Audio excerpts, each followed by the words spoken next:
Já, velkomin að Rauða borðinu á þriðjudagskvöldi.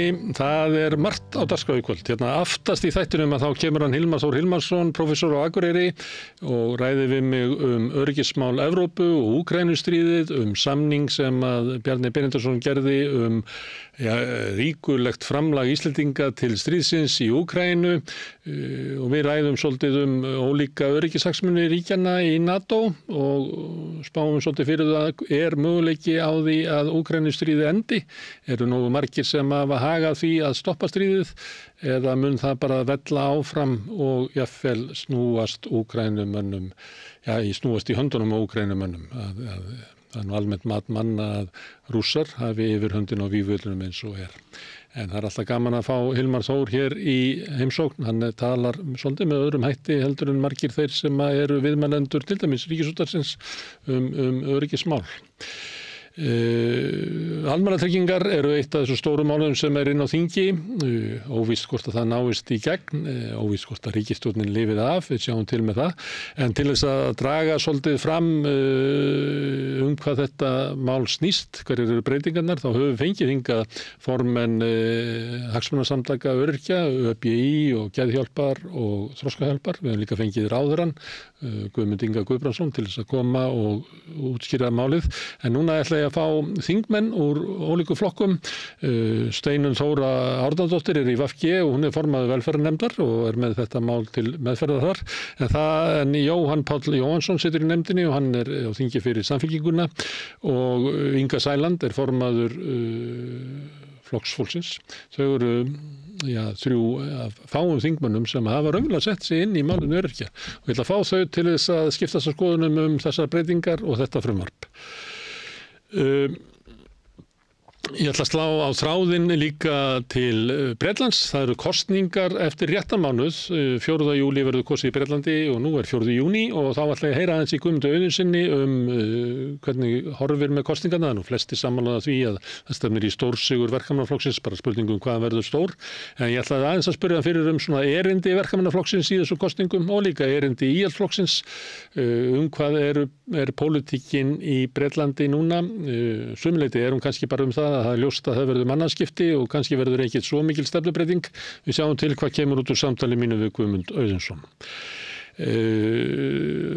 Halldór Oddsson og Saga Kjartansdóttir eru starfsmenn Alþýðusambandsins og vinna þar saman að réttindamálum launafólks. Þau skrifuðu grein á Vísi Volt sem fyrirtæki sem starfar, sem eiginlega app, en samt fyrirtæki, samt það með starfsfólki eða verktaka, það veit það enginn almennilega. En þegar við tekið eftir þessu, þetta eru stórir, bláir kassar sem fólk getur verið með á bakinu sem að hjóla, en flestir eru nú að sendast með mat frá veitingahúsum heim til fólks á bílum, en það kannski ekki alltaf veður á Íslandi til þess að gera þetta á hjólum. Víða út í heim það gert á hjólum. Þau Saga og Halldór finna að því að þarna sé verið að brjóta gegn starfsfólki, að þetta sé gerviverktaka, að þarna sé fólk kannski að vinna langt undir lágmarkslaunum og líka að finna því að þegar stjórnvöld skipta sér að þessu þá verður þeir að handtaka og hóta því að stefna og ákæra flóttafólk sem hefur verið að vinna hjá Volt við að reyna að verða sér út einhverja peninga en láta síðan kannski fyrirtækið vera. Eina fréttum vikunar skoðanakönnun Gallup sem sýndi að fylgi VG mælist núna aðeins 3,3%. Ég ætla að fá fólk úr VG, Stefán Pálsson sem varaborgarfulltrúi, Sunnu Valgerðardóttir sem starfskona þingflokksins og Gústaf Adolf Bergmann Sigurbjörnsson sem VG-liði og doktor. Ég ætla að spjalla við þau svona hver ástæðan fyrir þessari stöðu, hver leiðin fyrir VG frá þessari stöðu og kannski stöðu vinstrisins og vinstriflokka og þar fram til götunum arfleið Katrínar Jakobsdóttir. Sjáum til hvað kemur út úr spjalli mínu við Gústaf, Stefán og Sunnu hér á eftir. En sem að verður hér eftir smá auglýsingahlé. En áður en að því kemur þá ætla ég að minna á að samstöðin eiginlega í boði áskrifenda. Það eru áskrifendur sem að hafa byggt upp samstöðina. Ef að þú vilt slást í hópinn, þá getur þú farið inn á samstöðin.is, það hnappur sem ástendur áskrift og þú getur skráð þig fyrir 2.500 krónum. Hugmyndin sú að margir leggi til lítið og með því getum við kannski búið til eitthvað stórt sem að samstöðin, ég veit ekki hvort hún sé orðið það, en hún sannarlega vill verða það. Þannig ef þú vilt taka þátt í að byggja upp samstöðina, endilega skaltu slást í hóp áskrifenda og skráðu inn á samstöðun.is. Það kostar 2.500 krónur grunnáskriftinn, því megi borga meiri þið viljið og þeir sem kjósið getur látið áskriftin að reyna sér félagsgjöldin í alþýðufélagið og það er einmitt alþýðufélagið sem á og rekur samstöðuna. Ef þið hefur verið kannski löngu búin að ákveða að skrá ykkur fyrir áskrift, þá endilega kýlið á það. Stundum tökum við ákvörðunum að gera þetta og svo látum við að slæta að skrá okkur. Endilega hjálpið okkur og skráið ykkur fyrir áskrift því að við höfum ýmsar ráðagerðir hvernig væri hægt að byggja upp samstöðuna enn frekar.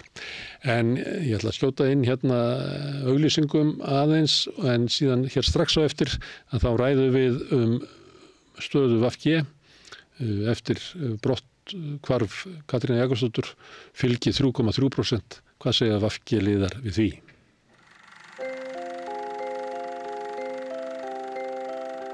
Tíminn. Stundum virðist hann silast áfram. Stundum standa í stað og stundum eins og hann líði allt of hratt. Tíminn okkar dýrmætasta eign því hann fáum við aldrei aftur.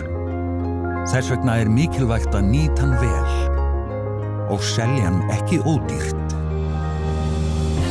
Við sættum okkur ekki við að tími sumra sé álitinn verðmætari en annarra og berjumst fyrir bættum kjörum. Fleiri augnablikum með fjölskyldu og vinum. Því augnablik eru lífsgæði. Lífsgæði sem við höfum barist fyrir í yfir 130 ár. Með því að ganga í leigjendasamtökin styður þú baráttu leigjenda. Leigjendasamtökin eru fyrir öll þau sem vilja vinna að réttlæti og öryggi á húsnæðismarkaði. Leigjendasamtökin.is. Erfiðleikar heimila verkafólks hafa hríðversnað frá árinu 2021. 6 af hverjum 10 félögum í Eflingu eiga nú erfitt með að ná endum saman. Hvernig getum við réttlætt það? Efling stéttarfélag. Barátta fyrir betra lífi. Þarftu að tala af borgarfulltrúa. Borgarfulltrúar Sósíalistaflokksins eru með viðtalstíma alla mánudaga klukkan 13:30 til 14:30. Það þarf ekkert að bóka tíma, endilega kíkjum við í Bólholt 6, 105 Reykjavík. Samstöðin í eigu hlustenda, áhorfenda og lesenda. Já, þá það að VG sem eiginlega eina fréttum vikunar að það kom könnun Gallup sem var tekin allan síðasta mánuð, allan maímánuð og sýndi það að fylgi VG mælist núna 3,3% sem náttúrulega lægsta sem að mælst hefur í sögu flokksins og ég held þetta sé það lægsta sem að einhver af fjórflokkunum hefur mælst hjá Gallup. Ég kann nú kannski ekki að fletta því, kannski fletti þau upp seinna. En hingað komið fólk úr VG, Stefán Pálsson, Gústaf Adolf Bergmann Sigurbjörnsson og Sunna Valgerðardóttir. Verið velkomin. Takk. Ekki bara best að byrja á því hvað á seyði, Stefán? Hvað á seyði? Ég held ég geti nú strax bara uppsláttinn því að menn gönduðust þarna með pilsnerfylgi alþýðuflokksins á sínum tíma sem ég held að hafi einmitt verið vísun í einhverja sögulega lagðir þar. Þá var það bara alltaf að byrja að taka skoðanakannanir. Það talaði þetta upp á 1970 ef ég maður rétt. Já, skoðanakannanir eru svo sem það eru fyrir gamlar en það við værum kannski svona bombarderuð með 4 á dag er seinni tíma fyrirbæri. Þetta ekki góð staða. Á hverju? Þetta er bara mitt frekar, þetta bara verulega vond staða og ég held að sé hljóti að vera eins og alltaf þá eru maður sjaldnast svo heppinn að það sé einhver quick fix lausn. Yfirleitt það eru margir samverkandi þættir og ég held að hluta vandamálinu sé það að bara vinstrið í dálítlum vandræðum. Ekki bara hér, það er ekki eins og að maður myndi kannski ætla að til dæmis bara þinn flokkur, sósíalistaflokkurinn væri að fitna svo púkinn á fjósbitanum á meðan að VG að vestlast upp, en það er ekki að sjá að þar sé Við erum náttúrulega ekki beint svona aðilar að þessum þingi og höldum okkur svolítið til lés. Ég held að þið hljótið að vera að slást sömu kjósendur, hvort sem það er í borginni eða landsmálunum. En þetta heldur ekki bara bundið við Ísland, það er svona ég held að svona mörguleiti við til dæmis bara eins og forsetakosningarnir sem við vorum að sjá hérna helgina er að mörguleiti svona ákveðin sigur svona andpólitíkur svona þessi ópólitíska miðja sem að verið svona helst ná ákveðnu flugi og hérna ég held að það verði mjög bara stórt verkefni fyrir íslenska vinstrið að ná vopnum sínum hérna á næstu misserum. Gústaf?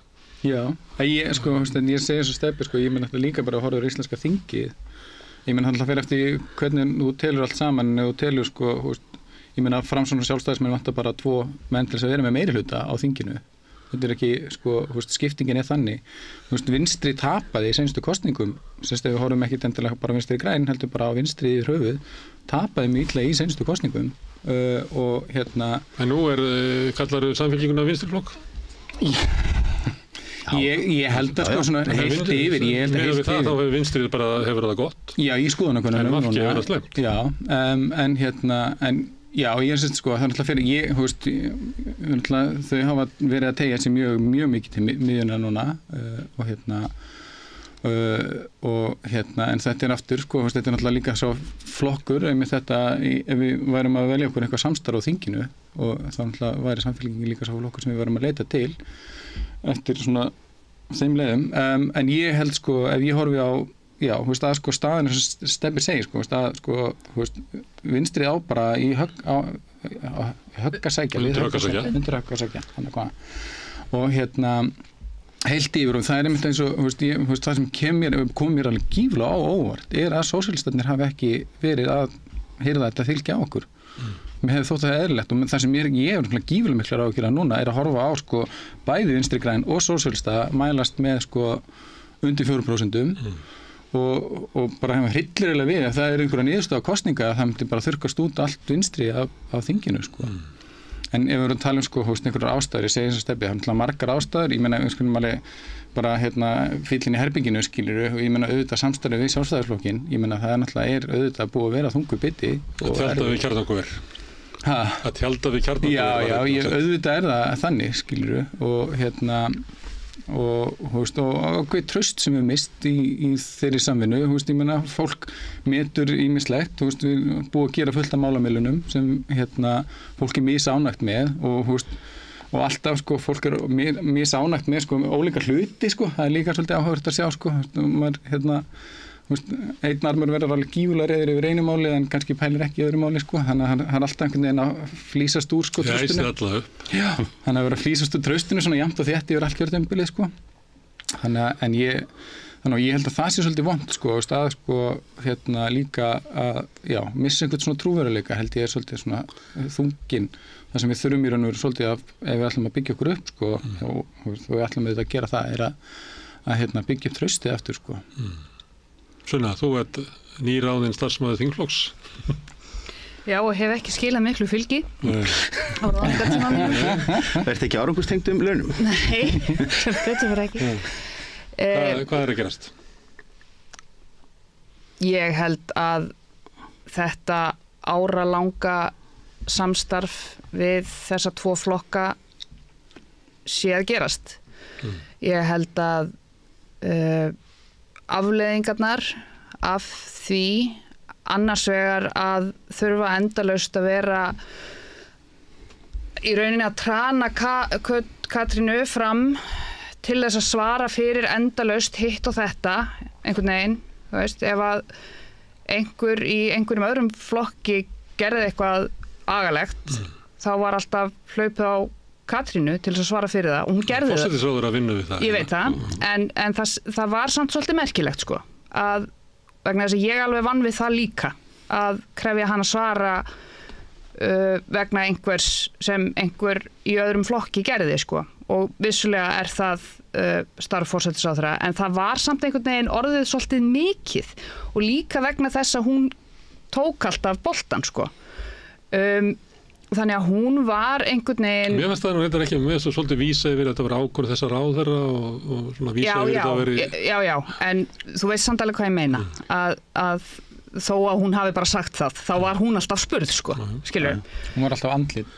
Já, og hún var andlit þessarar ríkisstjórnar og þessarar óvinsælu ríkisstjórnar sem að hefur tekið alls konar misvinsælar ákvarðanir og eiginlega varðandi sko okkar flokk mjög óvinsælar ákvarðanir.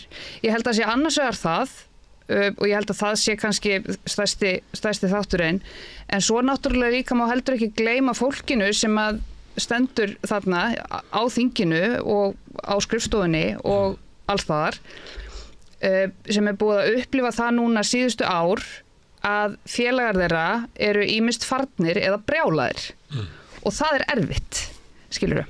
Þú veist, þegar að þínir nánustu makkarar og fjölskylda og vinir eru endalaust reiðir við þig og Þú ert bara með fingurnar í brjóstinu í hverju einustu fermingaveislu. Já, þannig að þú ert alltaf í vörn og það er alltaf verið að skamma þig og þú ert alltaf að gera eitthvað vitlaust og eitthvað, þannig að það auðvitað dregur andan og bara sálina úr manni, þannig að fólk líka bara orðið ógeðslega þreytt og á að svara fyrir bjarnan bein. Já, bara að vera í þessu, skilurðu. Og það einhvern veginn tekur það sem að einhvern veginn held ég að VG eigi svolítið að standa fyrir einhver svona baráttuandi og eitthvað svona hnefann á lofti og vera einhvern veginn á móti eða eitthvað bla.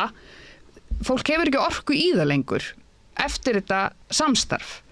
Líka sem að ég var ekki búin að átta mig á áður en ég byrjaði að vinna þarna að þingflokkur VG samanstendur af 8 manns. Þar að verið 3 ráðherrar.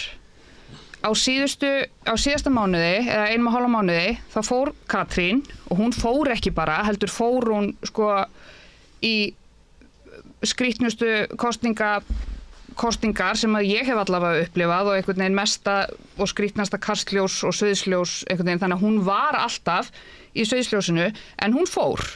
Þannig að þau sátu eftir, þurftu að endurskipuleggja allt og vegna þess að þau eru í ríkisstjórn með svona fáð þingmenn þá þurfa þau að tvímenna á allar nefndir, skilurðu. Þú veist, það þurfa að vera, þú veist, hver þingmaður, út af því að þau eru í rauninni bara 5 þingmennirnir út af því að það eru 3 ráðherrar, þannig að hver þingmaður þarf að vera í 2 nefndum, formaður í einni og vera svo í annari og svo þurfa þau að hlaupa helmingi hraðar líka, það eru helmingi fleiri handtök og helmingi meiri vinna sem þau þurfa að vinna heldur en til dæmis Sjálfstæðisflokkurinn. Þannig að bara þetta, út því að við erum nú manneskjur, þú veist, þetta er bara erfitt, sko. Þannig að það er einhvern veginn, held ég, skiljanlegt að, þú veist, þegar að við sjáum skoðanakannanir fara úr 10, niður í 8, niður í 7, niður í 5, niður í 4, niður í 3, skilurðu? Að þú veist að fólk bara einhvern veginn, við verðum bara að koma okkar málum í gegn, við verðum bara, þú veist, til þess erum við í pólitík til þess að gera heiminn betri, skilurðu. Þið náið þeim ekki gegn ríkisstjórn Sjálfstæðisflokks og Framsóknarflokks? Sumum, ekki öllum, en sumum. Er það stefnan að ná einhverjum málum í gegn núna á vorþingi? Já. Sem að geta bætt þessa stöðu?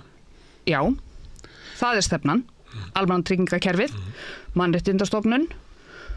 Og svo eru alls konar önnur mál sem að Sjálfstæðisflokkurinn sérstaklega hefur lagt fram sem að hafa tekið sko útlendingamál til dæmis sem að hafa tekið sem að eru ekki eins hræðileg og þau hefðu verið ef að VG væri ekki ríkisstjórn og það er rosalega mikið það.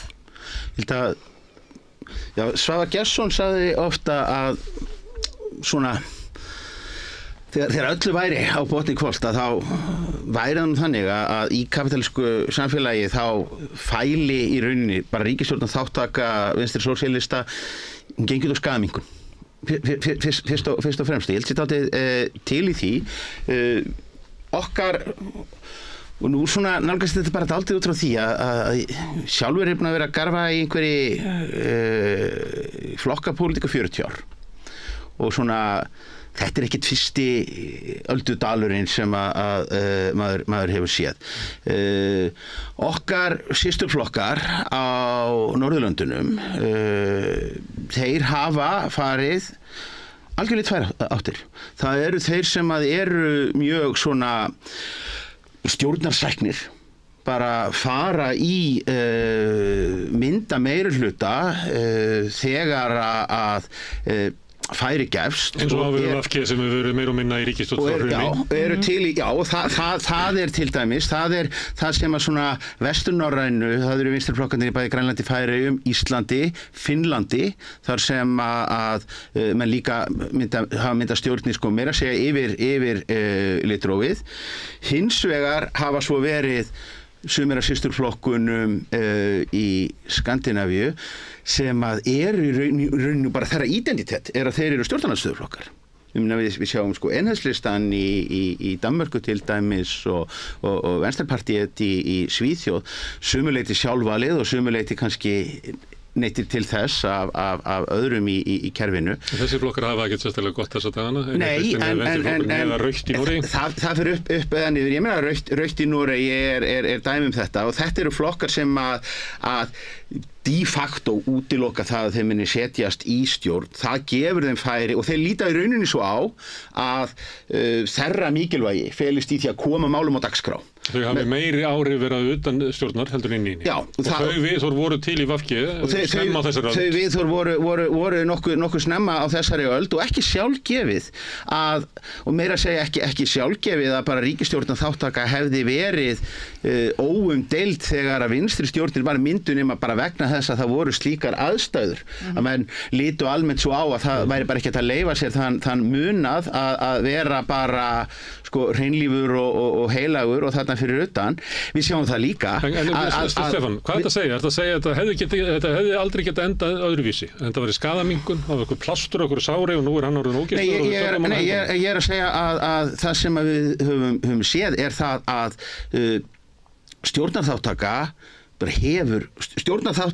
fer illa með flokk sem að er til vinstri. Ég meina við mynduðum vinstri stjórn hérna eftir hrun. Hún endaði þannig að það þurfti að skipta út formannunum til þess að flokkurinn þurrkaðist ekki út af. Af því dreg ég ekki þá ályktun að við hefðum ekki átt að mynda vinstri stjórnina. Bara svo sannarlega ekki. Ég er gríðarlega stoltur af því að við mynduðum þá stjórn. Við fórum býsna nála því að þurrkast út í Reykjavík í tvennum kosningum sko eftir samstarf vinstri miðjuflokka þar.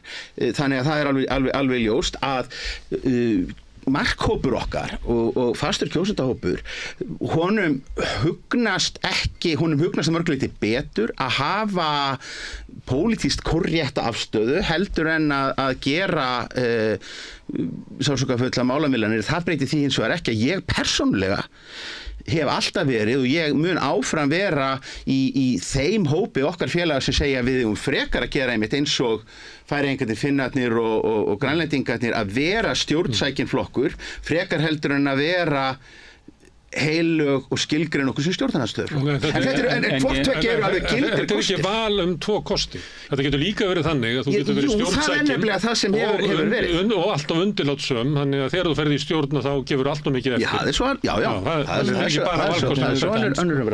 En svo múlum líka segja sko með grasrótina sko, við náttúrulega höfum mist alveg úr grasrótina okkar og mikilvæg og góða félaga, en við erum samt sem aður með mjög virt sko flokksráð, við hittumst tvisvar á ári á mjög öflugum fundum þar sem að sko og flokksráð okkar kaus með þessum ríkisstjórnarsamstörum. Það er ekki þannig að sko við höfum gert þetta algjörlega í óþökk félaga það er bara gífurlega sko ríkt lýðræðislega starf í VG. Flesti voru, þeir sem voru á móti, voru farnir. Ég hef nú vitna í það var á RÚV þegar var þeir voru með fundi ég held ég Húnavatnssýslu og þá spurði fréttakonan heldur að verði ekki mikil gagnrýni á fundinum og þá svaraði ykkur sem stóð fyrir fundinum nei, ég held að þau séu öll farin.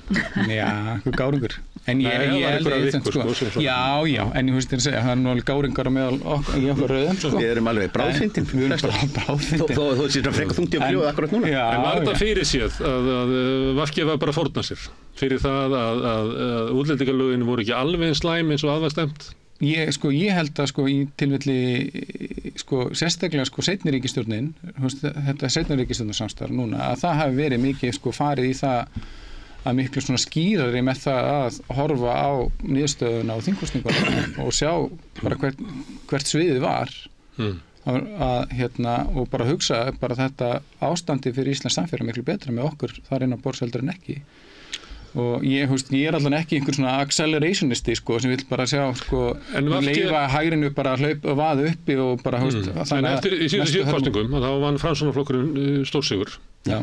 Svona menn hefði alveg getað séð fyrir sér að VG myndi bara fara til Framsóknar og segja þið fáið forsætisráðherrastólinn, við tökum Samfylkinguna og Pírata inn og myndum nýja ríkisstjórn. Það er ekki nóg. Jú. Nei, það er ekki 32. Jú. Já, jú, með Framsókn hann inn. Það er 13 pluss 8 pluss 6 pluss 5. Já, það er aftur en það var bara eitthvað svona stemmingin að þetta var náttúrulega líka bara þau voru bara orðið eitthvað þríeyki þarna. Katrín, Bjarni og Sigurður Ingi. Það er rétt sem að segja það. Það var alltaf verið að segja okkur það eitthvað traust á milli þeirra eins og það var eitthvað atriði í íslensku samfélagi. Nei, ég held að þetta COVID-dæmi og bara hvernig þeim tókst að vinna saman, þá held ég að það hafi verið aðal ástæðan fyrir því að þessi ríkisstjórn var mynduð. Ég hef ekki hugmynd af hverju hún var mynduð, en ég held að það hafi spilað mikinn þátt í því. En af hverju skiptir það máli hvernig þessi þrjú vinna saman? Það veit ég ekki. Ég stofnaði ekki þessi ríkisstjórn, hvernig grasrót VG upplifir stjórnarstefnuna? Mér finnst það. Flokkurinn sé að þjóna okkar hugsunum? Ég hef ekki farið í þessi ríkisstjórn, Ég hef ekki gert það, en ég held að þetta hafi verið ein ástæðan. Þetta virkaði rosalega vel og við bara höldum áfram. Þau voru búin örugglega að koma sér saman alls konar mál og jari og höldum bara áfram. Stöðugleiki. Gagnrýnendur, Katrín þó sérstaklega í tengslum við bæði fyrri og seinni stjórnarmyndunina hafa alltaf gengið ótrúlega langt í að reikna með að Framsóknarflokkurinn sé viljalaust verkfæri sem að bara sitji og standi eftir einni hringingu. Ég var að benda á að það var þetta bjóðan til þess forsætisráðuneytið, það var þetta að teygja sér langt til þess að mynda annars konar ríkisstjórn. En þeir þyrftu nú bara að teygja sér. Ég man ekki eftir neinni umræðu eftir kosningar eða fyrir kosningar að VG hefði annan valkost heldur að halda áfram í þessari ríkisstjórn. Segir mér það var mjög nær því að við getum prjónað okkur upp í því alltaf endar þetta nú á því að koma sér upp í töluna 32 og jafnvel rúmlega það. Það voru ýmsir það var hægt með ýmsum svona tölfræðilegum loftfimleikum að stilla upp einhverjum stjórnarministrum 2017, 21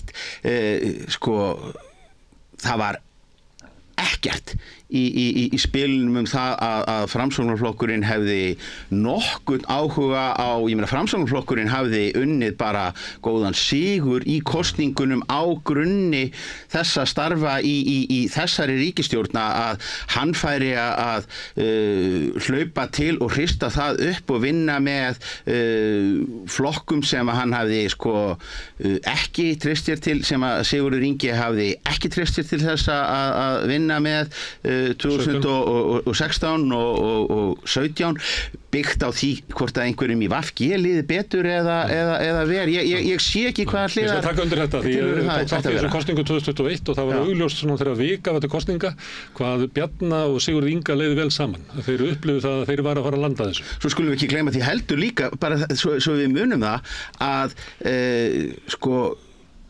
Samfylkingi var bara á þessum tímapunkti á verulegum krossgötum. Ég meina þau voru ennþá með gamla formannin sem að hafði nú samt sem áður svona valla fengið að sjást í eigin kosningabaráttu þar sem að stilt var upp nýju manneskjunni.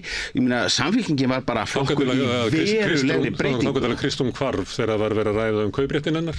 Hún hvarf eiginlega síðustu vikuna í þessum kosningum. Já, það er svo annað sem á rifja upp. Herðu, en þetta er staðan. Já. Og hvað getur við afgjöð gert núna? Þú segir að vandinn sé ríkisstjórnin. Þá er bara að sprengja ríkisstjórnin, eða ekki? Jú, en svo þurfum við að fara inn í kosningar, sko. Já. Og hvað þá? Erum við að fara inn í kosningar með 3,3% í skoðanakönnunum, þú veist. Og hvað, ætlar að bíða eftir að það hækki upp í 10 og fara svo? Nei, bíða eftir að hækki kannski upp í 4 aftur eða eitthvað, ég veit það ekki. Nei, ég meina, býtu okkur og gefa okkur það sé farið inn í kosningar. Það er hægt að mynda starfhæfar hægri stjórnir, það er hægt að, ef maður vilja fara í 32, þá bara setja maður miðflokkinn inn, ef maður vilja hafa okkur út, ef maður vilja hafa þetta aðeins örgara, þá skipta maður okkur út fyrir Viðreisn. Stefán, þú ert að segja að þetta sé bara væri ágætis leið fyrir ykkur, að ykkur eru hent út úr ríkisstjórninni og þið fengið svona rúmlega 1 ár til þess að vera í stjórnarandstöðu og ná áttum. Sko, það má geta fabuleirað um það. Ég meina við erum ég meina margir túlka úrslit forsetakosningana helgina þannig að Katrínu hafi verið refsað fyrir það að Bjarni Ben hafi fengið þarna fengið lyklavöldi inn í stjórnarráðinu.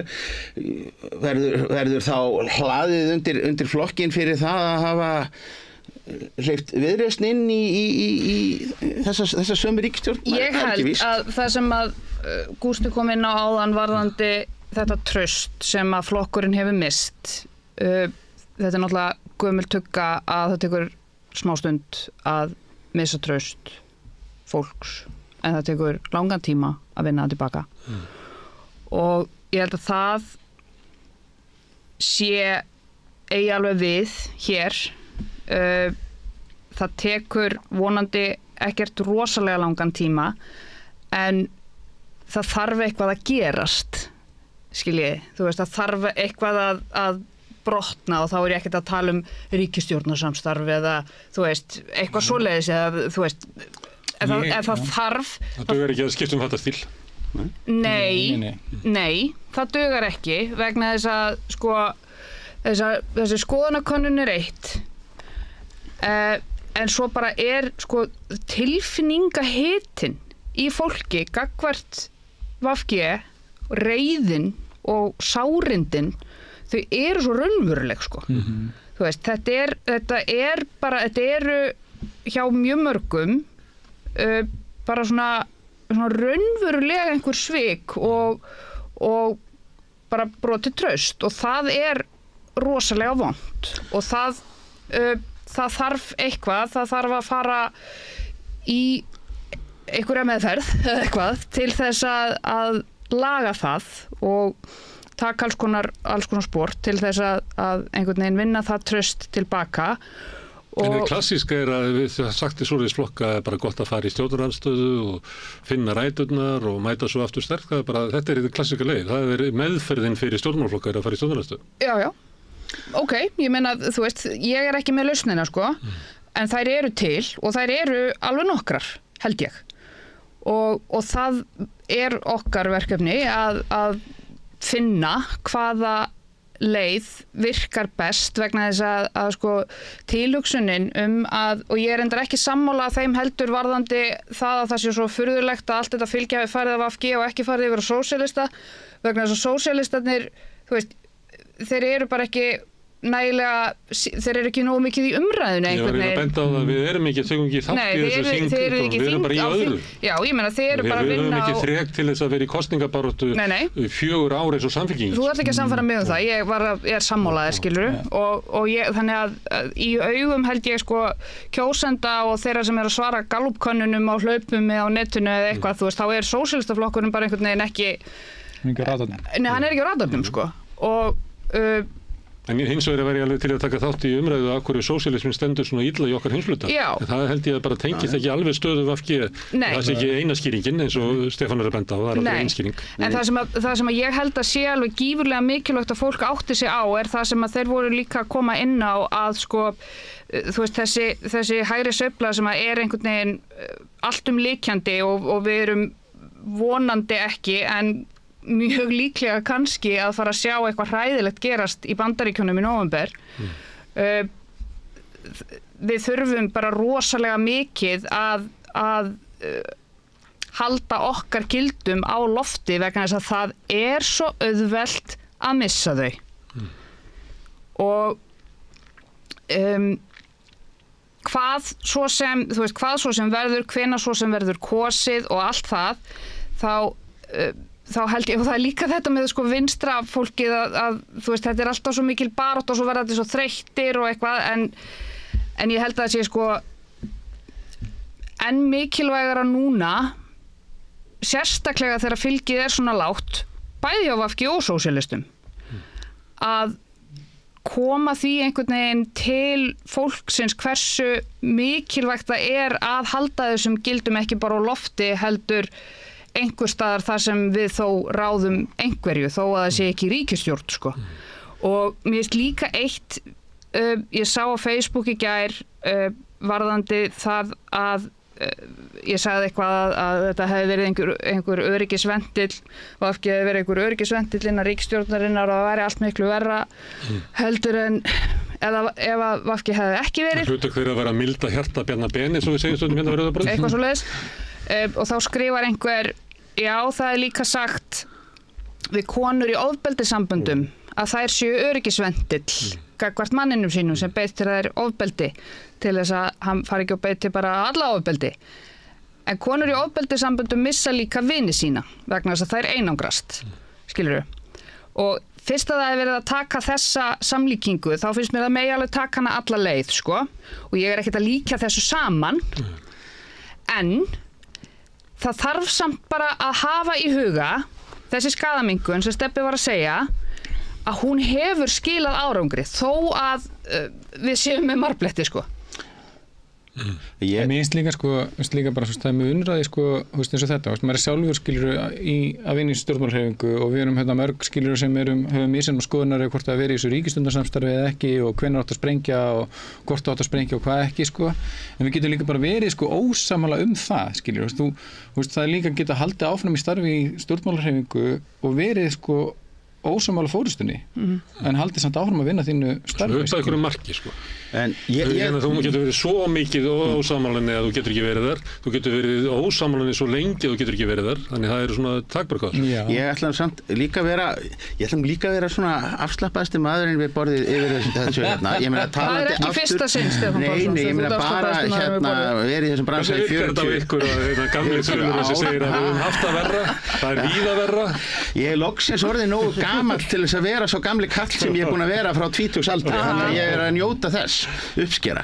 Nei, að það eru nú ekki, eins og ég segi, að við vorum nú minnt á það sko síðast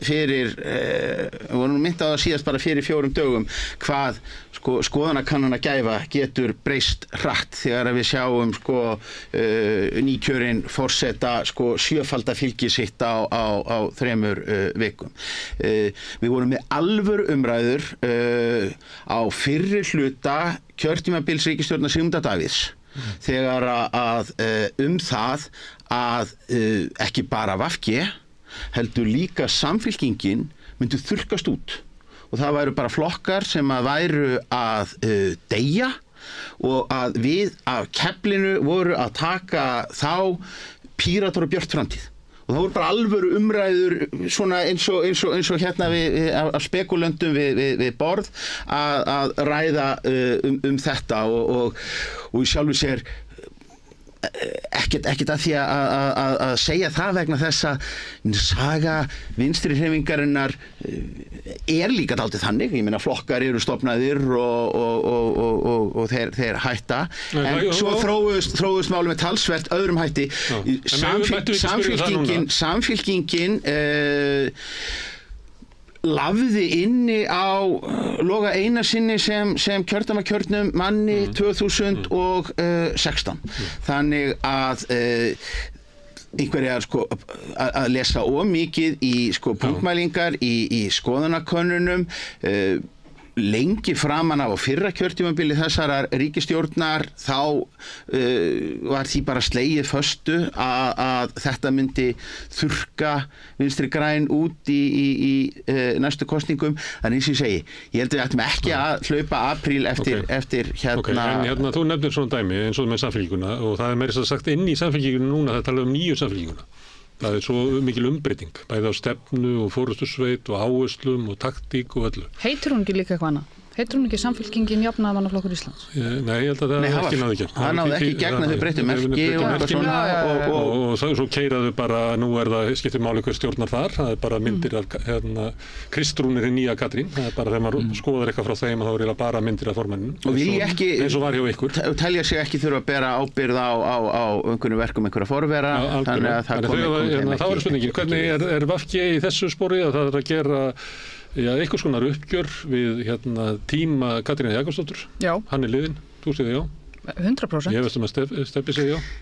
Ég var slík það. Já, eins og ég segi, Þú ert ekki á því. Þetta óskaplega sjoppulegt ef við færum bara í einhverja auglýsingastofu og letum shæna upp logoið og skelltum jafnvel Það er meira sem Samfylkingin hefur svona einhver leyti endurskilgreint áherslu sína. Ég skildi þetta þannig að verður að tala um það sem við segjum en ekki endilega hvernig við lítum út. Já, og þau skiptum merkið og svona til þess að ýta undir það breytingar sem að þau vilja gera á flokknum og þá spurningin, er það ekki bara þannig að tími Katrínar Jakobsdóttur tímabilið, það liðið?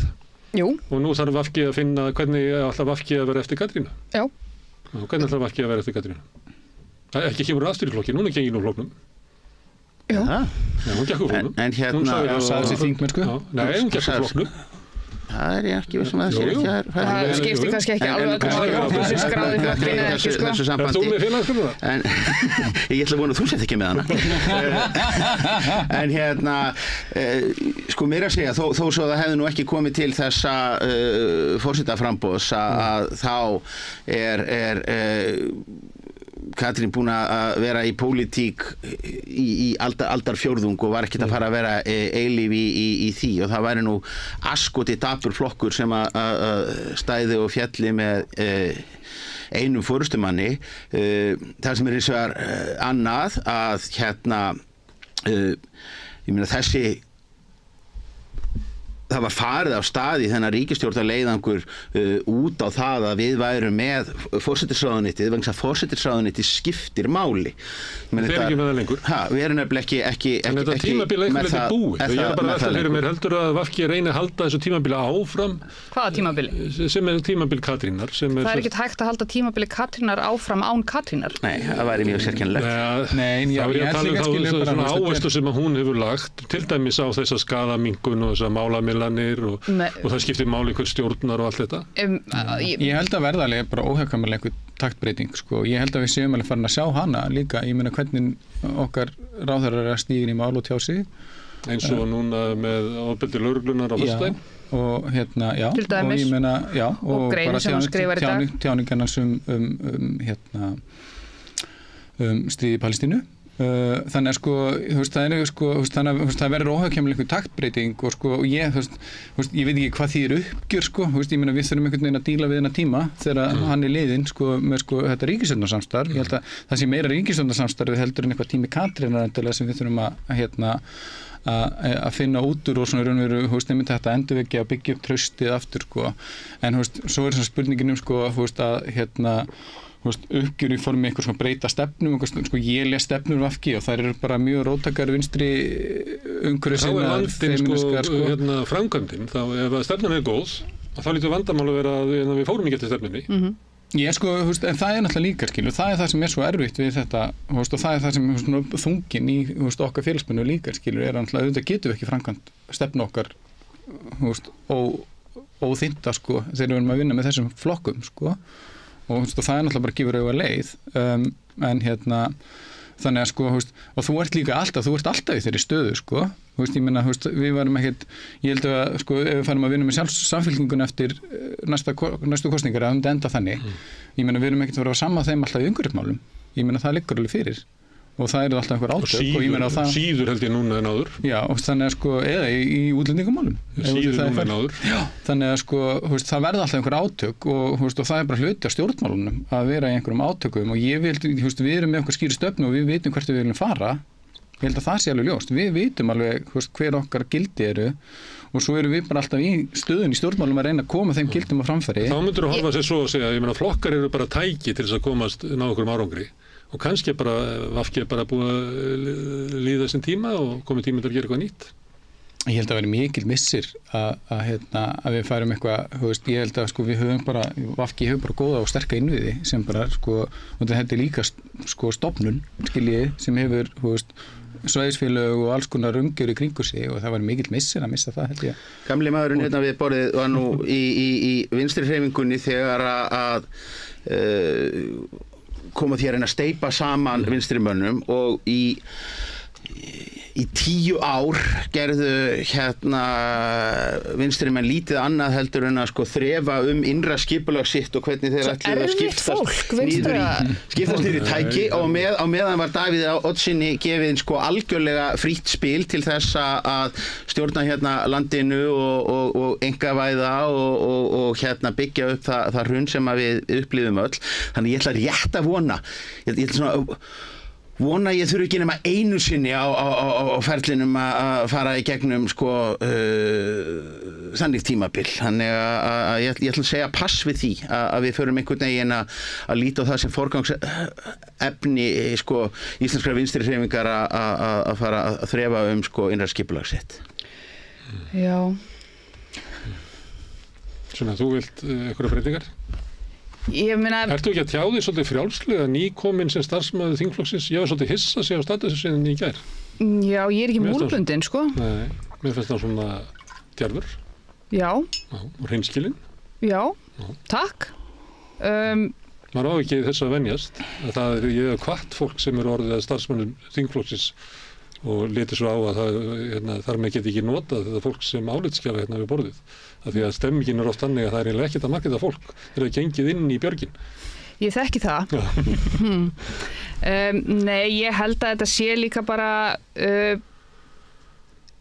sko í 4,4% þá hafði maður enga tapa, svo kom í ljós að maður hafði vissulega einhver að tapa og ég veit að skoðanakannir er ekki, kosningar, en ég held að, bara ég ætla ekki að fara að endurtaka mig, en ég held að sé bara svo ótrúlega mikilvægt að þessi rödd heyrist, að vinstri gildi heyrist, þó að þau komi innan úr VG, vegna þess að þau hafi ekki heyrst, og ég veit að þau hafi ekki heyrst, vegna þess að ég hef unnið við að básúna þeim sko og ég veit alveg hvernig það var að fá fulltrúa VG í viðtöl kannski með einhverjum úr sjálfstæðisflokki og fá ekki þessi ólíku sjónarmið sem að maður átti að fá sko sem að bara er innprentað í mann í þessu íslenska samfélagi að maður eigi að þessir pólar eiga að takast á og þannig verður einhvers konar heilbrigt eða óheilbrigt, ég veit það ekki, en heilbrigðar átakalínur í pólitíkinni. Þetta var náttúrulega ástand sem var hérna og ég held að Sigmundur Davíð hafi sagt að pólitíkin hafi verið tekin sambandi og allt þetta. Já. Þetta var alveg rétt greining. Sigmundur Davíð er ekki sá vitlausasti sko. En góð, menn kannski alltaf sumt að greiningunni, en svolítið að niðurstöðna sig kannski ekki. Já, það má alveg segja það, en hann er nefnilega ekki sá vitlausasti sko. Þetta var svolítið búið að vera svolítið erfitt, eða svona skringilegt ástand. Það er erfitt að fá raunverulega bara pólitískar umræður bara grundvallarmál og ég held að það sé meðal annars ástæðan fyrir því að við erum með þessa stöðu í húsnæðismálum og eitthvað fleiri, það sem bara gríðarlegt vandamál ár eftir ár og það sé bara ekkert að gerast. Ég held að hluti liggi í því að við erum bara ekki með nógu róttæka umræðu hvað þarf að gera. Já, eða skoðanaskipti. Ég held að það sé þar. Já. Það kemst bara ekki á dagskrá, þú veist, nógu róttakar hugmyndir sem að þarf raunverulega til að leysa vandamálið og allir eru bara í að leysa einhverja plástra, sko. Það alltaf verið að bjóða okkur upp á hérna vandamálið, en við erum með aðgerð sem er svona lítil sem á að laga það. Þetta er vissulega hænuskref. Því að við komumst að einhverju málamiðlun inn í einhverju herbyggi einhver staðar. Þetta er vissulega hænuskref, en þetta er þó til bóta. Og þetta held ég að sé bara, við verðum að komast út úr þessu ástandi. Já, ég held að VG ætti ekki að fara aftur í ríkisstjórn með Sjálfstæðisflokki. Ekki, aldrei. Ég held að það sé hvort ekkert mikið í boði akkurat núna. Hvað gerist. En hvað með lífi ríkisstjórnarinnar? Það er náttúrulega bent hérna á að einn möguleikin er þá að sko Sjálfstæðisflokkurinn á mjög í erfiðleikum með að labba til kosninga með sprungna ríkisstjórn. Bjarni Benediktsson í annað sinn, forsætisráðherra og missir ríkisstjórnin úr höndunum. Hann getur þetta eiginlega ekki og Sjálfstæðisflokkur getur það ekki vegna þess að hann myndi ekki ná að skipta formann á leiðinni. Er það ekki? Hann geti gert það á svona 6 vikum. Bara landsfundi eitthvað, já. Ég má ekki gleyma því að við settum mjög sérkennileg kosningalög á nokkurar raunverulegar umræðu. Ertu að tala um hann eitthvað 9 dagar frá þingrofi? Sem þýðir í rauninni bara, já, það eru 40 dagar sem að þú hefur. Við sömdum kosningalög sem að gengu út frá þeirri forsendu að alla ríkisstjórnir bara kláruðu sitt kjörtímabil og gengið þeirri til kosninga á tilætluðum tíma. Af því að það var talið svo mikilvægt að samræma það við sveitarstjórnarkosningar og forsetakosningar sem að óvissulega fara alltaf fram á sama tíma. Og þetta bara litum við fram hjá þeim veruleika að svo er ekki alltaf raunin og tvær af þeirrim síðustu ríkisstjórnum höfðu einmitt sprungið. Þannig að það eitt og sér held ég að sé þáttur í þessu. Ég held sé hárrétt greining að bara ég held að Bjarni Ben hljóti að bara hugsa út frá legasín. Ég meina hann verði að klára þetta kjörtímabil. Hann geti ekki verið svona stjórnarslita maður. Það megi nú ekki vera það sem að standi undir málverkinu í Valhöll að hann getur ekki orðið vesti forsætisráðherra sögunnar og ofan á að vera vesti fjármálaráðherra sögunnar og vesti utanríkisráðherra sögunnar. Þannig að ég held að líkurnar á að ef að við rökkum úr skaftinu að annar hvor hægri flokkurinn sem í boði er eða jafnvel eitthvað mix upp úr flokki fólksins, það má ekki útiloka það að það yrði raunin. Eflaust gætum við sleikt sárin meðan á því stæði hvort að fólk myndi fagna þeirri niðurstöðu svo mjög að við yrðum velunum með miklu fylgi. Það er þess að koma í ljós. En má ekki vera að þessi staða sem að Bjarni er í og Sjálfstæðisflokkurinn að það er eiginlega svona sóknartækifæri fyrir ráðherrana í VG að ná sínum málum fram. Það skildi maður ætla og það sem ég held að sé líka verði mjög mikilvægt að hafa í huga. En Bjarni er ekki einráður innan Sjálfstæðisflokksins. Nei, það er nú eitt, jafnvel hvort hann ráði nokkur innan Sjálfstæðisflokksins er álitamál, en það sem að má ekki gleyma er það. Það gæti alltaf ekki skilað Sjálfstæðisflokknum á kjörstað að kjósa Katrínu.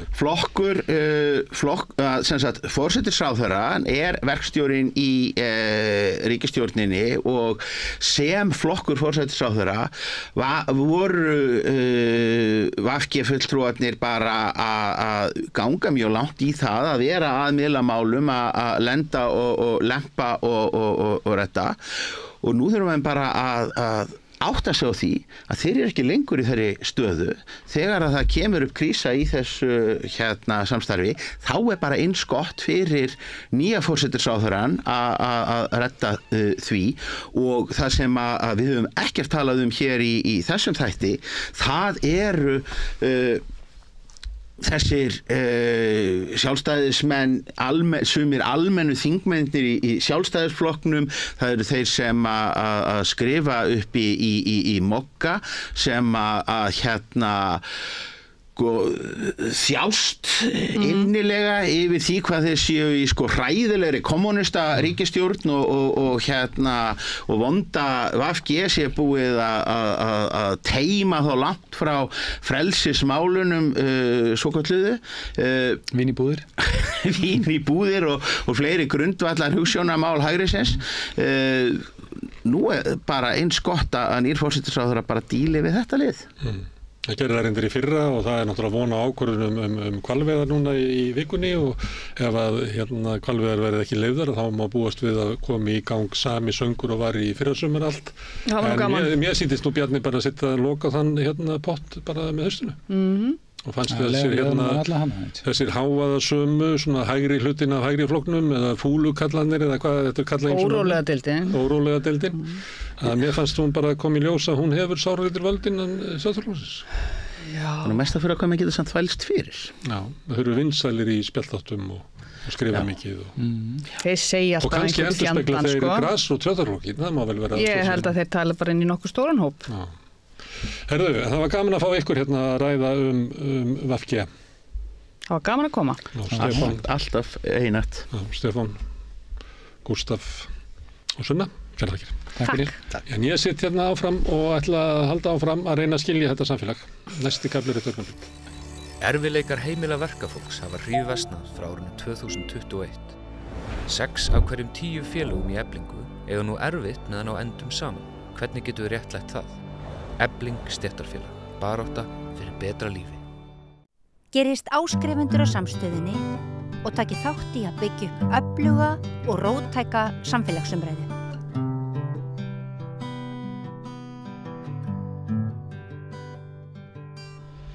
Já, það er fyrirbrigði hérna í bænum sem heitir Volt. Það eru, þegar kannski tekið eftir þessu, allavega hérna á höfuðborgarsvæðinu, bláir kassar með hvítu merki stendur Volt, fólk sem kemur á hjólum og mótorhjólum og bílum og alls konar, kemur inn á veitingastæði, sækir eitthvað mat og fer líklega með það til þeirra sem voru á bandaðar. Og þá er spurning hvaða fyrirbrigði er þetta eiginlega og já, það vill svo til að starfsmenn ASÍ hafa verið að skrifa það í grein á Vísi. Það er Halldór Oddsson og Saga Kjartansdóttir. Halldór er sviðsstjóri, lögfræði og vinnumarkaðssviðs og Saga er þar sérfræðingur. Ef við ekki bara byrja á því, hvaða fyrirbrigði er Volt? Já, það er það er dálítið áhugaverð spurning og ég held að Volt sé svona pínu, svo ég leiði mér og sambarleg fyrirtæki, leiði mér að sletta að vera einhvers konar svona shape shifter.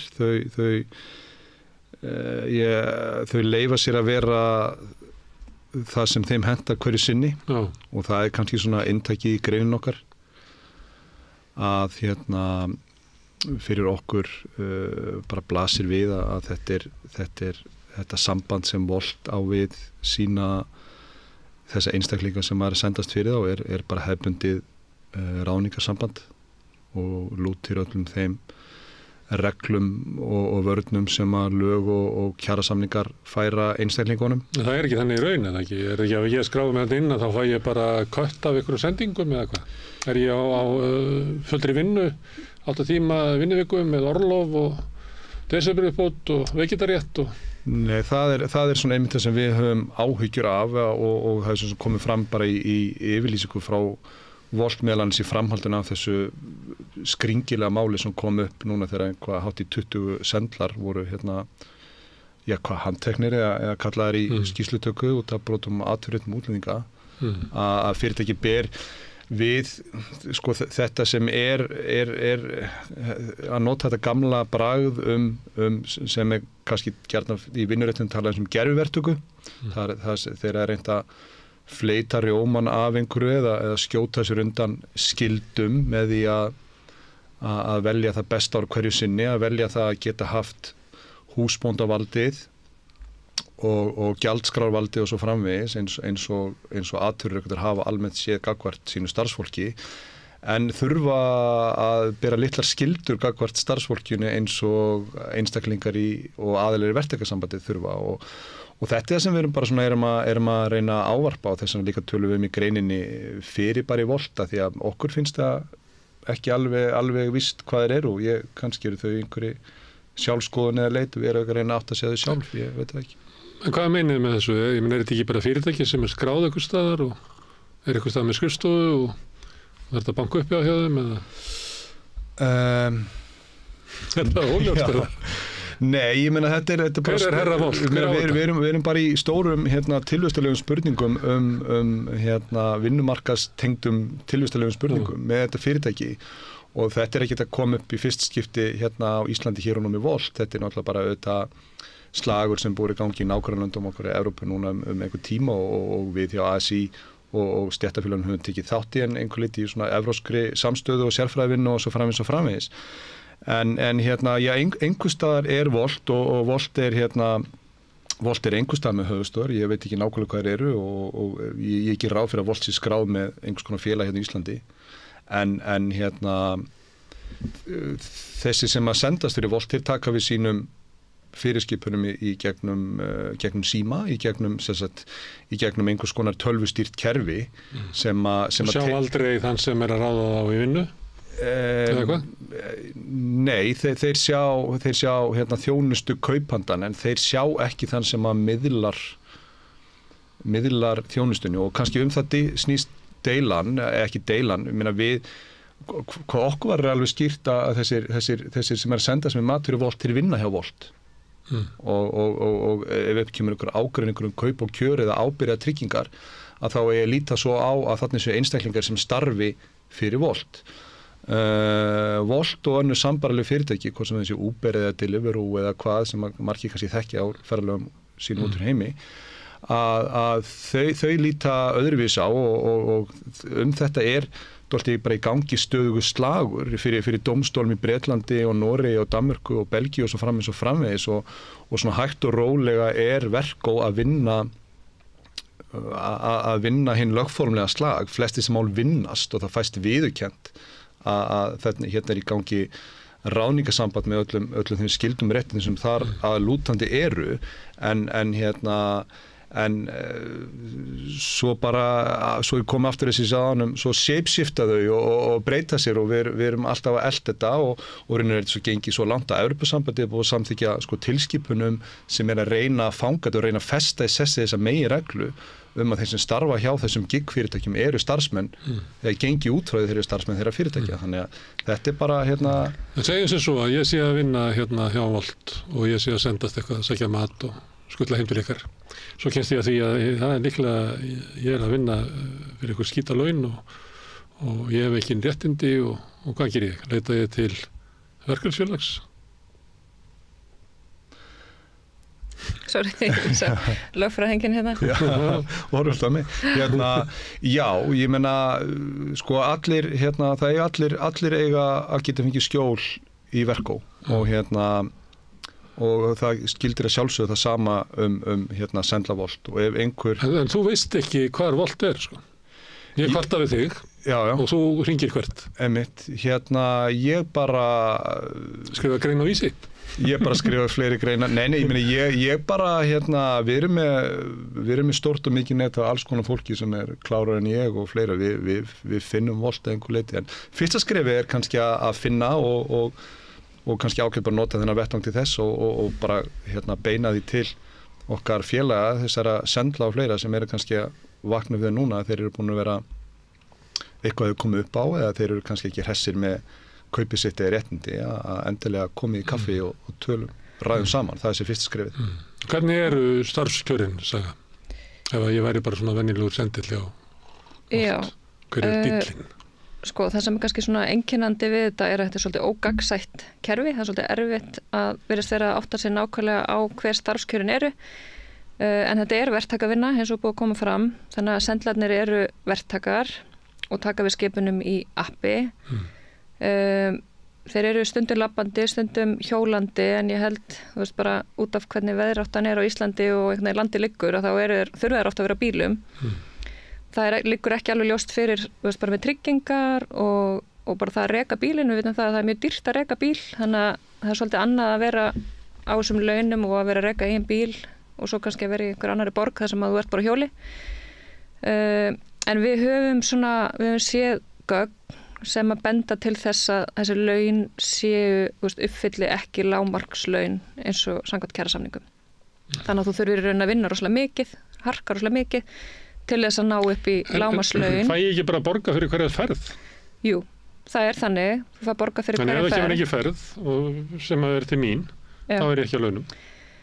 Akkurat, og það er því ég og fleiri fórum á svona upplýsingafund í Grósku, þegar að Volt opnaði hérna á Íslandi fyrir, ég veit ekki, svona ári síðan eða eitthvað, og þá var töluðu mikið hennan sveigjanleika og hvað hann væri eftirsóknarverður, að geta unnið þegar maður vill og ekki þegar maður vill ekki, og vísuði í einhverju svona kannanir sem þau sjálf hefur enda gert því til stuðnings að starfsfólki kynni svo mikið að meta hennar sveigjanleika, en okkur læðist að okkur sá grunur að sveigjanleikin sé kannski fyrst og fremst í þágu fyrirtækisins. Það er að segja að þú vinnur þegar að það vinna í boði.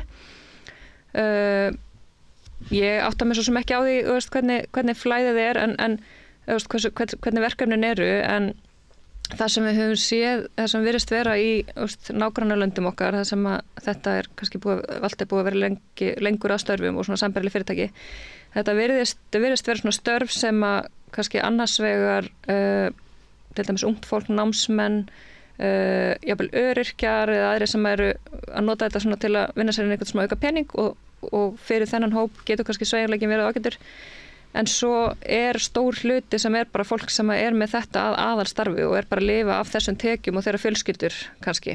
Og það eru þá yfirleitt innflytjendur og oft fólk kannski sem að er hálfmállaust í landinu sem það er að segja talar ekki íslensku né ensku, sem að virðist taka þessi störf og þurfa þá, eins og ég segja, að vinna rosalega mikið til að ná upp einhver lágmarkslaun og þessi störf út af fyrir sig geta kannski alveg henta vel fyrir hóp fólks, en áhyggjurnar eru þá náttúrulega að þessi bara verið að reyna að þrýsta laununum alveg niður eins bara langt og mögulegt er að finna þennan, eins og við orðum í greininni, svona sársauka þröskuld, þú veist. Ég las það væri algoritmi sem var að finna út hversu langt fyrirtæki geti gengið. Er það svo? Já, er það óljóst hvað ég fæ mikið borgað eða er það bara fast? Það virðist vera óljóst, það virðist ekki vera fast. Ég veit ekki hvort er reiknað á kílómetra eða hvernig sem það er. Ég er ekki búin að átta mig á því, en þetta er einhver algoritmi og þetta er líka mjög mismunandi eftir löndum, bara eftir hvað verkalýðshreyfingin í hverju landi eða löggjöfin eða hvað það hefur einhvern veginn, hvað rammaði hafa sett þetta, því að Volt sendlar í einu landi þar sem að stéttarfélögin eru kannski veik og svo framvegis eru með miklu lægri laun hlutfall og lægri kaupmátt launa eða þannig heldur en kannski Volt sendlar annar staðar, þannig að þeir virðast algjörlega einhvern veginn snýða sér stakk eftir vexti. Það er svo ákvæmst við vinnumarkaðin almennt, eða ekki? Jú. En hvernig virkar þetta?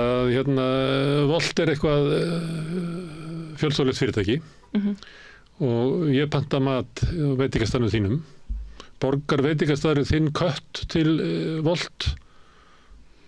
Eða borga ég ekstra gjald ofan á matinn þinn fyrir sendinguna?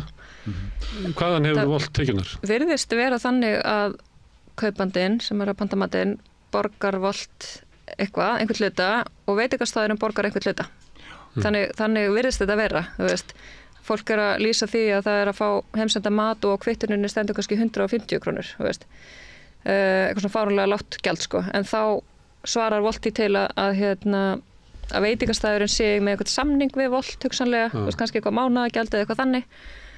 Þannig að aftur, þetta er rosalega ógagsætt. Já, en Volt má starfa hérna og þið vísu í það hefðu haldið fundi í Grósku og kynnt þetta sem nýjung. Er ekki eitthvað skrítið við að svona fyrirtæki getur bara startað og nota töluvert power því að maður sér það bara að allt í einu var bara bæri fullur að Volt og ég var einhver staðar á okkur veitingastað daginn þar sem ég var að bíða og ég held að það komi 4 sendla frá Volt að sækja mat. Það meina ég var þar bara eitthvað að hanga í andrinu kannski á 7 mínútum. Þannig að þetta er umtalsvert sem er í gangi. En hvernig getur þau fengið svona leyfi eða svona óljóst hvernig eru tengsl við starfsfólkið eða má allt fyrst og svo á það bara að laga það seinna eða? Okkar mati svo sem eru reglurnar sem að gilda eru ekki óljósar. Það eru náttúrulega bara kjarasamningar sem gilda þessi störf og fólk er ekki með ráðningarsamning eða? Nei, en svo kemur eitthvað svona nýtt tækni fyrir bara ný leið til þess að veita eitthvað ákveðna þjónustu sem kannski áður hefur verið gert með bara svona hefðbundinni hætti gegnum einhverja sendla miðstöð eða beint út frá veitingastaðnum eða hvernig það er. Og þarna verður til eitthvað uppbrot sem að, þú veist, hvort með þessi Volt eða önnur sambarileg fyrirtæki sem að mörg hver hafa svo nota til þess kannski að brjóta, taka þennan nýja veruleika og aðlaga reglunar að sér, meðan auðvitað á þetta vera öfugt og það er dálítið þessi eltingaleikur sem ég var að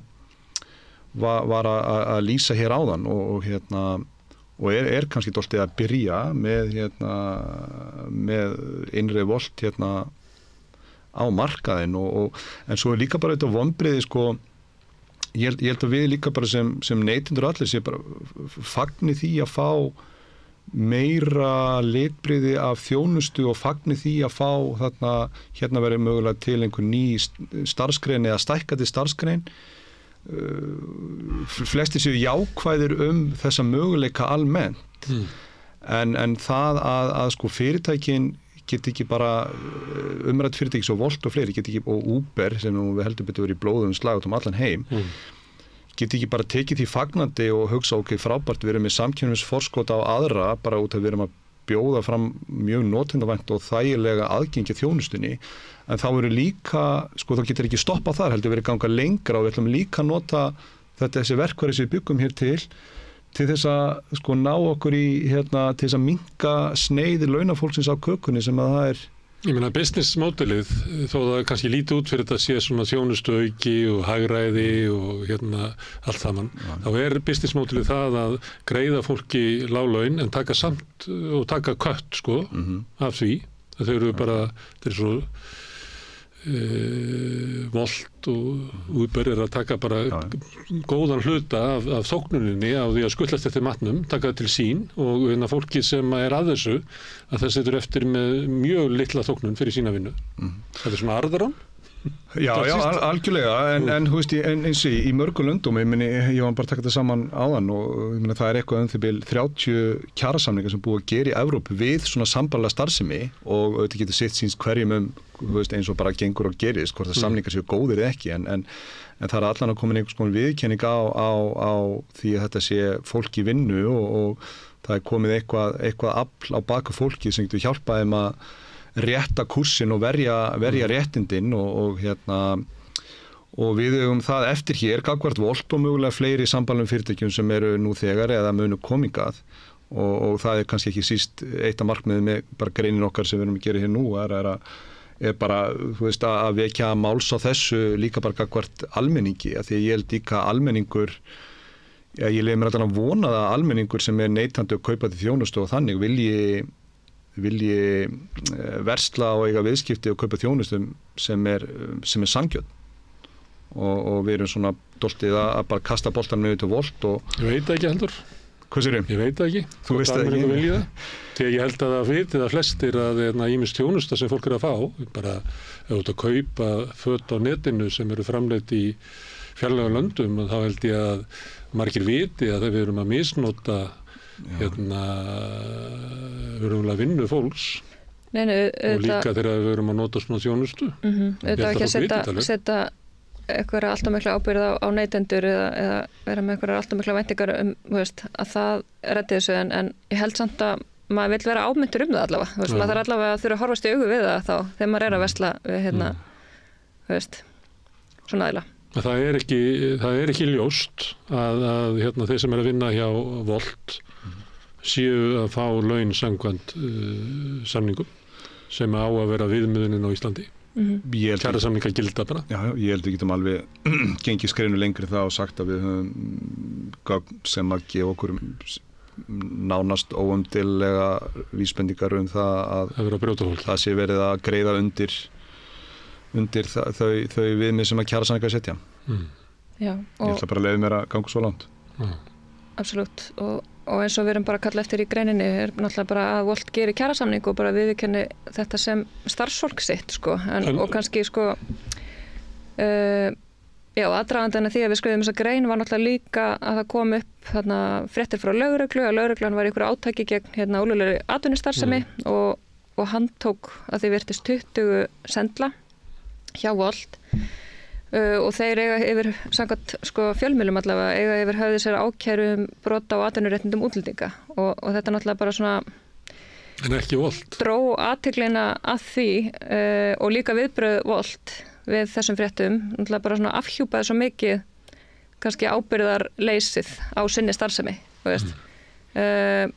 Og mér finnst það eiginlega bara alveg ótrúlegt ef að lögreglan ætlar einhvern veginn, og ég trúi bara valla annað en að þau ætla einhvern veginn að draga Wolt til ábyrgðar fyrir þetta, enda er afstáð okkur í Alþýðusambandsins allavega svo að og við höfum upplýsingar það að þessir 20 einstaklingar allavega stór hluti að séu bara umsækjendur alþjóðlega vernd eða svona fólki svipari stöðu allavega sem getur jafnvel ekki eða getur illa unnið löglega og bara ekki með kennitölu eða full. Nei, akkurat og bara að reyna að snappa sér eitthvað svona pening þannig að það er náttúrulega alveg ótækt ef að niðurstaðan bara svo að þetta fólk fær einhverja sekt eða einhverja ákæru og fyrirtæki kemst sérstaklega má bæta við að því að í sambærilegum málum það sem er að ræða físíska vinnustað það er bara einhver byggingaverktaki sem er uppvísað í að vera með einhvern á byggingarstafnum sem hefur ekki kennitölu til þess og óháð allri, pólitíki tengslu við það þá er umræddur byggingaverktaki ábyrgur að lögum og hann er sóttur til saka fyrir slíkt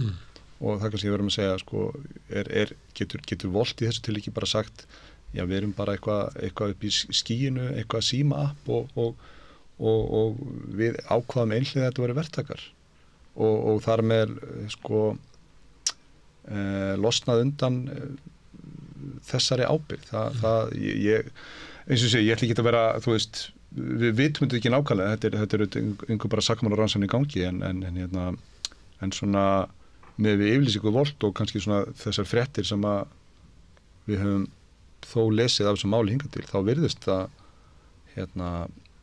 virðist svo vera og það er þá eitthvað stórfenglega bogið við kerfi sem að refsar þessu ofskaplega berskjalda fólki en hlífir þessu stóru stöndugu fyrirtækjum sem eru að spila hana leik það er kannski það sem við erum að líka alltaf að kalla eftir einhverju umræðum það bara umræðum réttmæti og sanngirni kerfisins að því að ég er kannski svona mikill bjartsýnismaður að allir vilja haft sanngjarnt og fleira en kerfið á líka að setja eitthvað svona siðferðileg markmið kerfið á náttúrulega að setja eitthvað svona siðferðileg markmið sem að samrýmist einhverju svona réttavitund almennings og ég held að þetta gera það ekki Nei, ég ætla ekki að vera eitthvað kaltaðinn en það er svolítið munur á því að vilja kannski vill almenningur að allir fái borgað en svo gerir kannski fólk ekkert í því skiptið þið við Wolt?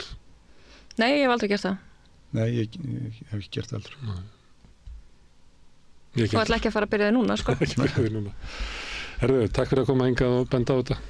Halldór og Saga, kærar þakkir. Takk fyrir. Ég sitt eins og hérna áfram og reyni að skilja þetta samfélag sem við lifum í. Næsti kafli er eftir augnablik. Hvernig getur við réttlætt að 60% eflingarfólks eigi erfitt með að ná endum saman? Efling stéttarfélag. Barátta fyrir betra lífi. Þarftan að tala borgarfulltrúa. Borgarfulltrúar Sósíalistaflokksins eru með viðtalstíma alla mánudaga klukkan 13:30 til 14:30. Það þarf ekkert að bóka tíma, endilega kíkjum við í Bólholt 6, 105 Reykjavík. Allir þættir samstæðvarinnar eru fáanlegir á öllum helstu hlaðvarpsveitum. Það komið almannatryggingu sem við rætt svolítið hérna við rauðaborðið. Við fengið hingað formenn ÖBÍ, geðhjálpar og þroskahjálpar til þess að ræða svona sín sjónarmið. Við fengið félagsmálaráðar hingað til þess að mæla fyrir frumvarpinu. En nú er það komið niður í þing og komið tími til þess að heyra afstöðu þingmanna. Hingað eru komnir 3 þingmenn sem að hafa mikið fjallað málefni öryrkja í gegnum tíðina. Það er Steinunn Þóra Árnadóttir sem er líka formaður nefndarinnar sem er með málið til umfjöllunar. Inga Sæland, formaður Flokks fólksins og Jóhann Páll Jóhannsson, þingmaður Samfylkingarinnar. Verið velkomin. Takk. Með þetta í huga að byrja eiginlega á andstöðinni af því að ráðherrann mælti fyrir frumvarpinu hérna daginn. Hvað er það hver eru kostirnir við þetta frumvarp? Og hver eru gallandir? Og ég að byrja? Já, takk. Ég meina, það er náttúrulega meðal annars verið að gera gera svipaða hluti og voru gerði með ellilífeyriskerfið hérna 2016. Það verið að einfalda greiðsluflokkana og skerðingarreglurna, þannig að það verið eitt skerðingarhlutfall og svo náttúrulega verið að innleiða breytingar á fyrirkomulagi endurhæfingar, sjúkra- og endurhæfingargreiðslur og svona gera það svolítið fyrir það að fólk þetta milli kerfa og þetta allt mjög að vinna góða og mjög mikilvægt. En svo eru ýmsir ágallar á þessu frumvarpi sem ég hef gert athugasemdir við og fleiri á þinginu. En mér langar kannski sko áður en við víkjum svona að þessum efnisatriðum aðeins að tala samhengi hlutana sko að við náttúrulega vitum það öll að öryrkjar, að fólk með skerta starfsgetu, þetta líklega bara sá hópur á Íslandi sem hefur það einna verst og við sjáum það núna frá því að ríkisstjórn Katrínar Jakobsdóttur var mynduð árið 2017 þá hefur hlutfall þeirra sem eru undir lágtekjumörkum farið hækkandi. Fátækt í þessum skilningi hefur aukist og ein af orsökum þess auðvitað svo að öryrkjar hafa setið eftir og kjör þeirra hafa ekki fylgt launaþróun þrátt fyrir að lögum almannatryggingar kveði skýrt á það.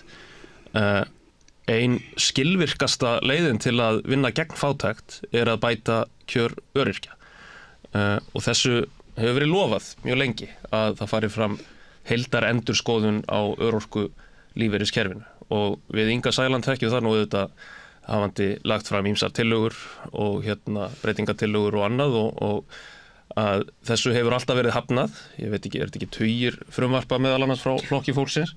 Þessu alltaf hafnað og kemst ekki til afgreiðslu á þeim forsendum að það sé svo mikilvæg heildarendurskoðun á örorkulífeyriskerfinu sem standi yfir og núna sú stund runnin upp og mér finnst mjög athyglisvert sko að því ég í tveimur... Láttu við að komi endurskoðunin en ekki bætunar á kjörum öryrkja. Já, það auðvitað verið að bæta kjör stórs hluta öryrkja í þessu frumvarpi. Ég ætla ekki, mér dettur ekki í huga að neita því. En það sem ég finnst svolítið athyglisvert líka í þessu, ég seti í tveimur þingnefndum, annars vegar atvinnuveganefnd og hins vegar velferðarnefnd og í báðum nefndum eru risastór mál frá ráðuneytum undir stjórn Vinstri grænna. Við erum með breytingar á sjávarútvegskerfinu og við erum með lagareldisfrumvarpið í atvinnuveganefnd. Mér finnst mjög athyglisvert að skoða sko hvernig nálgunin gagnvart hagsmunaaðilum og þeirra sem málið varðar í þeirri vinnu annars vegar og hins vegar vinnunni lítur að kjörum öryrkja. Í sjávarútvegsmálunum, ég menna þið þekkið verkefnið Auðlindin okkar þar sem útgerðin og allir hagsmunaaðilar í sjávarútvegi eru kallaðir að borðinu og skipaður einhver stærsti samráðshópur Íslandssögunar og svo unnið frumvarp upp úr því samráði. Í lagareldismálinu þá frumvarp samið inn í ráðuneytinu, það fer í samráðsgátt og svo koma fram mjög harðorðar umsagnir frá meðal annars fyrirtækjunum frá samtökum fyrirtækja í sjávarútvegi og það brugðist mjög rækilega við þeim athugasemdum og stjórnsýsluviðurlög milduð og svo framvegis. En þegar kemur að breytingum á örorkulífeyriskerfinu þá fara þær í rauninni fram þessar breytingar, tillögurnar eru smíðaðar í svona lokuðum hópi, stýrihópi og sérfræðingateymi þar sem ekki einn einasti fulltrúi frá ÖBÍ á sæti, engin manneskja með fötlun eða skerta starfsgetu kemur með beinum hætti að þeirri vinnu. Svo þegar málið kynnt í samráðsgátt þá koma mjög alvarlega athugasemdir frá ÖBÍ og fleiri hópum, fólks með skerta starfsgetu og fatlaðs fólks. Og í rauninni eru allar svona veigamestu athugasemdirnar hunsaðar með öllu. Þannig að þetta svona mjög sláandi munur þarna. Þetta svolítið stór biti. En annars vegar það að hafi ekki haft samráð við hópana í gerð frumvarpsins. Hins vegar að þó að þarna komi fram margboðaðar endurbætur að þá fylgir því ekki nægar kjarabætur miðað við forsöguna. Það sem var alltaf verið að bíða með kjarabætunar. Já, svo eru það gallarnir á frumvarpinu sem ég átti nú eiginlega eftir að fara yfir en ég vil nú kannski ekki einoka alveg orðið hérna. Má ég aðeins koma inn í þetta? Varðandi kjarabæturnar þá eru þetta að koma 18 milljarðar inn þegar þetta frumvarp verður að lögum og þeir fara í kjarabætur til öryrkja og endurhæfingar 8 milljarðar á ári. í kerfisbreytinguna, það kostnaðurinn við það að gera breytinguna. Ég kann nú ekki alveg töluna hvað verður síðan aukningin á hverju ári vegna þess, en þetta eru þetta peningar sem fara beint í kjarabætur til þessa hóps. Raðast auðvitað svolítið mismikið eftir því hvernig hópurinn stendur nú þegar.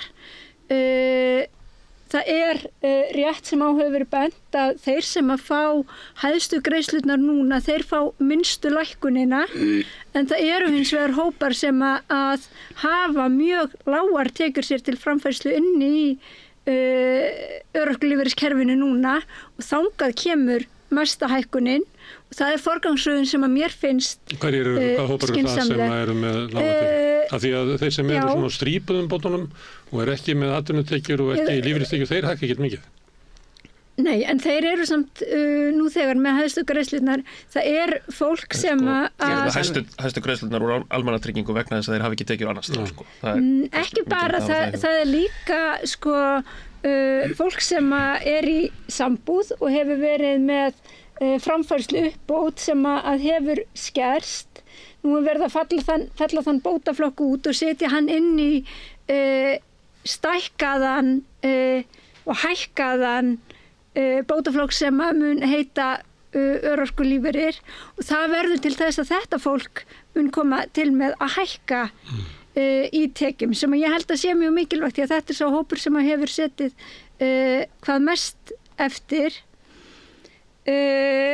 Svo langar mig að tala það að varðandi aðdragandan að þessu frumvarpi þá hann auðvitað alveg gríðarlega langur og það hafa verið ýmsar ólíkar nefndir sem hafa unnið að þessu málum og margar þeirra hafa svo sannarlega haft hagsmuna aðila við borðið sem betur fer af því að ég tel að það sé mikilvægt því að það gengið frá borðinu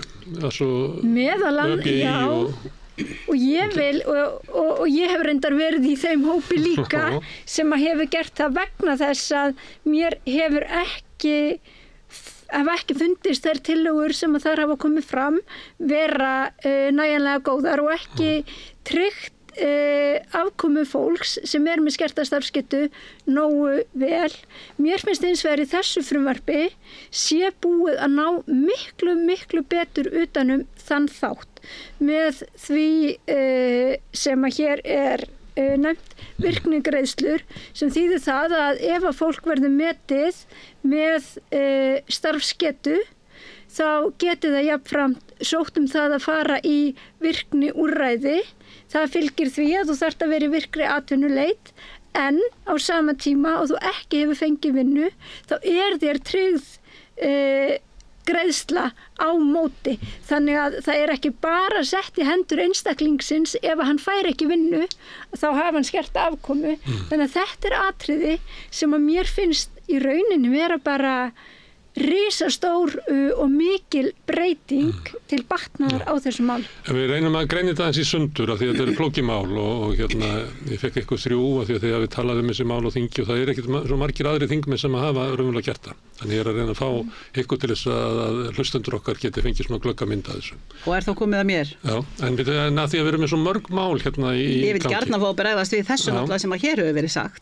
Eðli málsins samkvæmt. Vegna þess að það sem ég að sjá við þetta almannatryggingafrumvarp hér svona stærstum hluta hrein og klár aðför að öryrkjum. Hrein og klár aðför að öryrkjum. Vegna þess að við skulum tala kjarabótina. Við skulum hún talar hún Steinun Þóra að hér séum 18 milljarðar settar inn í kerfisbreytingu. Það voru 11 milljarðar hreint útsagt sem átt að fara beint í það að hækka grunnframfærslu öryrkja. Það búið að fresta í rauninni gildistöku þessa frumvarps til september á næsta ári þegar við vitum náttúrulega að þessi ríkisstjórn verður alveg örugglega búin að leggja upp laupana. En það ekkert sem að hefði þurft að koma í veg fyrir það að þessir 11 milljarðar yrðu eftir sem áður settir inn í það að hækka í rauninni grunnframfærslu sárafátast fólks. Hér nefnir Steinun Þóra virknistyrkin. Virknistyrkurinn, hann kemur í rauninni inn í það sem við köllum í dag, þess að svo kallu sérstöku framfærslu uppbót. Þannig að sá einstaklingu sem í atvinnuleit, hann á pari við það vegna þess að einn sérstaka framfærsluuppbót hún felld út. Það ekki rétt? Já. Þessir einstaklingar sem í atvinnuleit sem með 2 ára, það gefin 2 ára svona rammi þar sem að Vinnumálastofnun kemur að því að aðstoða þig við að leita þar að vinnu, þá ert þú með 285.000 króna öruga greiðslur á mánuði pluss 95.000 krónur í þennan svokallaða virknistyrk. Við skulum gefa okkur það á tímabilinu. Þá einhverja hluta vegna hafður fengið hlutastarf þetta árið og fengið fyrir það 30.000 krónur. Þá fellur virknistyrkurinn niður eins og hann leggur sig. Eins og hann fellur, jú, það er rétt, það er hárrétt. Þegar var greitt atkvæði þessa aðgerða áætlun í málefnum fallara núna í vetur, þá flokkur fólksins á eini flokkur á Alþingi á eldrauðu og hvers vegna þetta frumvarp líka gera ráð fyrir því þessi aðför sem eins og í þessari aðgerðaáætlun, þessi aðför að föttuðu fólki með sérþarfir eins og á vernduðu vinnustöðum, eins og að fá hér daginn út og einn grátandi fólkin á borð sem veit ég hvað það verður núna eins og til dæmis á Múlalund og fleiri stöðum. Ég get bara ekki skilið þann guðlega mátt sem að gera það að verkum að það verða að ráðast á okkar minnstu bræður og systur svona gróflega eins og þessi stjórn að gera. Í 7 ár höfum við lagt fram frumvarp eftir frumvarp sem bætir kjör og aðkoma þessa fólks. Þessu hefur öllu verið fleygt í ruslið. Þeir sem að leiða þessa nefnd núna, almannatrygginga, fyrrverandi formaður Vinstri grænna, Steingrímur J. Sigfússon, Óli Björn Kárason þar á meðal sem hefur margverið að leiða þessar svona stýrihópanefndir. Mér minnir að sé Eygló Harðardóttir og ég man ekki einn enn. Við höfum gjarnan sagt öryrkjar. Ekkert okkur án okkar. Það á ekki við hér. Og það sem að hefur líka verið að gera eins og Jóhann Páll bendir á eins og 2016 þegar öryrkjar gengu út úr þessu samkomulagi þar sem í raunin átti að einfalda kerfið og einfalda þá hvað lítur að til dæmis eldri borgurum vegna þess að þeirra lögin alltaf tóku gildi í janúar 2017 þar sem kom fram ákveðin einföldun í kerfinu en öryrkjarnir skildir eftir út af því þeir vildi ekki vera með í þessu partíi og út af hverju vildu þeir það ekki. Það var út af þessu starfsgetumati.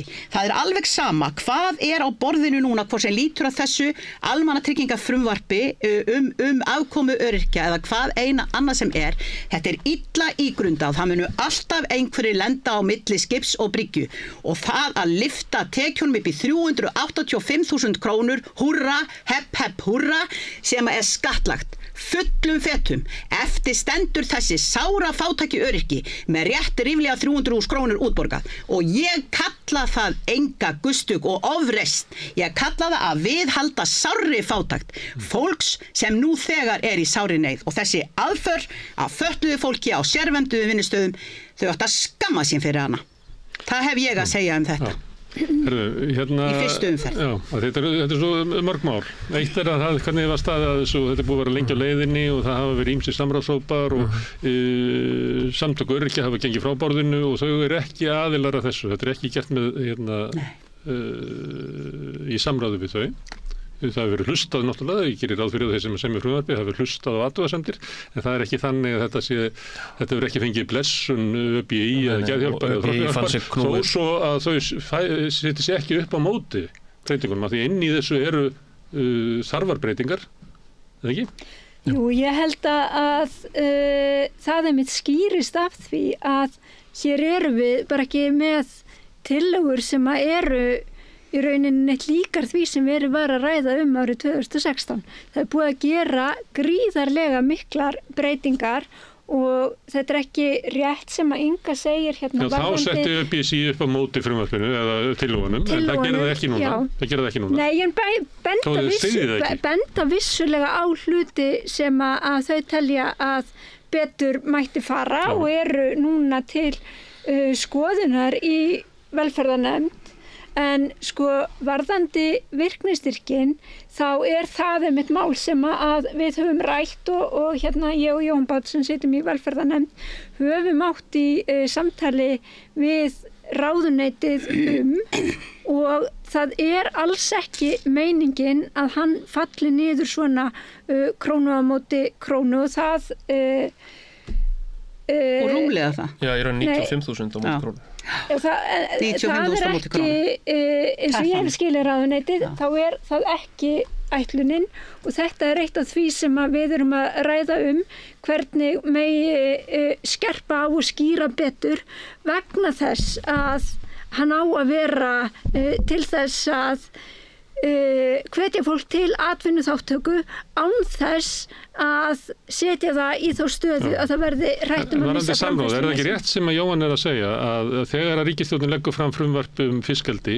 eða fiskveiðar að þá er það gert þegar það eru ljóst að svokallar hagaðilar sem eru fyrirtækin sem eru þarna geta sett sér við það, en þegar það eru lagðar fram tillögur breytingar á stöðu öryrkja, að þá er það ekki skilyrði að hópurinn setti sér við frumvarpið.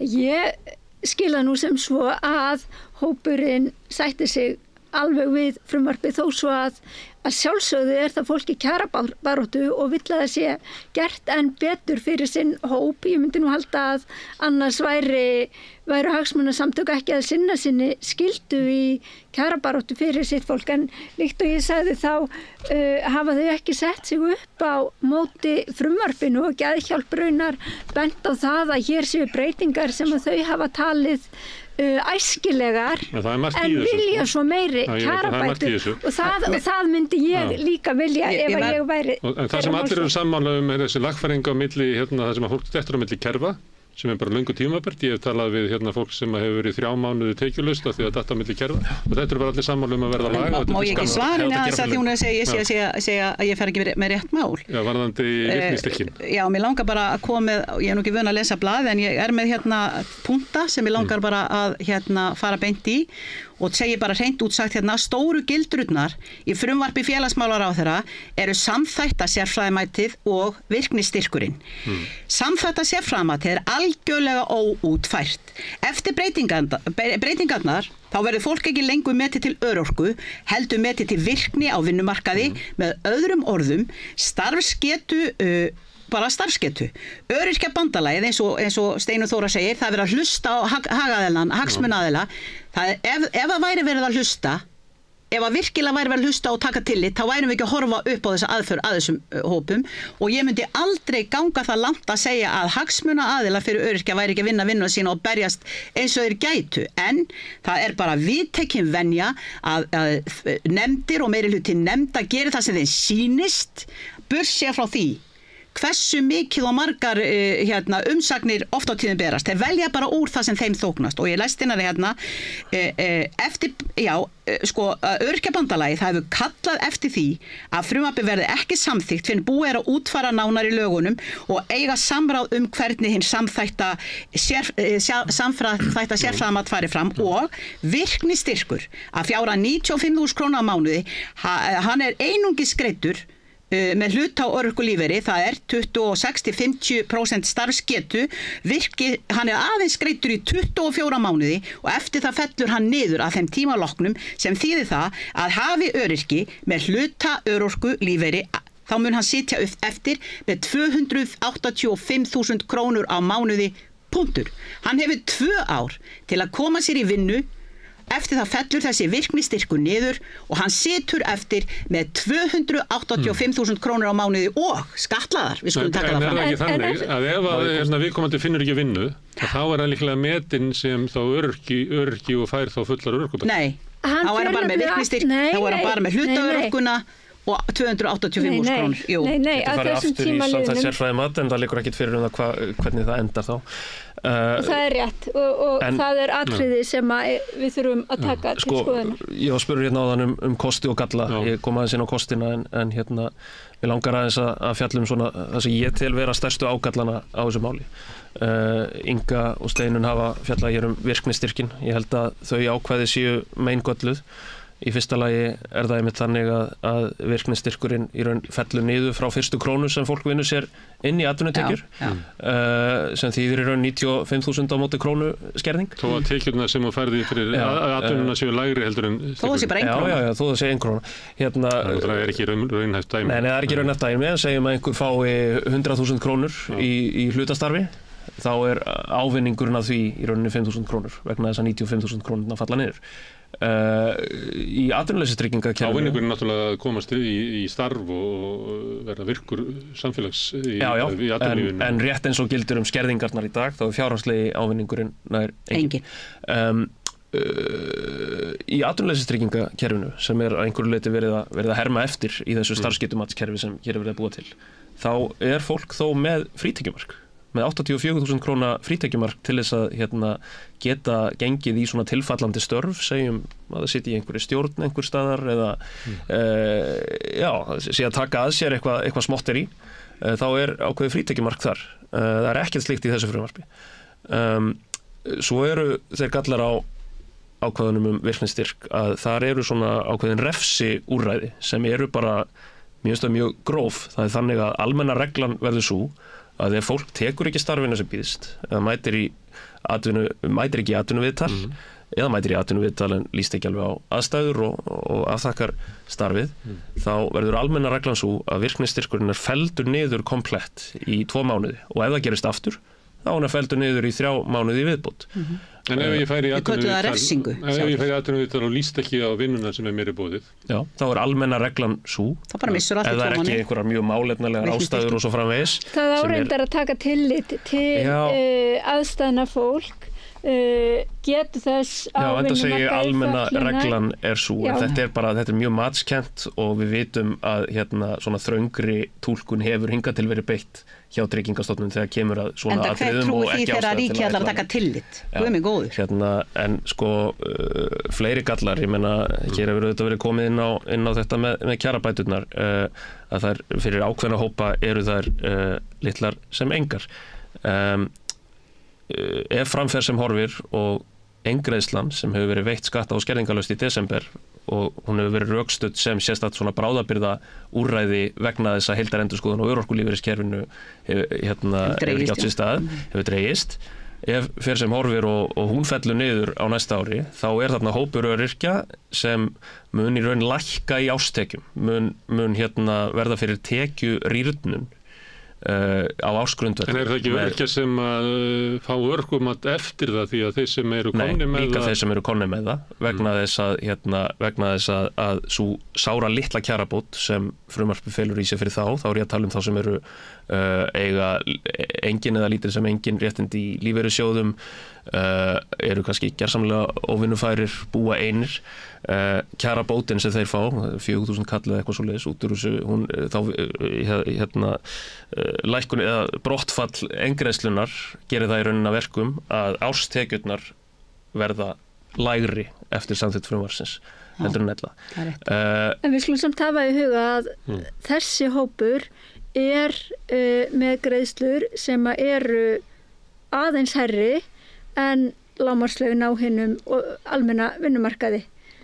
Þar með ég ekki að segja að það séu háar greiðslur en samt til þess að setja þetta í samhengi. Með hæstu greiðsluna frá TR vegna þess að hann hefur engar tekjur annars staðar. Það sé hærri en lágmarkslaun vegna þess að það fylgir oft mikill kostnaður því að vera algjörlega og þú ert oft til langs tíma.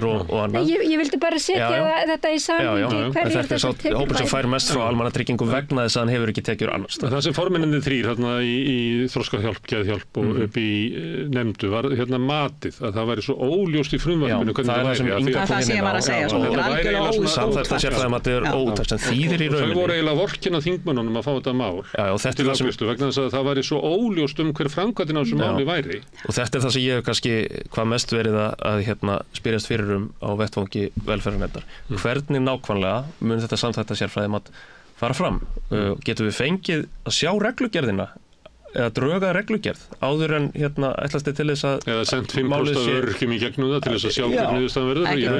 Það sem í rauninni verið að biðja er að Alþingi samþykki grundvallarbreytingar á því hvernig stjórnarskrárbundin réttur fólks til framfærsluaðstoðar metinn og skilgreindur án þess að það liggi fyrir hverjar nákvæmlega þessar breytingar eru. Og þetta bara stór hættulegt. Þetta ákveðið valdframsal til ráðherra og til Tryggingastofnunar. og mér finnst ekki góðu bragur á því. Mér finnst, og þetta er stafar á því að frumvarpið er að koma fram allt og seint og ég skil ekki alveg hvað hefur verið í gangi í ráðuneytinu öll þessi ár, vegna þess að þessi vinna hefur verið að malla öll þessi ár kjörtímabilsins, en svo bara og löngu fyrr. Já, löngu fyrr og það er nýbúið að skipa hópin sem á að útfæra samþætta sérfræðimatið. Hann er valla tekinn til starfa, síðast þegar ég vissi, ég held að séu 2 vikur eða svo síðan ÖBI og Þroskahjálp tilnefndu sinn fulltrúa í innan hóp, sko, þannig að hann er rétt að hefja störf. Ef ég má stinga inn einu litlum punkt, bara pínu litlum, þá er hvorki meira en minna heldur en það að það eru öryrkjar, það er þessi hópur sem er verið að fresta kjarabótum við núna til september á næsta ári sem á að greiða fyrir hann á að greiða hluta af þeim kjarapakka sem að ríkisstjórnin setti núna inn í samningana. Plús það að þeir óskuðu þá eftir 10 milljörðum meira í arðgreiðslur frá Landsvirkjun og svo núna 11 miljardana sem þeir eru að taka frá öryrkjónum til þess að setja í þennan kjarapakka og þetta kemur bara fram núna bara alveg gjörsamlega staf fyrir staf í fjármálaáætlun næstu 5 ára. Það er bara gjörsamlega niður njörfa þar og tekið sérstaklega fram að það eigi að fresta þessum 11 miljardar króna greiðslu að það þurfa að greiða fyrir þennan kjarapakka. Þannig að ég er að segja, sko, það er alveg með hreinum ólíkindum að við skulum horfa upp á það hér ár eftir ár, hvernig er ráðist hreinlega að okkar minnstu bræðrum, þeim sem eru sko standa langkvöllustu fæti og eru hér í sárri fátækt, það er bara ráðist, þau eiga sem sagt að borga fyrir gæsku ríkisstjórnarinnar í kjarapakkanu núna með síðustu kaupsamning. Þetta get ég nú ekki tekið undir og það eru auðvitað þannig að áður en þessi lög taka gildi þá verður núgildandi kerfi í gildi og þess vegna mun örorkulífeyrir og aðra greiðslur taka hækkunum næstu áramót, þannig að það er ekki eins og þessi frost bara þar til að frumvarpið verður samþykkt en hvað varðar samþætta sérfræðimatið þá einmitt eins og Jóhann Páll sagði það er búið að skipa spurningin er eiginlega hvernig að þingmenn geta samþykkt þessi lög þegar að niðurstaðan eða hvað kemur út úr þeim er eiginlega algjörlega óvisst vegna þess að ég tel að þessi búið að setja inn þar hvaða hluta eigi að horfa til og velferðarnefnd hefur fengið kynningu á því sem að þarna á að vera inni og það sem mér finnst skipta svo gríðarlega miklu máli þar er að nú á ekki lengur einungis að líta til læknisfræðilegs mat á örorku sem að ég tel að sé skynsamlegt vegna þess að það eru miklu fleiri þættir sem að ráða því hvort að fólk hefur starfsgetu. En er ekki skiljanlegt að fólk fái svar við í sko hvert verður matið og hver verður niðurstaðan? Hvar lendi ég? Sér fólk bara? Já, það er mjög erfitt að vita það áður en að það er búið að leggja mat á einstaklingi. Það er nú talað um það að það eigi mitt að gera forprófanir á ólíkum hópum til þess að sjá hvernig þeir komi út úr þessu. Og hver á að leggja matið? Það sem að mér hver á að gera matið þínu? Það er starfshópur sem á að þar eiga að vera aðilar frá mjög ólíkum sviðum endurhæfingar, þjálfunar en það sem að mér finnst svo mikilvægt að er verið að horfa til að það á að skoða stöðu einstaklingsins í samspili við þær skerðingar sem að hann hefur, það er að segja fötlunina en í samspili við aðstæður einstaklingsins og umhverfisins vegna þess að þú getur verið með einstakling sem að getur sinnt ýmsum störfum en vegna umhverfisins en físiska aðgengis eða annara hluta á erfitt með að sinna vinnu eða tilteknum störfum og mér finnst þetta skipta svo gríðarlega miklu máli En frumvarpið svarar þessu ekki, við getum tekið bara eitthvað dæmi eitthvað sem er með sjúkdóm sem að veldur því að hann fær svona köst og verður óvinnufær í 3 mánuði sem að engi veit almennilega hvenær koma og einhver getur úrskurðað það að þú ert með 60% starfsgetu, þú ert bara 40% öryggi, en það ekkert starf fyrir þennan mann. Það enginn sem til í að ráða mann sem að getur fengið dott í eitthvað kast og horfið í 3 mánuði inn í sjúkdómsinn og komið svo tilbaka. Það rétt. Þetta spurningar sem að margir að spyrja sig. Og það held ég einna flóknustu viðfangsefnin. En ég held að það skipti jafnframt líka máli að vera með kerfi sem að gera það verkum að fólk í þessum aðstæðum, og ég sjálf með einmitt svona kastasjúkdóm, vilji reyna fyrir sér á vinnumarkaði, og þess vegna skiptir máli að virknistyrkurinn komi á móti, því að ef einstaklingur metinn með starfsgetu en það vill enginn ráðan, þá fær hann í það minnsta uppbót á lífeyrinn sinn, þannig að hann sé jafnsettur þeim sem á örorkulífeyri. Og þá hann settur í hamstrahjólið og þarf að taka hvaða starfi sem ekki hvaða starfi sem Þetta óttinn sem að fólk hefur. Ég veit að þetta óttinn sem að fólk hefur. En þetta bara rétt. Því að starfsgetumat víða heim, ég tala ekki í Bretlandi, hefur bara reynst ákaflega illa. Enda tekur það ekki tillit til þessara umhverfisþátta sem að ég var að fjalla og það bara stór galli á því, en það einmitt verið að skrifa það inn í það hvernig hér eigi að haga matinu til þess einmitt að bregðast við því og vera meira í áttina því sem að gert á hinum Norðurlöndunum. Það finnst þér frumvarpið vera fullbúið til þess að þingi geti tekið afgreita? Sko, frumvarpið þetta bara í vinnslu núna í velferðarnefnd. Ég held að það séu atriði sem að þarf að skerpa á til að mynda að útskýra betur virknistyrkinn eftir samtal við ráðuneytið. Það bara vinna sem að enn í gangi og ég get svo sem ekki sagt til núna hvernig líkur, þannig að ég held að eins og alltaf þegar að mál eru í meðferð nefnda þá séu oft einhverjar skrúfur sem að þarf að herða betur. En ég alveg stend við það að þetta frumvarp hér það langsamlega besta og tryggir best kjör þeirra sem að einhverja hluta vegna hafa skerta starfsgetu sem að við höfum séð sem þetta bera saman við, sem hafa komið áður. Já, enda var þeim ítt út á borðinu.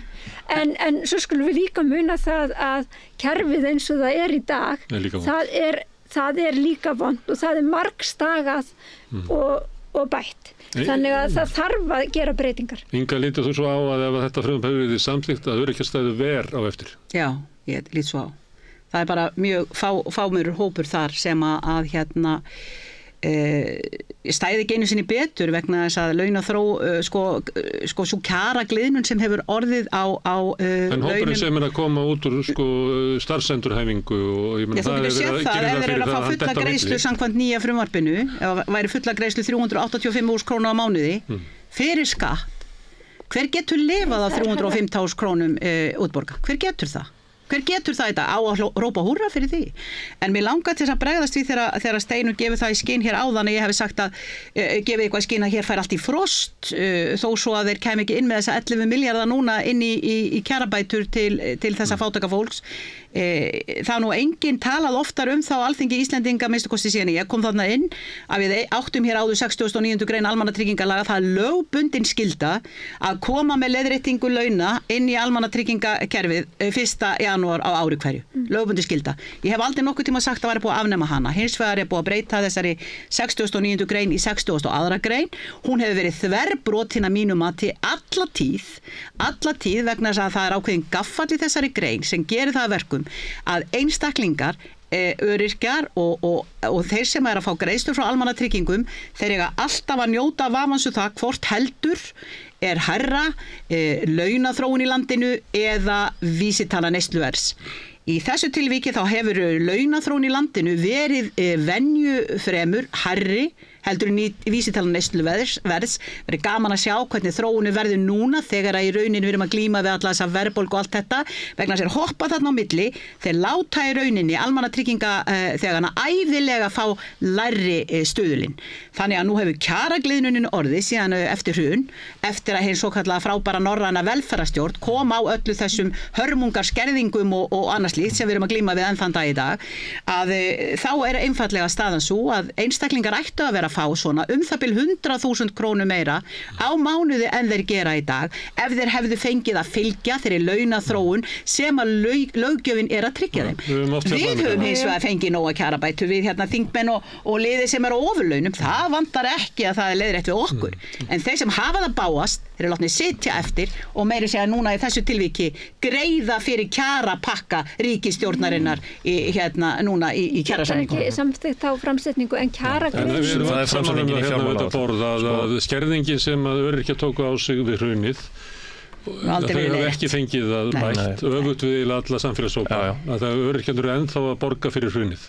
Það voru náttúrulega skerðingar í almannatryggingakerfinu frá upphafi, það var náttúrulega krónu móti krónu skerðing bara frá því þeir geta verið kannski ósammála um það hvernig eigi að vinna það tilbaka, þá er þetta sammála um að það hljóta að vera markmið. Krónu móti krónu, svo hafa dansað fram og tilbaka skerðingar. Að vinna það tilbaka.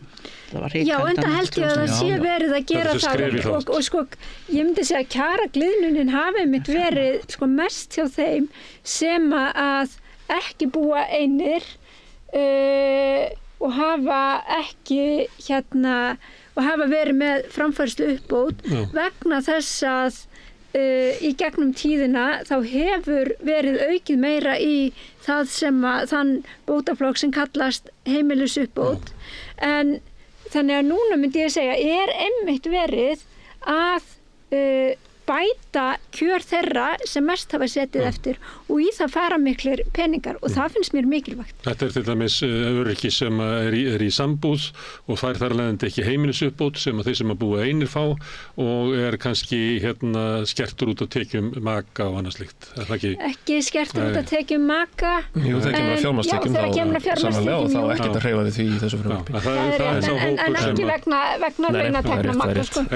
Jóhann Páll, Steinunn og Inga eru báðar með örorkumat og það sama á við Guðmund Inga Kristinsson sem er þingmaður Flokks fólksins og þetta eru þeir þingmenn sem hafa mest rætt málefni öryrkja í þinginu.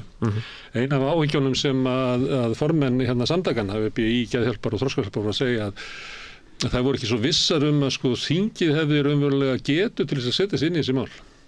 Og þið kannast við að sumuleyti er það rétt að þessi mál sé rosalega flókin en að sumuleyti er það einhver goðsögn sem að menn gangast við til þess að setja sig ekki einfallega inn í það. Þú veist, sjávarútvegsstefna er mjög flókin, landbúnaðarkerfið er mjög flókið en það er eins og þingmenn veigri sig við að setja sig almennilega inn í sko málefni öryrkja í skjóli þess að einhver sagði einhvern tímann að þetta væri svo flókið. Það væri bara einn maður í Íslandi sem skildi þetta og mér skildi þetta saman að setja á inn í dag.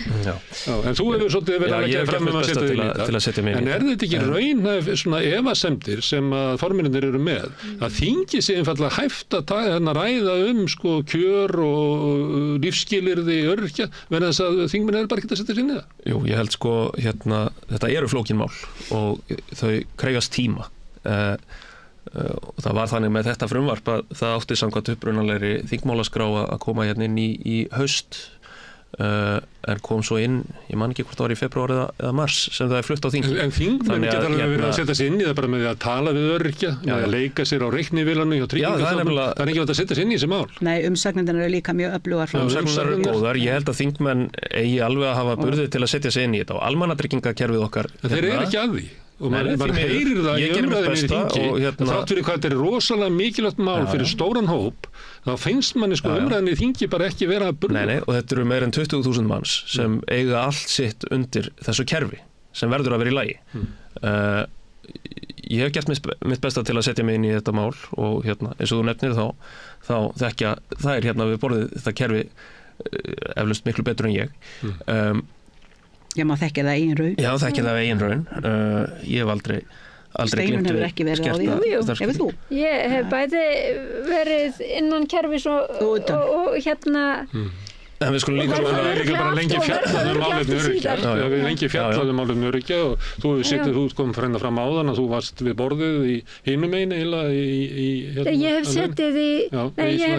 hef setið sem þingmaður. En við skulum muna kerfið upphálega, almannatryggingakerfið á Íslandi, það var í rauninni smíðað á einhverjum 10 árum hérna í kringum seinna stríð af mörgum flokkum í mörgum löngum fösum þar sem, og það í rauninni alveg ótrúlegt að skoða efni frá þessum tíma hvað þessir, þetta voru nú eiginlega bara menn þessi framsýnu menn sem voru að skoða hvað hafði gefist best á hinum Norðurlöndunum og svona að setja sig mjög rækilega inn í allan litteratúrin í kringum þetta og smíðuðu þetta kerfi frá grunni á það bil 10 árum. Fyrst hét þetta alþýðutryggingar, svo almannatryggingar, það var stöðugt verið að breyta og bæta og ólíkt því sem stundum haldið fram þá voru skerðingar í kerfinu alveg frá upphafi og það var krónu móti krónu skerðing bæði á ellilífeyri og öðrum lífeyri alveg frá upphafi. Það var miklu meiri tekjutenging við afkomu makans. Það var tekjutengingin ekki þessi svo kallega krónu móti krónu skerðing. Það var krónu móti krónu skerðing frá upphafi. Nei. Jú, getur lesið hérna. Ég hef lesið. Já. Þetta var þannig í kerfinu. En ég að spyrja þig, Jóhann, hvort að þingið þarna þessi 63. Já, nei, ég meina það verður bara að gera þá kröfu til þingsins. Öryrkja, þannig það voru eftir 59. Er þetta fólk bara tilbúið til þess að afgreiða mál? Ég vil alltaf frekar að þingið geri það heldur en einhverju teknokratar inn í einhverju ráðuneyti eða inn í tryggingastofnun, sko. Við erum lýðræðislega kjörin til þess að setja okkur inn í þetta og gera þetta og það gerum við í samráði og samstarfi við fólk sem best þekki til og það verður bara að gera þá kröfu til allra alþingismanna að standa undir þessu. Ég hugsi ykkur hversu lágt hægt að leggjast eins og til dæmis með þessi aðför sem að fólki sem hefur hreinlega flúið land vegna fátæktar hérna. Og það er verið að kalla eftir því að fella niður persónuafslátt af þeim þrátt verið þau greiði skatta til Íslands og þá langar mér sérstaklega að nefna það. Ég kom með fyrirspurn til ráðuneytisins og ég fekk svar. Ég fekk svar það að þetta myndi bara alls ekkert verða eins og við varum að mála upp.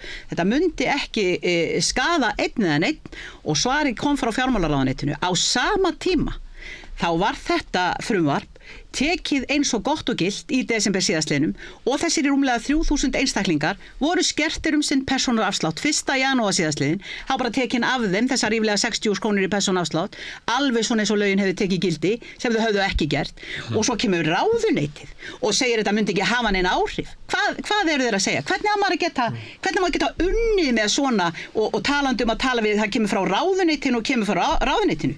Ég gef frat í svona ráðuneyti, ég vil bara segja það og ég ber ekkert traust til þessara ráðuneyta sem við þurfum að glíma við hér dagstaglega.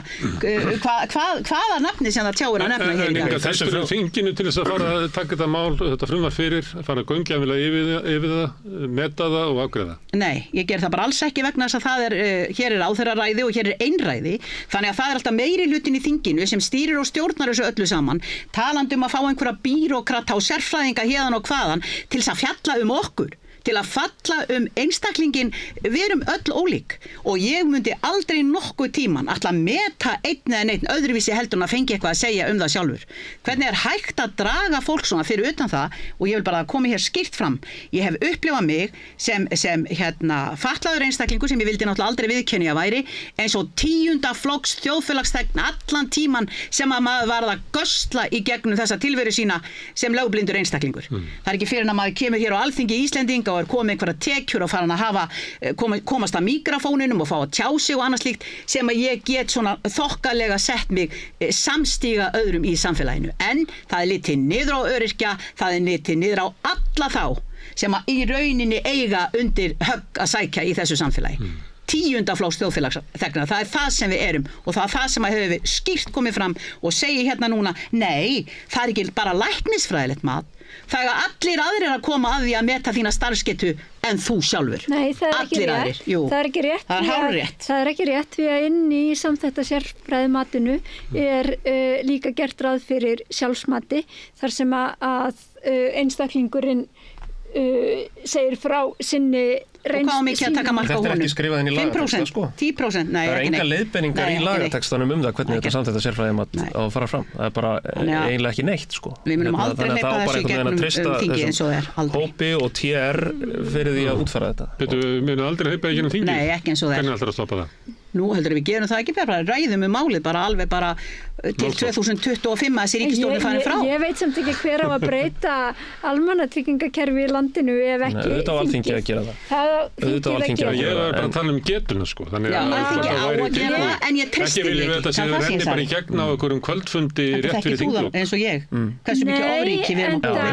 Enda höfum við náttúrulega fjallaði málið. Bara einræði og ofríki. Enda höfum við fjallaði málið á mörgum fundum í velferðarnefnd þar sem að fólk að spyrja gagnrýnina spurninga.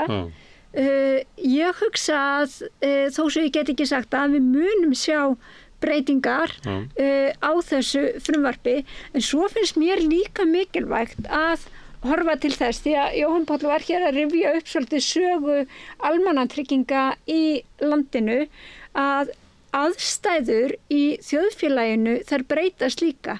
Sem betur fer fólk að lifa lengur með skerta starfsgetu og langvarandi sjúkdóma sem það hefði jafnvel dáið úr hér áður fyrr. Og mér finnst mikilvægt að sníða kerfi þannig að það tryggi framfærslu þessara hópa en geri þeim jafnframt mögulegt að vera á vinnumarkaði og bæta kjör sín. Og það nú eitt af því sem við kannski ekki rætt það að fyrir þau sem að verða metin með hlutaörorku, að þar eru frítekjumörk sem að eru mun rýmri en þau sem að eru núna, enda þar gert ráð fyrir því að þar sé fólk sem að með starfsgetu yfir 25%. Þannig að mér finnst við líka þurfa að þróa kerfið okkar í takt við samfélagið eins og það en auðvitað ekki að missa sjónar af því að þetta eru almannatryggingar sem að eiga að tryggja framfærslu fólks sem ekki getur einhverja hluta vegna að blasa tekna sjálf. Heldur að það þingi afgreiða núna í vor? Ég vona það. Og í þessu samhengi það skiptir líka bara máli hvernig vinnumarkaðurinn þróast og að vinnumarkaðurinn sé tilbúin fyrir þetta, og þetta einn af þeim athugasemdum sem hefur komið fram hvar eru öll þessi störf sem fólkið á að ganga í. Nákvæmlega. Þróunin sé þveröfuga, meiri kröfur á fólk. Og við sjáum hvað hið opinbera til dæmis stendur sig svakalega illa þegar kemur að því að kemur að hlutastörfum og störfum fyrir fólk með fötlun. Ekki svolítið mikill munur á því hvort ekki gefin kostur á því að vinna? Eða hvort þú þvingaður í það? Það sem ég hef áhyggjur af að nú staðan þannig að mjög stór hluti öryrkja einmitt á aldrinum 50 ára og yfir. Þetta mikið af fólki sem bara, stundum þetta líka bara fólk sem hefur unnið við erfiðistörf alla ævi, hefur hreinlega slitið sig út. Í Danmörku var farið svo leið fyrir nokkrum árum snembær eftirlaun. Já, snembær eftirlaun, einmitt. Ég meina, núna, ég var að lesa fréttir af honum Arne Jul í Danmörku sem varð frægur núna í kosningabaráttu sósíaldemókrata árið 2019 og eftir honum nefnt það sem kallað Arne Pension, snemmtaka lífeyris fyrir erfiðisvinnufólk. Það sem ég hef ágjur í þessu frumvarpi að Þau eru ekki á dagskrá íslenska stjórnmála. Þau eru aldrei ekki á dagskrá íslenska stjórnmála að hækka eftirlaunaldurinn. Nákvæmlega. Það er líka verið að hækka í Danmörku fyrir aðra sem það er ekki verið að taka tilliti til þess sem að að koma á örorku ég hef ágjur af einmitt þessi hópur að fólk sem búið að slíta sér út á langri starfsævi fái ekki að ljúka starfsæfinni með reisn, heldur verði neytt inn í eitthvað starfsgetumats kerfi þar sem Tryggingastofnun einhvern veginn svolítið með svipuna á lofti. Taktu starf, mættu í atvinnuviðtal, annars verður þau fyrir framfærslu missi. Og þetta alveg óþolandi tendens að vera alltaf að nota óttan framfærslu missi sem einhvers konar hvata til virkni. Við hljótum að geta farið aðra leiðir til þess að tryggja að fólki geti liðið vel og tekið þátt í samfélaginu, frekar en að vera alltaf með svipuna á lofti einhvern veginn. Þú verður að mæta í atvinnuviðtal, þú verður að taka hvaða starfi sem býðist, annars munum við fella niður virknistyrkinn þinn og þú dettur langt undir lágmarkslaun í 2-3 mánuði. Við getum ekki byggt kerfið upp svona.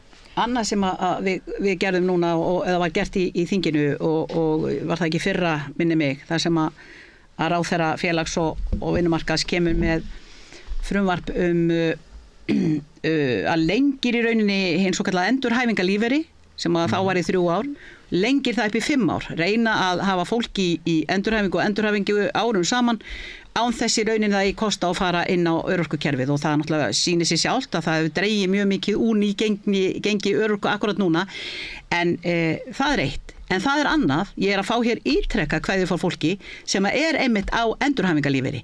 Það dettur niður eftir x mánuði og það þarf að byrja ferlið alveg upp á nýtt og alltaf upp á nýtt.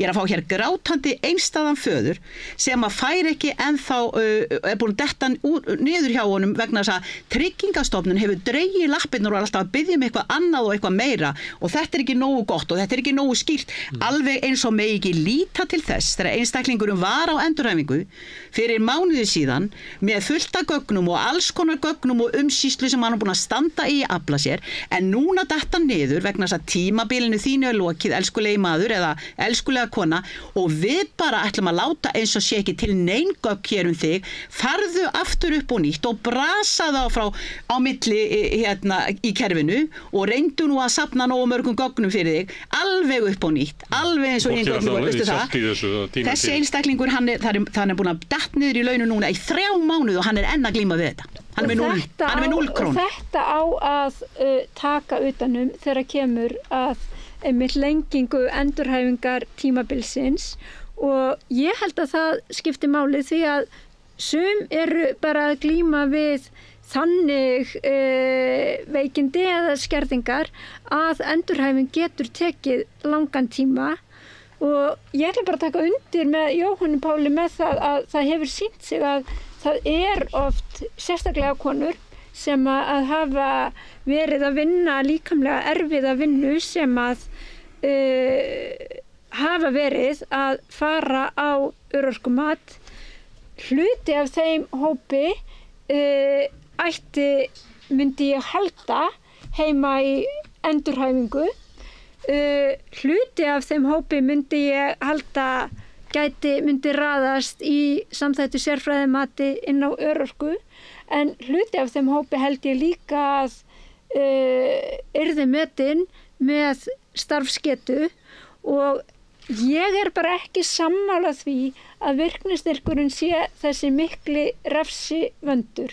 Ég tel hann einmitt vera afkomu tryggingu sem gerir það að verkum að jú, þú þarft vissulega að taka þátt í vinnumarkaðsúrræðum en, og það er einn af stóru göllunum sem voru þegar var verið að tala breytingar á kerfinu hér fyrir kringum 2016 var að þá átti bara að meta fólk til hlutaörorku og í rauninni gera það svo bara algjörlega háð vinnumarkaðinum það hvort það myndi ná upp í frekari framfærslu. Það er verið að koma til móts við það hérna. Herðu, Steinunn ætlar að ná þessu genið þingið. Inga ætlar að stoppa það. Já. Hvað ætlir þið að gera í samfélaginu? Við viljum sjá mjög mikla breytingar á málum. Breytingar, þá skulum við samþykja allt sem er til bóta. Við getum ekki leyft þessu að einhvern veginn líða ljúlega gegnum þingin ef að það verður breytingar á málinu. Það verður þingið einhverja vikur. Já, ég meina það verður að tryggja raunverulega kjarabót. Það verður að tryggja og ég ætla að segja það aftur að því að Steinunn Þóra segir ég fari ekki með rétt mál þegar ég er að benda á það að þessir 11 milljarðar sem áttu að fara beinustu leið inn í það að hækka framfærslu almannatrygginga það stendur skýrum stöfum í bæklingnum sem við erum með fjármálaáætlun. Hvort það var bæði á blaðsíðu 64 eða 8 og 130 eitthvað, það stendur skýrum stöfum að það er frestun á þessum 11 milljörðum því það þurfa að nýta þá í þá aðgerðaráætlun sem að koma núna inn í kjarapakkan við síðustu kaupsamninga. Það stendur skýrum stöfum, það stendur þar og bara svart á hvítu þannig að það eru öryrkjar sem eiga að greiða fyrir og fresta þeirri kjarabót sem þeim að lofa, fresta þeirri kjarabót eina ferðina enn vegna þess að það á að nýta þessa kjarabót sem að þeim veitir ekki af í eitthvað alltan. Þeir sem lesa þetta frumvarp sjá það hins vegar að það er ekki hægt að láta þetta frumvarp taka gildi nú þegar vegna þess að það er verið að gera kerfisbreytingu og Tryggingastofnun þarf tíma til þess að vinna að henni til þess að þessi hægt að framkvæma. En hún þarf engan tíma Steinunn til þess að setja fjármagnin í þetta. Hún þarf enga einustu aðlögun að því að setja þessi 11 milljarða inn í kjarapakka. Það mútu að setja það inn í gamla kerfið, ekki? Já, bara uppfæra lægstu launin. En það er þá til að mynda ekki til þess að hækka þau sem að eru með lægstu greiðslurnar núna eins og þessi kerfisbreyting á að gera. Herðu, þið þurfa að ræða þetta niður í þingi og ef að framfyrir sem horfir þá verður það líklega að verður þingið starfandi í einhverja vikur, býst ég við, og ég fæ ykkur kannski... Við erum alveg til fram að næstu kosningu. Ég fæ kannski ykkur til þess að koma og ræða þetta mál aftur, því eins og ég segi þá er þetta stórt mál og flókið, svona. Það er ég held að fólk þurfa að venja sig við að heyra þessi hugtök og fara yfir dæmin til þess að átta sig á þessum breytingum. Kannski fæ ég ykkur hingað bara aftur. Ég held að við getum bara sagt með sanni að við munum verja hagsmuni þessa hóps. Af öllu hjarta. Það tel ég mjög svo sannlega líka vera að gera. Það tel ykkur öll vera því. Steinunn, Inga og Jóhann, kærar þakkir. Takk. En ég sitt hérna áfram að reyna að skilja þetta samfélag. Næsti kafli eftir augnablik. 60% Eflingarfólks á erfitt með að ná endum saman. Hvernig er hægt að réttlæta það? Efling stéttarfélag. Barátta fyrir betra lífi. Ertu á leið heim úr vinnu? Stilltu á FM 89,1. Já, það verður kosið til þings í Bretlandi eftir mánuð. 4. júli, nú er 4. júni og þá er kannski gott að taka stöðuna og fréttaritari samstöðunar í London, Guðmundur Auðunsson er á línunni. Hvað verður kosið? Ég held að það sem að snúist fyrst og fremst þessar kosningar snúast vilja menn áfram það sama eða breytingar. Það er frekar hægt að segja það heldur en að það sé tekist á eitthvað gífurlega málefni. Vegna þess að málefni hafa hjá verkamannaflokknum sem er stjórnarandstaðan gegn íhaldsflokknum sem er ríkisstjórnin, það er ekkit langt sem ber á milli þar eftir að núverandi formaður flokksins og hans forsta hafa fært flokki mjög til miðju, inn á miðju. Þannig að fyrst og fremst er þetta spurning breytingar eða ekki breytingar. Þá er þetta að tala um að það er ekki von á neinni breyttir í stefnu í neinum grundvallaratriðum, heldur bara breyttir menn í brúnni? Já, mestu leyti. Það er verða auðvitað einhverja breytingar ef að verkamannaflokkurinn vinnir sem allt stefnir í, samkvæmt skoðanakönnunum, að þá verða auðvitað breytingar. Það verður ekki bara breytingar á persónulegum fólki heldur við munu þá áherslurnar aðeins breytast og flokkurinn lofar að bæta stöðuna í heilbrigðiskerfinu sem er alveg til skammar og menntakerfinu. Þeir ætla meðal annars að setja á virðisaukaskatt á skólagjöld í einkaskólum sem hefur verið svona lengi á borðinu og nota þá peninga í skólamál og menntamál. En þeir á móti hafa verkamannaflokkurinn lofar að eiginlega hækka ekki skatta sem er einu meiri háttar, allavega ekki skatta á einstakling og fyrirtæki og þá er mjög erfitt að sjá hvernig þeir ætla að fjármagna einhverja gífurlega breytingar eftir 14 ára niðurskurð stjórnar íhaldsflokksins. Þannig þeir eru að lofa breytingum án þess að ætla að breyta miklu? Nákvæmlega, og þeir eru eiginlega búin að binda sig svolítið í því og þetta gerði Tony Blair líka 1997 fyrir þá sem kunna söguna. Hann batt sig eiginlega líka í það að ætla ekki gera neitt róttækt því að þeir ætla að binda sig í fjárhagsáætlun núverandi ríkisstjórnar sem gengur ekki upp, ekki ef á að fjármagna heilbrigðiskerfið sérstaklega þannig að nægi og það má taka sinn dæmi af stundum með tala það hjá Blair-stjórnina fyrstu 4 árin hafi raun og hafi verið svona töpuð ár vegna þess að þeir gátu ekki veitt miklu fjármagni inn í hinn opinbera geira sem hafi verið fjársveltur þá eins og núna og það var ekki fyrir upp úr kosningunum 2001 sem var veitt töluverðu fjármagni í mennta- og heilbrigðismál og uppbygging gerð þar í Bretlandi þá með ákveðnu leyti voru gerð þar hrikaleg mistök með því að gera uppbyggingunni í heilbrigðis- og skólakerfinu í samvinnu, það sem var kallað public-private partnership, sem í raun og veru bara svikamilla, og þá voru einkaaðilar látin byggja nýja skóla og ný sjúkrahús og síðan fá langtíma leigusamninga, þannig að í raun og veru almenningur að borga þessar byggingar mörgum sinnum upp til einkaaðila, og það svolítið hægt á að það verði gerð einhver svipuð tricks til þess að veita fjármagni í þá geira sem virkilega þurfa á fjármagni að halda núna ef verkamannaflokkurinn kemst í valda. Þannig að það verður stærri hluti þá af skattfé almenning sem fer í því að greiða vexti og arð til einkaaðila sem eiga kannski húsin og samgöngumannvirkin og annað slíkt. Þetta nú sama stefna að verða að nota hérna í Íslandi. Það ákveðin hætta á því.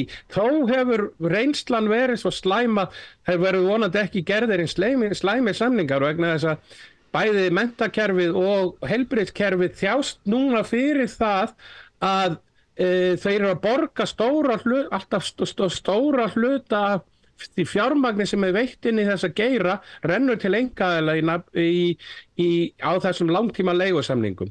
Þannig að það hlutin af þessu fjársvelti sem á sér stað vegna þess að það alltaf, til dæmis ríkisstjórn Íhaldsflokksins alltaf að segja, við erum búin að veita og við veitum á hverju ári með fjármagni í heilbrigðiskerfið en samt virðist ekkert gerast. Það hluti af vandamálinu það alltaf stærri og stærri hluti af því fjármagni sem rennur í heilbrigðiskerfi rennur til einkaaðila bæði vegna mannvirkja og líka bara vegna vegna vanfjármögnunar í kerfinu að þá sífellt meira og meira úthýst til einkaaðila sem auðvitað miklu dýrara fyrir kerfi til lengdar. Þannig að það gerðar og þetta svona svipaðar hugmyndir og komið upp svipa og hefur verið að gerast á Íslandi. Það að einkaaðilar taka sífellt stærri og stærri hluta af kökunni en það alltaf verið að segja að þetta spari en í raun og veru mjög auðvelt reikningsdæmi að sýna fram á það að þetta er fjárhagslegur baggi á samfélaginu til lengri tíma litið. Nú Íhaldsflokkurinn breski líklega það sem að kalla mætti systurflokkur Sjálfstæðisflokksins því að Sjálfstæðisflokkurinn hefur tekið mjög mikið svona mið af stefnu hans marga síðastliðna áratugi. Hvert erindi Íhaldsflokksins sem að fara að mæta mjög slæmri stöðu í skoðanakönnunum, slæmu efnahagsástandi, mögulega svona efnahagssamdrætti og versnandi lífskjörum almennings. Hvernig mætir hann kjósendur sínum? Þetta mjög dæmigert. Það verið að dusta ríkið af svona popúliskum uppákomum. Taka sem dæmi. Það harkalegar aðgerðir gagnvart flóttamönnum hafa verið eitt af aðalstefnumálum flokksins. Núna bara í morgun ætla flokkurinn að tilkynna það að þeir ætla að breyta lögunum þannig að það verður skýrt í lögum að það séu aðeins 2 kyn. Það greinilega á að spila einhverja umræðu sem skiptir í raun og veru voðalega litlu máli fyrir allan almenning en notað til þess að ná til popúlískra hægrimanna sem að hafa sífellt orðið stærri og stærri hluti á hægri vangnum í Bretlandi, ekki síður en í Bandaríkjunum og öðrum löndum. Þannig að það má kannski ætla að Sjálfstæðisflokkurinn heima sem að eins og ég var að segja áðan hefur tekið mikið mið af Íhaldsflokknum í Bretlandi að hann muni kannski mæta til næstu kosningar með einhver svona svipuð úrræði því að hérna heima náttúrulega efnahagsástandi fyrir Vestlandi, það vextir háir, kaupmáttur almennings ekki góður, horfir illa við í efnahagsástandi og þá geta flokkar kannski brugðið á það ráð að mæta til kosninga með svona málefni. Nákvæmlega og þetta það hægt að sjá ef maður lítur aftur bæði á Íhaldsflokkinn breska og Sjálfstæðisflokkinn, ef við lítum svona 10 ára aftur í tíman, þá var Íhaldsflokkurinn breski mjög frjálslyndur almennt þegar að koma að málefnum hinsegin fólks og svo framvegis gagnvart þessum svona félagslegu málum. var íhaldsflokkurinn mjög frjálslyndur og má segja í raun og veru það sama sjálfstæðisflokkin á þeim tíma. Núna hefur íhaldsflokkurinn snúið vegna populískrar ógnar frá hægri sem að þeir eru reyndar verndaðir fyrir í þingkosningum vegna einmenningskjördæma, að þá eru þeir sífellt að taka upp fleiri og fleiri svona populísk hægri málefni og það má vel búast við því að sjálfstæðisflokkurinn reyni að ná hluta af því fylgi sem hefur farið yfir á miðflokkin eða virðist allavega samkvæmt skoðanakönnunum með svona populískum uppákomum að gera óvinn úr jaðarsettum hópum og svo framvegis og það er vel hægt að sjá vísi af þessu í íslenskri stjórnmálaumræðu og í raun og veru líkist hún meira íslensku stjórnmálaumræðu, meira bresku heldur, bandaríska stjórnmálaumræðu svo gersamlega út í kú að hægri flokkar, eða svona populískar hægri tendensar í Evrópu myndi aldrei ganga það langt. Sérstaklega svona miðhægrið og þess vegna mjög líklegt að það er meiri líkindi með umræðinu og verðandi umræði eins og ég óttast hjá sjálfstæðismönnum við breska íhaldsflokkin heldur en nokkuð tíman Trumpistana til dæmis í Bandaríkjunum. En íhaldsflokkurinn hann verður að taka tilliti til hvað? Endurreisnarflokks Nigel Farage sem að Sigmundur Davíð mætti nú hjá honum í sjónvarpsþáttinn hans ekki fyrir alls löngu og raunlega gekk fram af Farage yfir hvað hörku Sigmundar í útlendingamálum. Hefur þessi flokkur þau áhrif að þau drægi íhaldsflokkin til hægri í þessum málum? Já, það er kostingarnar 2019 voru keyrðar á svona populisma gagnvart Evrópusambandinu og það ástand eða þær kostingar koma aldrei aftur. Þannig að mér sýnir strategían hjá skoðanakönnunum sýnir íhaldsflokk Reform sem er flokkur Farage er með svona cirka 10-15% fylgi. Það nægir þeim ekki, það stefnir ekki í það að þeir fái nokkuð þingmann kosin en ef þeir taka þetta fylgi mest af eiginlega bara næra inngöngu frá íhaldsmönnum í næstu kosningum gerir það verkum að verkamannaflokkurinn getur unnið þingsæti þar sem að sögulega þeir hafa haft litla möguleika vegna þess að bæta neitt svakalega við sitt eigið fylgi bara vegna þess að íhaldsflokkurinn skreppur svo rosalega saman. Og til dæmis er verkamannaflokkurinn ekkert að skora mikið meira núna í skoðanakönnunum heldur en Jeremy Corbyn fekk í kosningunum 2017. Munurinn er sá að íhaldsflokkurinn hefur hrunið síðan þá. Og þeir eru í svona desperasjón að reyna að stemma stigu við þessa fylgis sem hefur farið til þessa populíska hægri með því að taka meira og meira upp populíska umræðu. Þeir get ekki kert á efnahagsmálum sem að íhaldsflokkurinn hefur oft gert sagt við erum þeir sem kunnum að stjórna vegna þess að efnahagsmálin er í mólum ekki bara vegna Brexit en Brexit spila stóran hluta í því. Það er sáralítið, það er eiginlega samdráttur eða mjög lítil hagvöxtur í landinu. Það er innviðir í mólum eftir 14 ára fjársvelti þannig að það er voðalega erfitt staða fyrir íhaldsflokkin og auðvitað alveg gífurleg þreyta með íhaldsflokkin eftir sem að gera það verkum að það er nær ómögulegt fyrir flokkin að vinna þessar kosningar. Það sem að þeir geta aftur á móti gert er það og mér sýnist flokkurinn vera að stefna að því það er að lágmarka skaðan.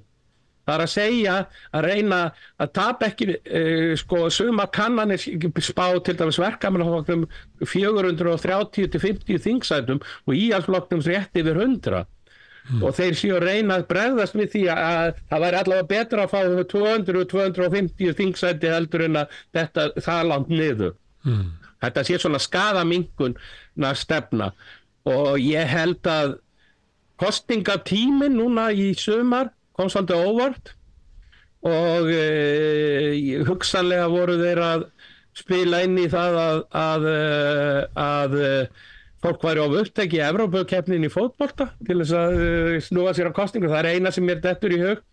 Aðrir segja það að Rishi Sunak langi að flytja til Bandaríkjanna og hann hefur frekar ung börn og vil ekki flytja áður en skólandi byrja næsta haust. Maður veit ekki hvað er mikið til í þessum sögursögnum en það kom svo óvart að hann þurfti ekki að kalla kosningarnar fyrir hann í janúar og næsta ári. Flesti bjuggustu þeir eru í október, nóvember og þess vegna kom þessi tímasetning svolítið á óvart. Og enginn hefur getað svona ráðið í það hvað íhaldsflokkurinn ætti að græða á því að hafa kosningar núna frekar enn í haust. Nei, alls ekki. Þeir eins og staðan núna þetta vonlaust. Með því að bíða þá alltaf vonum það að einhverjum góðar fréttir komi eða andstæðingurinn þessu tilfelli verkefnaflokkurinn gerir einhverja bommertur sem að skaði hann. En að kalla kosningarna núna, það voðalega erfitt að sjá einhverja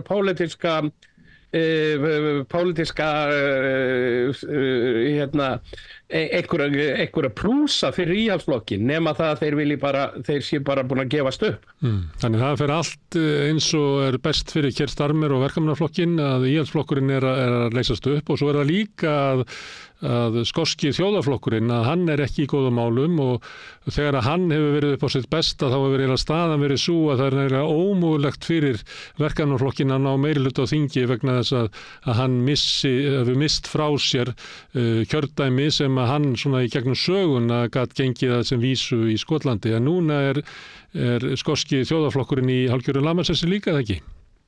Jú, það 60 þingsæti í Skotlandi og það má minna á, ef ég man rétt að það fekk verkamannaflokkurinn 46 af þeim í kosningunum 2010, seinustu kosningunum hjá Gordon Brown. Í kosningunum 2015 og 17 fengur 1 eða 2 þingmenn þar, en skoski þjóðarflokkurinn fekk næstu því alla. Og það má taka sem dæmi hvað Skotland mikilvægt það að í kosningunum 2017 þá vann Corbyn stórsigur í Englandi en Skotland hafði fekk meira fylgi heldur en verkamannaflokkurinn hafði lengi fengið í Englandi en samt ekki nálægt en vegna þess að þeir fengu nær engin þingsæti í Skotlandi virkaði það ekki mjög vel. Ég held að þetta núna stefnir í það að verkamannaflokkurinn geti unnið töluvert á, allavega fengið 2 stafa tölu á þingmönnum í Skotlandi þó þeir fari kannski ekki upp í 46 eins og þeir voru 2010. Það gerir þetta auðveldara fyrir Keir Starmer að ná meirihluta og verkamannaflokkin. Íhaldsflokkurinn dottinn það langt niður í Bretlandi núna að þeir hefðu hugsanlega unnið þetta bara með Englandi og Wales en það sem Skotland núna gefur verkamannaflokkurinn gífurlega möguleika þá verður þetta allavega mun auðveldara. Og svo ætti ástandi líka að vera gott fyrir frjálslynda demokrata sem að kannski þurfa ekki að bæta svo mikið við sig í svona fylgi til þess að geta fjölga mjög þingmönnum sínum þegar að íhaldsflokkurinn stendur svona veikt í þegar ég reikna með að séu mörg kjördæmi, sérstaklega svona í suðrinu þar sem að þeir geta sótt á veika þingmenn íhaldsflokksins, þar sem að kannski verkamannaflokkurinn hefur ekki möguleika á að geta unnið. Nákvæmlega. Þetta það sem að gerist það að því að það eru einmenniskjördæmi þá kjósa menn oft taktíst. Eins og Íslendingar gerðu, svo 10% Íslendingar gerðu núna helgina líklega. Nákvæmlega. Það svolítið til í því að því að þá vinnur sem flest atkvæði fær. Og það getur verið töluvert lítið að það eru margir að hafa mikið atkvæðum eins og sást til dæmis í forsetakosningunum. Það þarf ekkert mjög mikið til þess að verða efstur. En þetta gerir það verkum að á stórum svæðum suðvestur og suðaustur Englandi fyrir utan borgirnar að þá verkamannaflokkurinn með mjög lítið fylgi og hefur mjög litla möguleika. Aftur á móti í þessum tilfellum flestir þingmennir eru íhaldsþingmenn á þessu svæði en í öðru sæti í flestum tilfellum frjálslyndir og þeir sýnist mér ætla að keyra þessar kosningar á að reyna að leggja alla áherslu á þingsætin á þessu svæði, möguleg þingsæti á þessu svæði, þannig að þeir eru að hjóla mest í íhaldsflokkin, frekar en það að það eru færri líka svæði þar sem að þeir eru í samkeppni við verkamannaflokkin, það eru ekki mjög, það eru einstaka borgir eins og Cambridge til dæmis, en í flestum tilfellum eru möguleikar frjálslyndra mestir þar sem íhaldsflokkurinn er í þingsæti. Já, en verkamannaflokkur Keir Starmer, hvaða skepna er það? Þetta er svolítið góð spurning. Það sem að hefur gerst er það að eftir að Keir Starmer var kosinn, hann var kosinn svona sem vinstri maður, svona soft vinstri maður, en í raun og veru eftir að hann komst til valda þá hefur hann hafið gífurlega hreinsanir á vinstri mönnum í flokknum, reynt að ýta út sem eins mörgum vinstri þingmönnum að hann getað, meðal annars bannaðan eða lét hann reka fyrir fjárvera sín, Jeremy Corbyn úr flokknum, og Jeremy Corbyn er núna í framboði sem óháður þingmaður sem hann vinnur nær og örugglega í Islington í norður London. Hann reyndi að ýta út fyrsta svarta kvenþingmanninum í Bretlandi sem var kosinn 1987, en það var svo mikil kraumaði, svo mikil reiði og stemdi allt í það að hún myndi líka vara sjálfstætt framboð. Þannig að þeir virðast hafa bakka núna, þannig að öllum líkindum verður Diane Abbott í framboði í Tottenham í þessum þingkosningum fyrir verkamannaflokkin. Margum hefur verið ýtt til hliðar, það er búið að þeir miðstýra gersamlega valið á frambjóðendum. Það þýðir það að þeir eru valdir á höfuðstöðunum í London og sendir á svæðin, til dæmis að þeir eru að fljúga út allt land sko hörðum Starmeristum og setti niður í þingsæti með Englandi, í Norður Englandi og svo framvegis, og oft í óþökk íbúana. Vitandi viss að íbúarnir ekki hafa í raun og veru ekkert annað val en að kjósa frambjóðanda verkamannaflokksins, þó þeir séu ekkert ánægða með það. Keir Starmer er líka mjög litlaus foringi og það er engin, það er mjög, sýnir kannski margt með að bera hann saman með Jeremy Corbyn. Jeremy Corbyn var dáður og hataður á víxl. Hann var dáður sérstaklega ungu fólki, hann var eins og rockstjarna þar sem hann fór landið. Það voru sko 10.000 sem söfnuðust í kringum hann hvert sem hann fór, en hann var líka hatað sérstaklega af valdaöflunum í samfélaginu og það bæði innan verkamannaflokksins og utan hans, og það gífurlega ófræðingarherferð farin gegn honum. Keir Starmer er algjör andstæða, hann er í raun og veru ekki hataður af neinum, en enginn kann vel við hann heldur, hann er ekki elskaður af neinum, hann er svona hálf litlaus og það er meðal annars það sem ég hef heyrt svona af því sem að þó að verkamannaflokkurinn sé í gífurlegri sókn, að þá gengur þeim illa að finna sjálfboðaliða, sem var alls ekki dæmið þegar Jeremy Corbyn var leiðtogi flokksins. Þá fylgdu sjálfboðaliðar, sérstaklega ungir sjálfboðaliðar, að flokknum að vinna, labba og banka á dyr, dreifa kosningaáróðri og svo framvegis. Þetta gengur mjög vel illa manna núna, vegna þess að unga fólki nennir ekkit að vera labba götur og banka á dyr fyrir Keir Starmer, þó það komi líklega til með að kjósa verkamannaflokkina, þá er það ekki tilbúið að leggja neitt ekstra á sig fyrir það. En er líklegt að fleiri heldur en Corbyn sem að eru svona flóttamenn út úr verkamannaflokki Keir Starmer fari fram sem óháðir og geti jafnvel komist inn á þing? Er svona andstaðan það opinber eða á þetta bara við Corbyn sem að nýtur náttúrulega á sína sögu og nýtur síns persónulega fylgis? Það kæmi mér ekki á óvart að væru svona kannski 4-5 vinstri menn sem hefur verið ýtt til hliðar eða jaðarsett í flokknum gætu komist á þing. í einum af aukakosningunum sem voru gerðar þá vann George Galloway sem svona róttæklingur en svona populískur róttæklingur og svolítið svona skrautlegu karakter. Margt gott að hægt að segja hann en líka margt slæmt. Til dæmis hefur hann spilað svolítið á fordóma, ekki kynþáttafordóma heldur svona homafordóma eða kynsegin og svo framvegis. En það eru nokkri hugsanlegir sem gætu ná kjöri, en það samt mjög erfitt að ná kjöri gegn stóru flokkunum. Þú þarft að hafa nokkuð þekkt, vera nógu þekkt andlit til þess að geta það. Og það hafa margir reynd en með mismunandi árangri. Mjög svona litlum árangri almennt.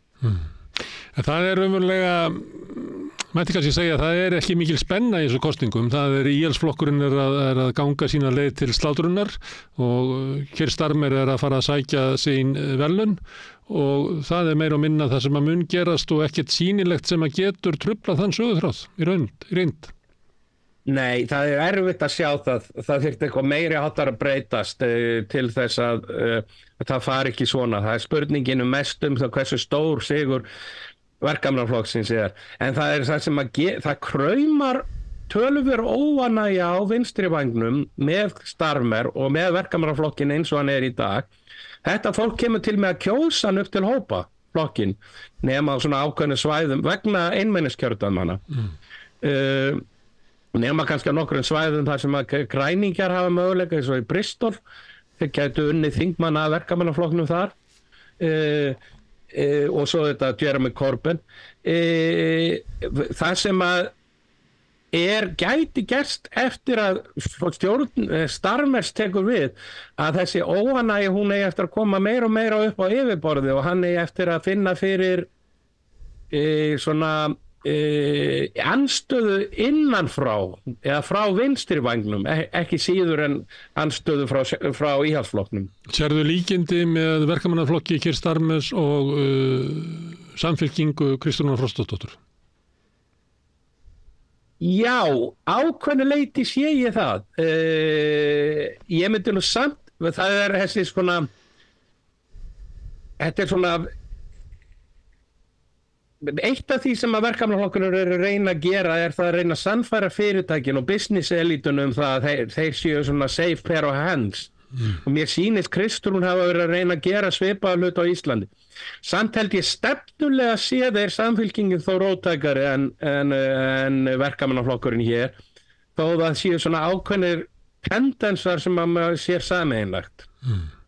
Já, það náttúrulega öðruvísi kerfi sem að í einmenniskjördæmunum heldur en það sem eru margir þingmenn í hverju kjördæmi og það Verkamannaflokkur Keir Starmer að fara sömu leið og Tony Blair það að sækja inn á miðjuna það sem geta auki fylgi sitt í trausti þess að þeir sem eru vinstramegin að þeir neyðist til þess að kjósa flokkin. Það kannski ekki staða sem nákvæmlega, samfylkingin getur ekki leyft sér það algjörlega vegna þess að ef þeir tegja svo álangt inn á miðjuna þá tapa þeir til vinstri og ef þeir fara ólangt til vinstri þá tapa þeir inn á miðjuna þannig að það þetta svona sweet spot að reyna að finna það sko markhópurinn öðruvísi í hlutfallskosningum heldur en í einmenningskjördæmum.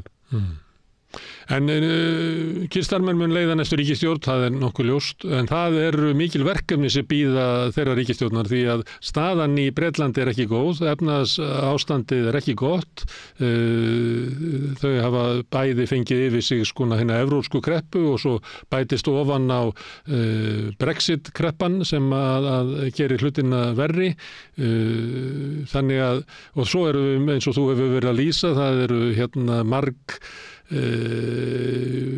innviðir sem hafa verið sveltir áratugum saman og grunnkerfi samfélagsins þannig að þetta erfitt verkefni sem að bíður nýra ríkisstjórnar. Já, það svo sannarlega. Það sem að þarf að gera og raun og veru var stefnumál Corbins voru á þá leið að til þess að ná efnahagskerfinu út úr þessari svona lægð sem það í og engin vísir að það muni batna í nákominni framtíð að þá væri mjög sniðugt að fara út í uppbyggingu innviða Það að segja sem sé að ríkið myndi fara í uppbyggingu innviða og sérstaklega þegar það kemur að endurnýjun raforku, endurnýjun orkuframleiðslu yfir í græna orku og svo framveg. Þetta eru gífurlega stór verkefni og ef að ríkið tæki að sér svona stóra sveiflu og væri tilbúið til þess að leggja svolítið mikið trukk í þetta eins og verkamannaflokkurinn gerði upp úr stríði þar sem var farið í gífurlega uppbyggingu þrátt fyrir það að það var engin peninga til og má segja að grunnurinn af eftirstríðs velmegun Breta hafi verið lagður því.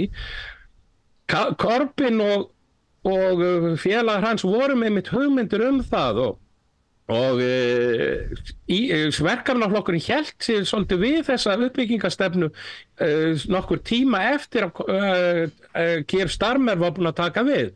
Vandamáli það að núna eru þau búin að setja á sig spennitreyju fjármálalega og það mjög erfitt og þeir segjast alltaf fylgja fjármálastefnu eða langtíma fjármálastefnu íhaldsflokksins svona almennt. Þá mjög erfitt að fara út í aukna uppbyggingu og sem að myndi að sjálfsögðu ef að ríki færi töluverðu uppbyggingu slíkt myndi hleypa eða sem sé keyra efnahagskerfið upp. Vegna þess að margföldurinnar áhrif á fjárfestingu sem þarf hvort að gera í innviðum og grænni orku myndu síðan leiða til margföldurinnar áhrifa inn í samfélaginu. Og þetta verður svolítið erfitt eftir að þeir eru búin að setja sig í þessa spennitreyju. Þannig að ég veit ekki hvað þeir ætla að gera til þess að reyna að bæta stöðuna í efnahagsmálum, bæta stöðu innviðana án þess að vera með, það þarf eitthvað róttækt til þess að verði breytingar í samfélaginu. Því miður sýnist með verkefnaflokkurinn ekki vera tilbúin til að gera neitt róttækt, heldur bara að lappa upp á hér og þar. Þannig að það, Guðmundur, takk fyrir að taka síman og ræða við okkur komandi kosningar í Bretlandi. Það mánuður í kosningarnar, þannig að eflaust mun ég fá að spjalla við þig áður en að Bretar ganga að kjörborðinu. Takk fyrir í dag samt. Alveg sjálfsagt og ég hlakka til að koma hérna aftur þegar nær líður kosningum og takk fyrir samtalið. Kæra þakkir. En ég ætla að sitja hérna áfram og reyna að skilja þetta samfélag og heiminn sem við lifum í. Næsti kafli eftir augnablik. Með því að ganga í leigjendasamtökin styður þú baráttu leigjenda. Leigjendasamtökin eru fyrir öll þau sem vilja vinna að réttlæti og öryggi á húsnæðismarkaði. Leigjendasamtökin.is. Þarftan að tala borgarfulltrúa. Borgarfulltrúar Sósíalistaflokksins eru með viðtalstíma alla mánudaga klukkan 13:30 til 14:30. Það þarf ekkert að bóka tíma, endilega kíkja við í Bólholt 6, 105 Reykjavík. Allir þættir samstæðuverinnar eru á YouTube.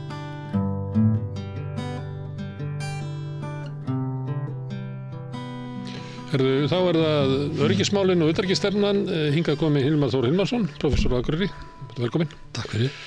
Það margt sem að hefur verið að gera undanfarið sem að kannski hefur svona kafnað í umræðinni hérna heima út af forsetakosningum. Það svona lögðust yfir allt. Eitt af því sem að gerðist að bara í síðustu viku að þá var samþykkt á Alþingi þingsályktunartillaga stuðning við Úkraínu. Já. Og það var ég gíkti á það að það voru allir sem samþykktu. Það var einn þingmaður sem ekki greiddi atkvæði sem var viðstaddur, Steinunn Þóra hjá VG sem að satt hjá. Steinunn Þóra Árnadóttir, en annars var þetta samþykkt. Hvað í þessu? Já, það ýmislegt í þessu. Þessi tillaga, þetta nær stefna Íslands frá 2024 til 2028, þetta 4 ára plan. Já. Og það ýmislegt í þessu en hérna, það sem er kannski umdeildast í þessu, hérna stendur einum stað það eru varnartengt atriði, síðan eru það líka atriði sem tengjast kannski mannúðarmálum, en til dæmis þungin í varnartengdum stuðningi Íslands mun áfram liggja í framlögum í fjölþjóðlega sjóði sem kaupa hergögn og birgðir og svo framvegis.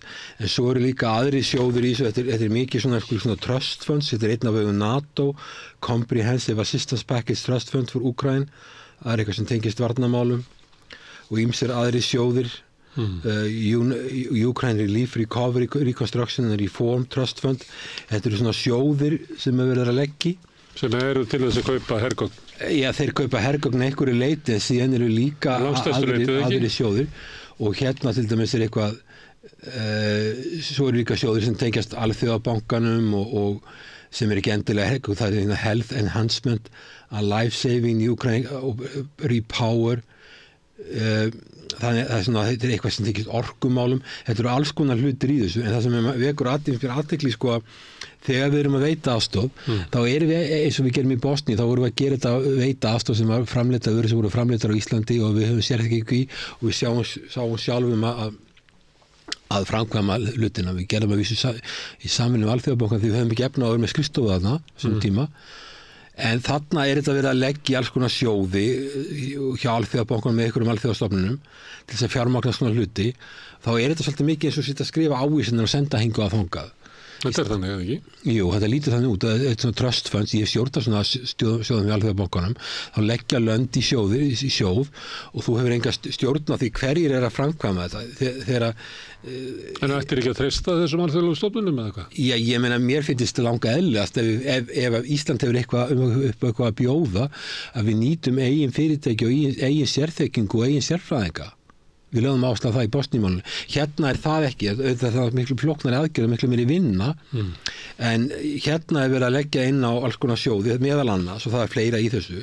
Við getum ekki farið yfir þetta allt. Ég svo sem hef ekki stúddirað þetta alveg í þaulega samt sem áður, að maður sér að þetta er langtíma aðstoð, 4 ár fyrir Úkraínu, og það er svolítið mikið talað um það að okkur beri skylda til að gera þetta því útvökna NATO-aðeldar, ég vil vel og þetta sé svona NATO. Úkraína er ekki NATO. Úkraína er ekki NATO, þannig að okkur beri engin skylda til að aðstoða Úkraínu vegna NATO-aðeldar, hins vegar því það ekki að við séum ekki tilbúin að aðstoða Úkraínu sem við gerðum við Bosníu, en bara halda því til haga að það er ekki skylda fyrir okkur að leggja þetta vegna af þeim ástæðum. En Bjarni var í síðustu vikunum fyrir kosningar, að þá var hann að lofa 4 milljörðum ári. Já, það segja frétt fjölmiðlar. 4 milljarðar, já, var það 4 ára eða eitthvað slíkt.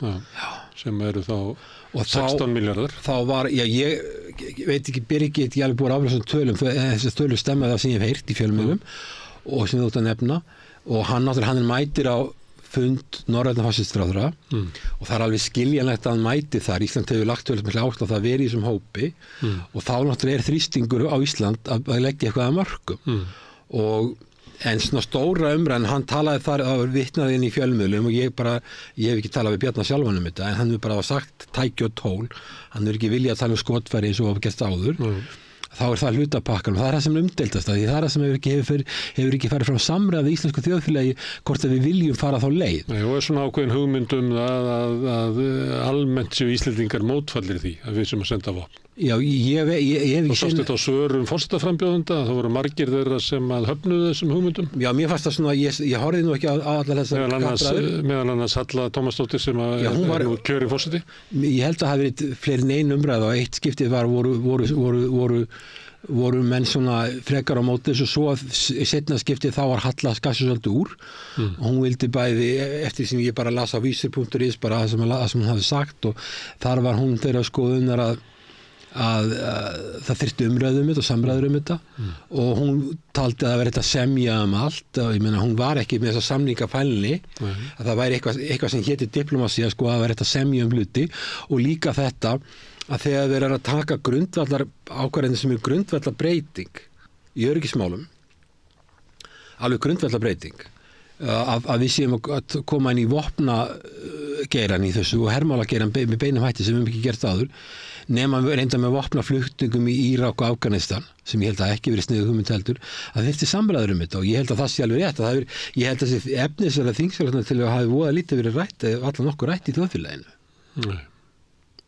Og það er náttúrulega með það, sko, við erum í NATO og við erum eina landið sem að erum ekki með her af þessum 32, skerum okkur úr, og náttúrulega, sko, þegar í stofnun NATO 1949 þá talaði utanríkisráðherra Íslands Bjarni Benediktsson um það að við værum herlaus þjóð, við gengum í NATO og hann undirritaði NATO-sáttmálann á þeim forsendum á sínum tíma, og það hefur ekkert breyst með það.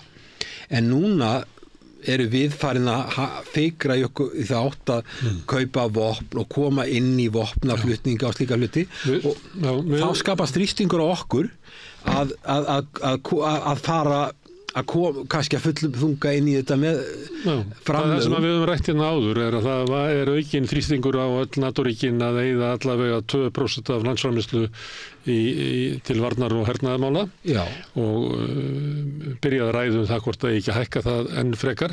Íslendingar hafa vegna þess að við höfum ekki verið svona undan þegin þessu en það hefur mátt merkja að það sé aukinn þrýstingur á Íslendinga að fylgja á eftir að við þurfum að stórauka útgjöld okkar. Er þetta ekki svona dæmi það að Bjarni fer hérna milli landa og lofar bara 4 milljörðum ári næstu 4 árin? Þegar ég heyrði þetta, þá hljómaði þetta eins og hann væri eiginlega búinn að átta sig á því að við þyrftum að eyða þessum peningum í eitthvað. Þess að þrýstingur væri þannig innan NATO og þess vegna væri þetta eiginlega svo til ókeppis fyrir hann að lofa þessu inn í Úkraínu. Já, hann örugglega undir íslensk stjórnvöld og þar á meðal hann örugglega undir þrýstingi frá Washington og frá NATO-ríkjum og Norðurlöndunum. Norðurlöndin eru mjög óttaslegin yfir sem slendir sér ekki Eystrasalti. Það er svona orðið eldfimt ástand. Þau eru mjög hrætt og maður skilur það alveg. Þú veit, Ísland, Lettland og Litauen þessi lönd eru logandi hrætt. Sérstaklega vegna þess að það gengur illa á vígvellinum í Úkraínu? Það gengur illa. Það er tvenn vandamál. Annars verður það að Úkraína verða að búa með mannaflan og þeir eru ekki með þjálfaða hermenn. Það verður að skrapa saman hermennum og fara að skrapa saman hermennum fólki sem býr ellendist, fara að skrá það, kanna það hvort það sé fært að fara á vígvöllin og fá það til að koma í löndin, koma inn í Úkraínu og Litáen til dæmis og Pólland hefur lýst yfir að þeir muni styðja Úkraínu í því að koma þessu fólki sem flúði Úkraínu fyrir eða eftir stríð í herinn þar þeir vantar mannafla svo með vopnin. Hvað þýðir það aðstofa að mennar bara elda fólki uppi og flytja það? Já, það er eiginlega spurning hvað vilja ganga langt í því en til dæmis ég þótti skynja mikið mun á afstöðu Póllands til dæmis og Þýskalands. Stjórnvöld í Póllandi voru miklu meira á því að aðstoða við að koma þessu fólki til, kannski fengi ekki pappíra til landvistarleyfis að vera áfram. Þannig að karlmenn á vissum aldri fá ekki landvistarleyfi? Já, þeir fá ekki endurnýju vegabréf og þeir fá enga þjónustur frá ríkinu og ef að þeir koma tilbaka til Úkraínu getur hugsanlega enda með því að þeim verið bara refsað en við sjáum það að þessi lönd sem eru viljuga að gera þetta og eru líka að auka framleiðslu til varnarmála mest eru lönd sem liggja annarkvort á Úkraínu eða Rússlandi. Þetta eru lönd sem eru óttaslegin og við erum ekki þeirri kategóri, við erum í miðju Atlantshafi, við höfum hist stögulega ekkert verið í einum átökum hvorki við Sovétríkin eða Rússland.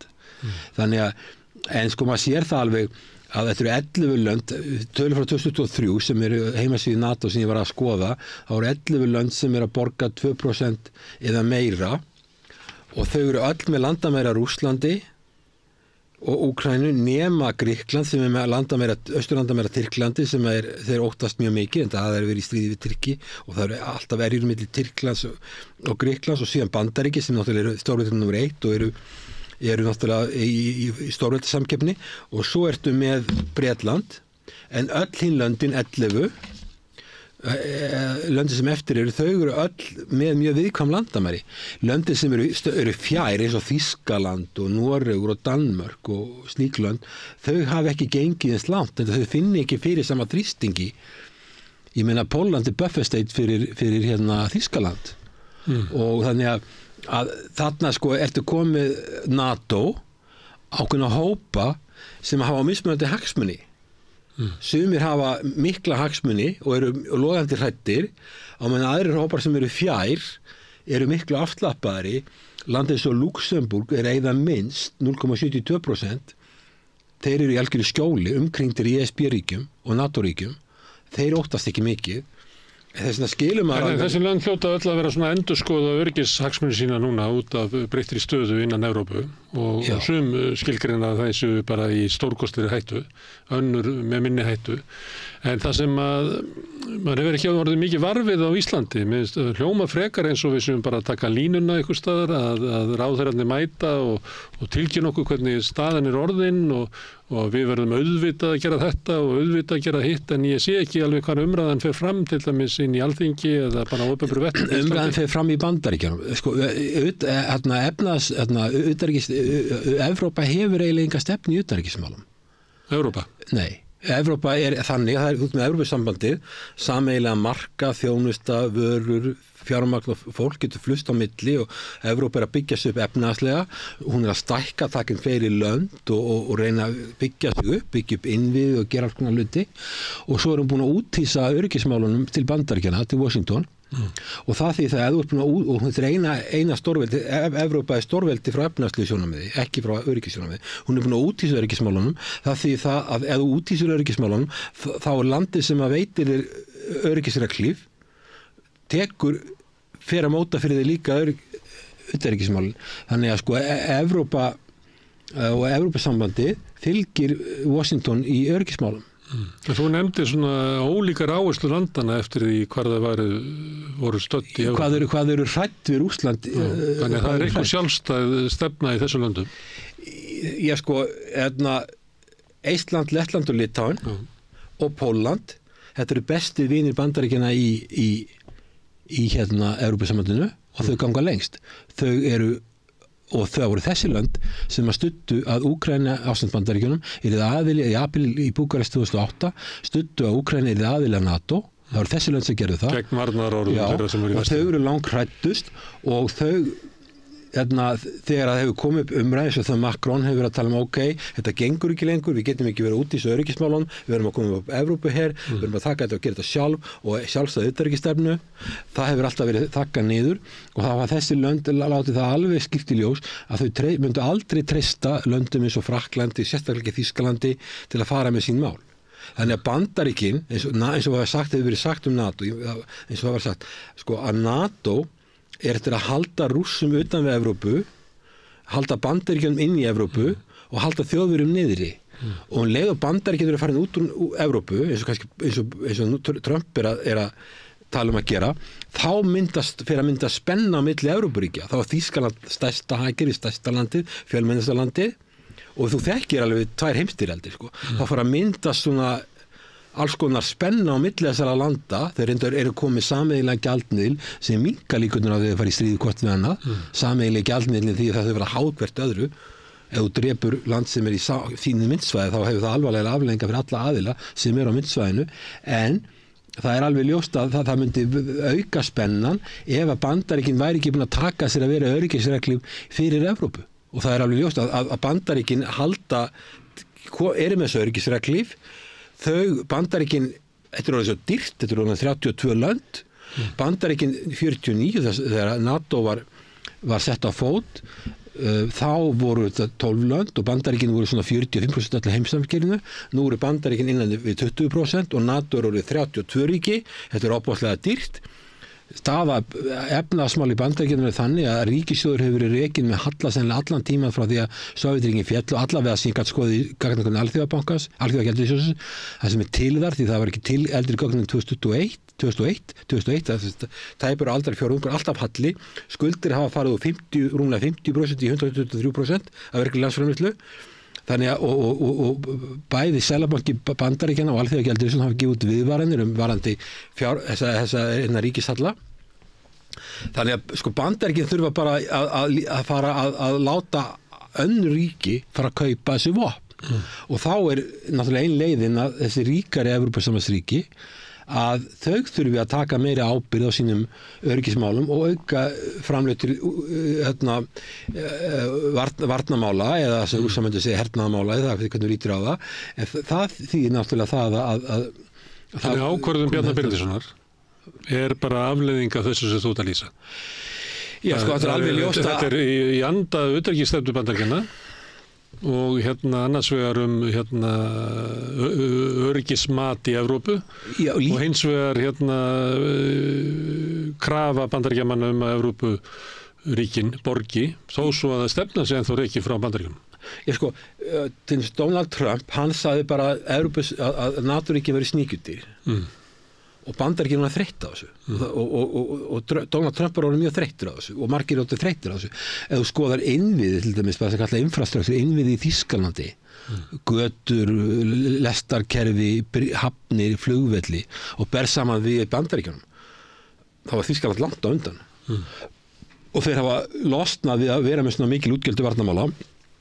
Bandaríkin eru með voru með síðast ári með 3,5% verkefni landsframleiðslu til varnarmála á meðan þessi Þýskaland er með 1,57% og þeir eru búið að vera svona lengi og Þjóðverjar hafa verið auka við sig, borga miklu minna, byggja upp sína innviði á meðan Bandaríkin er í dýrum stríðum eins og kosta einhverja triljónir stríðin í Afganistan og Írak, og þeir eru að bera þessa byrðar og þeim finnst þetta ósanngjarnt að bera þetta uppi og ríkissjóður berðast ekki lengur. Þetta er bara miklu tíma vexti. Ég geti hugsað ef Bandaríkin er þreytt á þessu, það ættu bara að vera í færri stríðum og nota peningana frekar í að byggja upp innviði, en þeir vilja halda áfram að vera í stríðunum og láta okkur aðra fjármagna það til þess að geta byggt upp innviði eða eitthvað.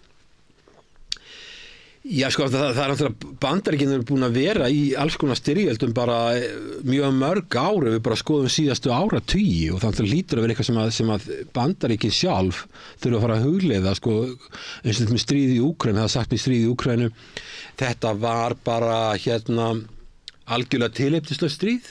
Rússar bara fóru, það tóku Krímskagan og gerðu svo innrás í Donbass og gerðu svo allsherjar innrás í febrúar 2022 og þetta var algjörlega tilefnislaust. Þetta er eitt viðhorf, en ég held samt sem að bæði Bandaríkjamenn og Evrópubúar hafi þann vanda að þau hafa mjög erfitt með að setja sig inn í spor Rússa. Nú getur við vel verið okkur líka, getur vel við Rússa þeirra stjórnarfar og þeirra vinstarssæti og allt þetta, getur vel verið okkur líka. Ég allavega myndi freka vilja fæðast í Evrópu, í Íslandi eða í Bandaríkjunum heldur en í Rússlandi með þeirra stjórnkerfi. En þeir horfa bara alltaf öðruvísi á þetta og Rússar litu þannig á það, þeim hefði verið lofað að utanríkisráðherra Bandaríkjanna í 1990 að NATO myndi ekki færast eina tommu austur af Austur-Þýskalandi. Og síðan það var þá að hafa 16 lönd bæst inn í NATO og þeir líta á þetta sem svik og það vill ekkert stórveldi að hafa annað varnarbandalag og uppbyggingu á því, hernaðaruppbyggingu á því uppi landamenni hjá sér. Og það er þetta sem að margir neita að trúa þessu, halda þetta sé bara eitthvað vitleysa. En við vitum alveg samt sem áður að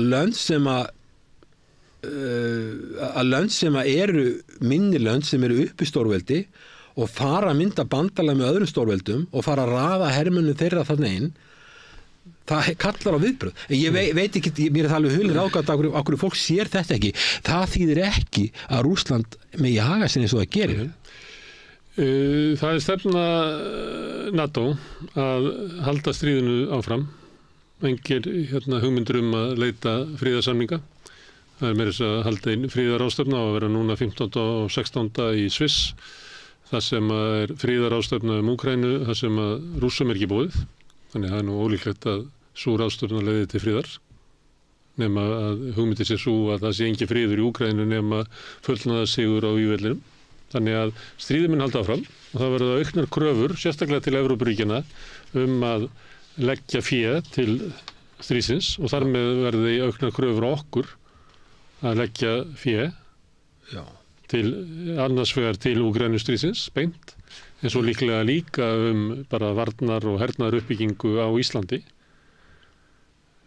Má ekki gera ráð fyrir því að þetta haldi áfram? Stríðið? Nei, svo krafan á Íslendinga að þeir leggji til peninga, bæði til þess að fjármagna stríðið. Þessi ráðstefna, þetta er bara ráðstefna til þess að þetta kallar þetta frekar framlaga ráðstefnu, þess að menn fá myndir af sér með Zelenski og það er svona flottar myndir og dótarna og þetta er svona, menn sita við eitthvað tringborð og keppast að lýsa yfir stuðningi í Úkraínu og lofa einhverjum peningum. Það er það sem Zelenski er að gera auðvitað, og það er alveg eðlilegt fyrir hann að halda svona ráðstefnu. Rússar eru ekki með, það stendur hérna í þessari þingsályktunartillögu sem ég var vitni að sem var samþykkt á Alþingi, mikilvægt að Íslensk stjórnvöld styðji dyggilega við friðsamlega lausnir á forsendum Úkraínu. Það er að segja, Rússar ekki með í pakkanum, það er bara það sem Zelenský segir, það á að gerast. Við vitum það alveg að það mun ekki gerast. Eins og staðir í dag þá eru Rússar... Það mun ekki gerast.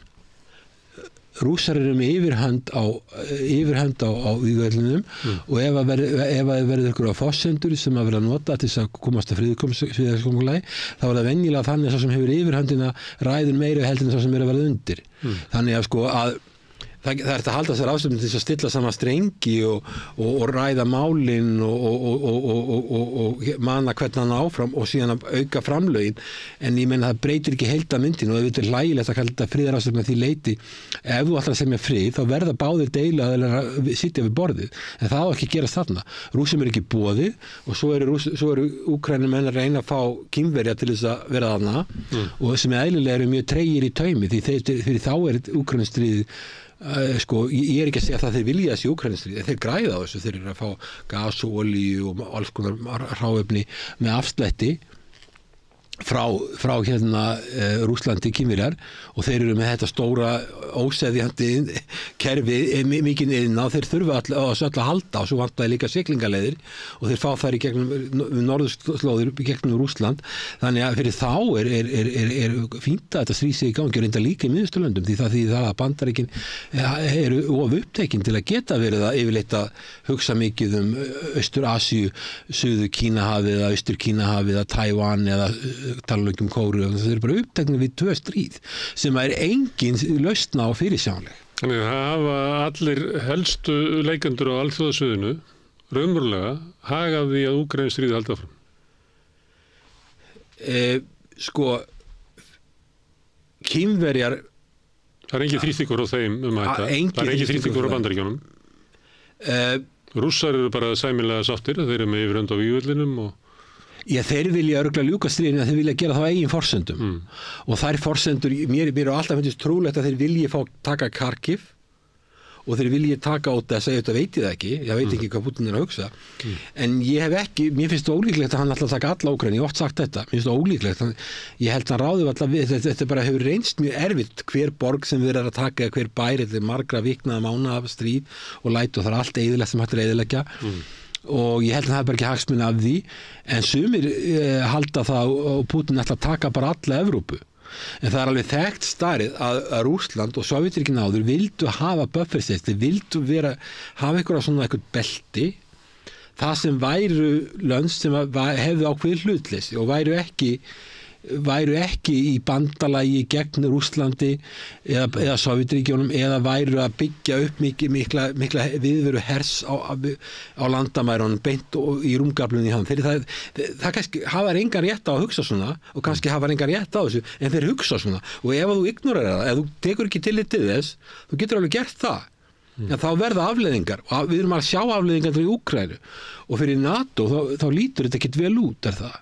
NATO er ekkert NATO framleiðir fullkomnari vopn heldur en Rússland getur gert en Rússland er að vinna á magninu framleiða ódýr vopn og vopnaframleiðslan í Rússlandi er aðalega miskilt í höndum ríkisins, það er þetta framleiða mikið magn og Putin stjórnar þessu bara með tilskipunum á meðan að vopna, eins og ég skil stöðun að vopna innan í Vesturlöndum og sérstaklega í Bandaríkjunum er miklu liti einkageirinn og þá er hugmyndin einkageirinn hann hefur bara miklu svona innovative, svona þeir meiri nýjungar og uppfinningar og þeir eru bara klárari og þeir græða á þessu og þá gera það betur, þá eru framleitt fullkomnari vopn og í minna magni og en þeir eru búin að vera kvarta Úkraínumenn í því núna í heilt árið meira að þeir hafi ekki magnið sem þeir þurfa.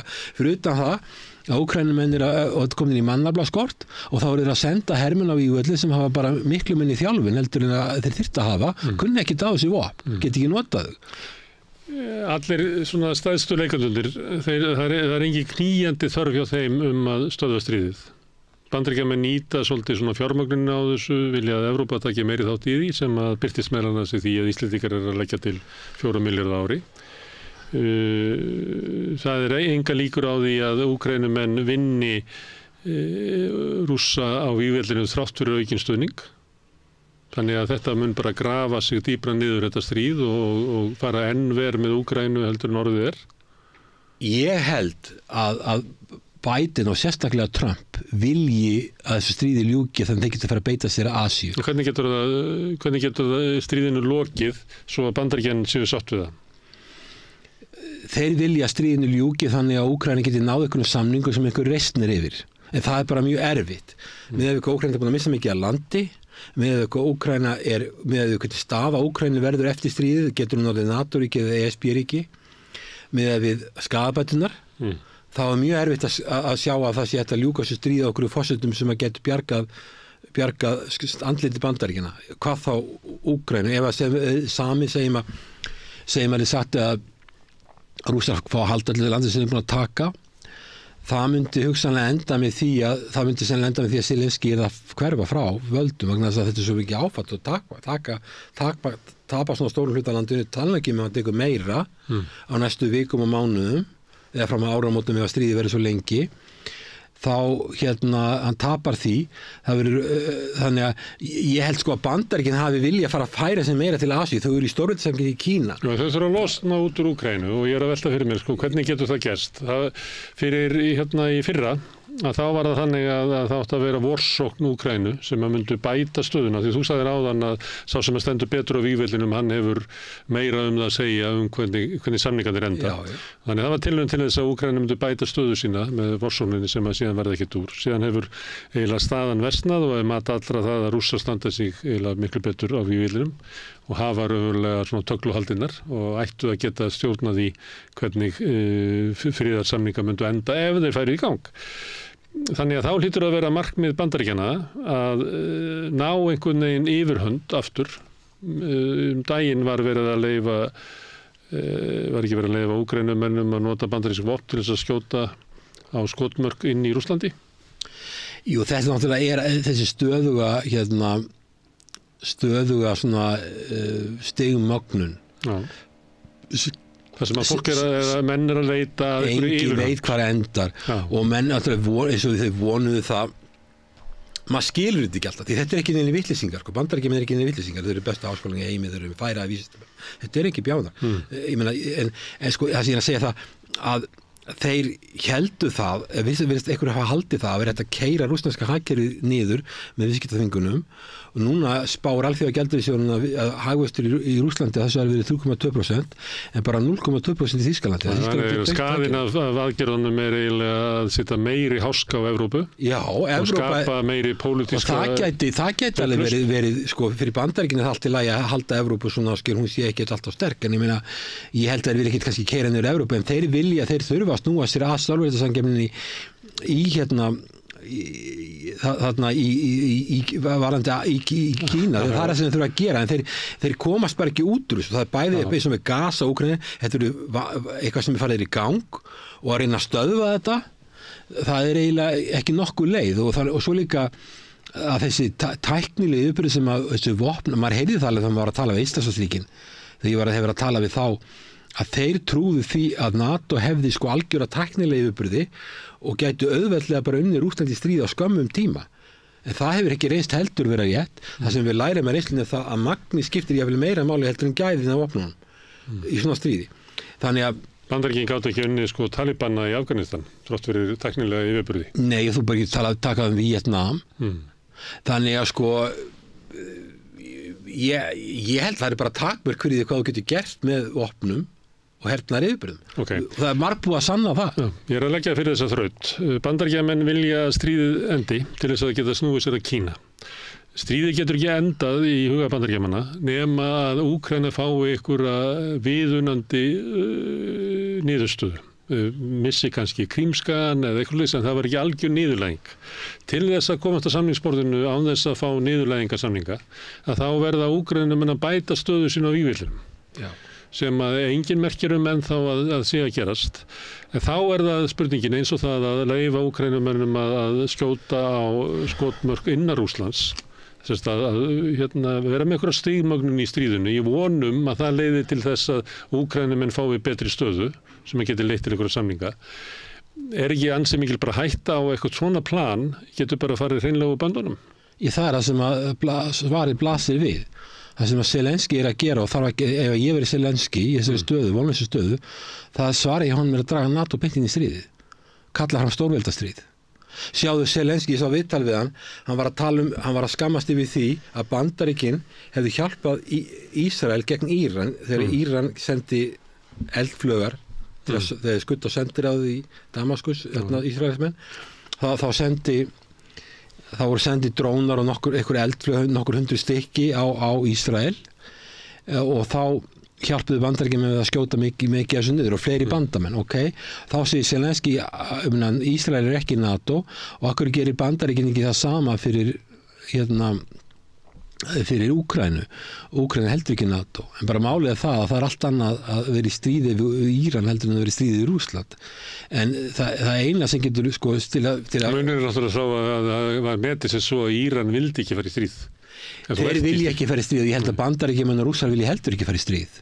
Íran vill ekki fara í stríð við Bandaríkin og Bandaríkin vilja ekki fara í stríð við Íran, en Ísrael vill að Bandaríkin fara í stríð við Íran.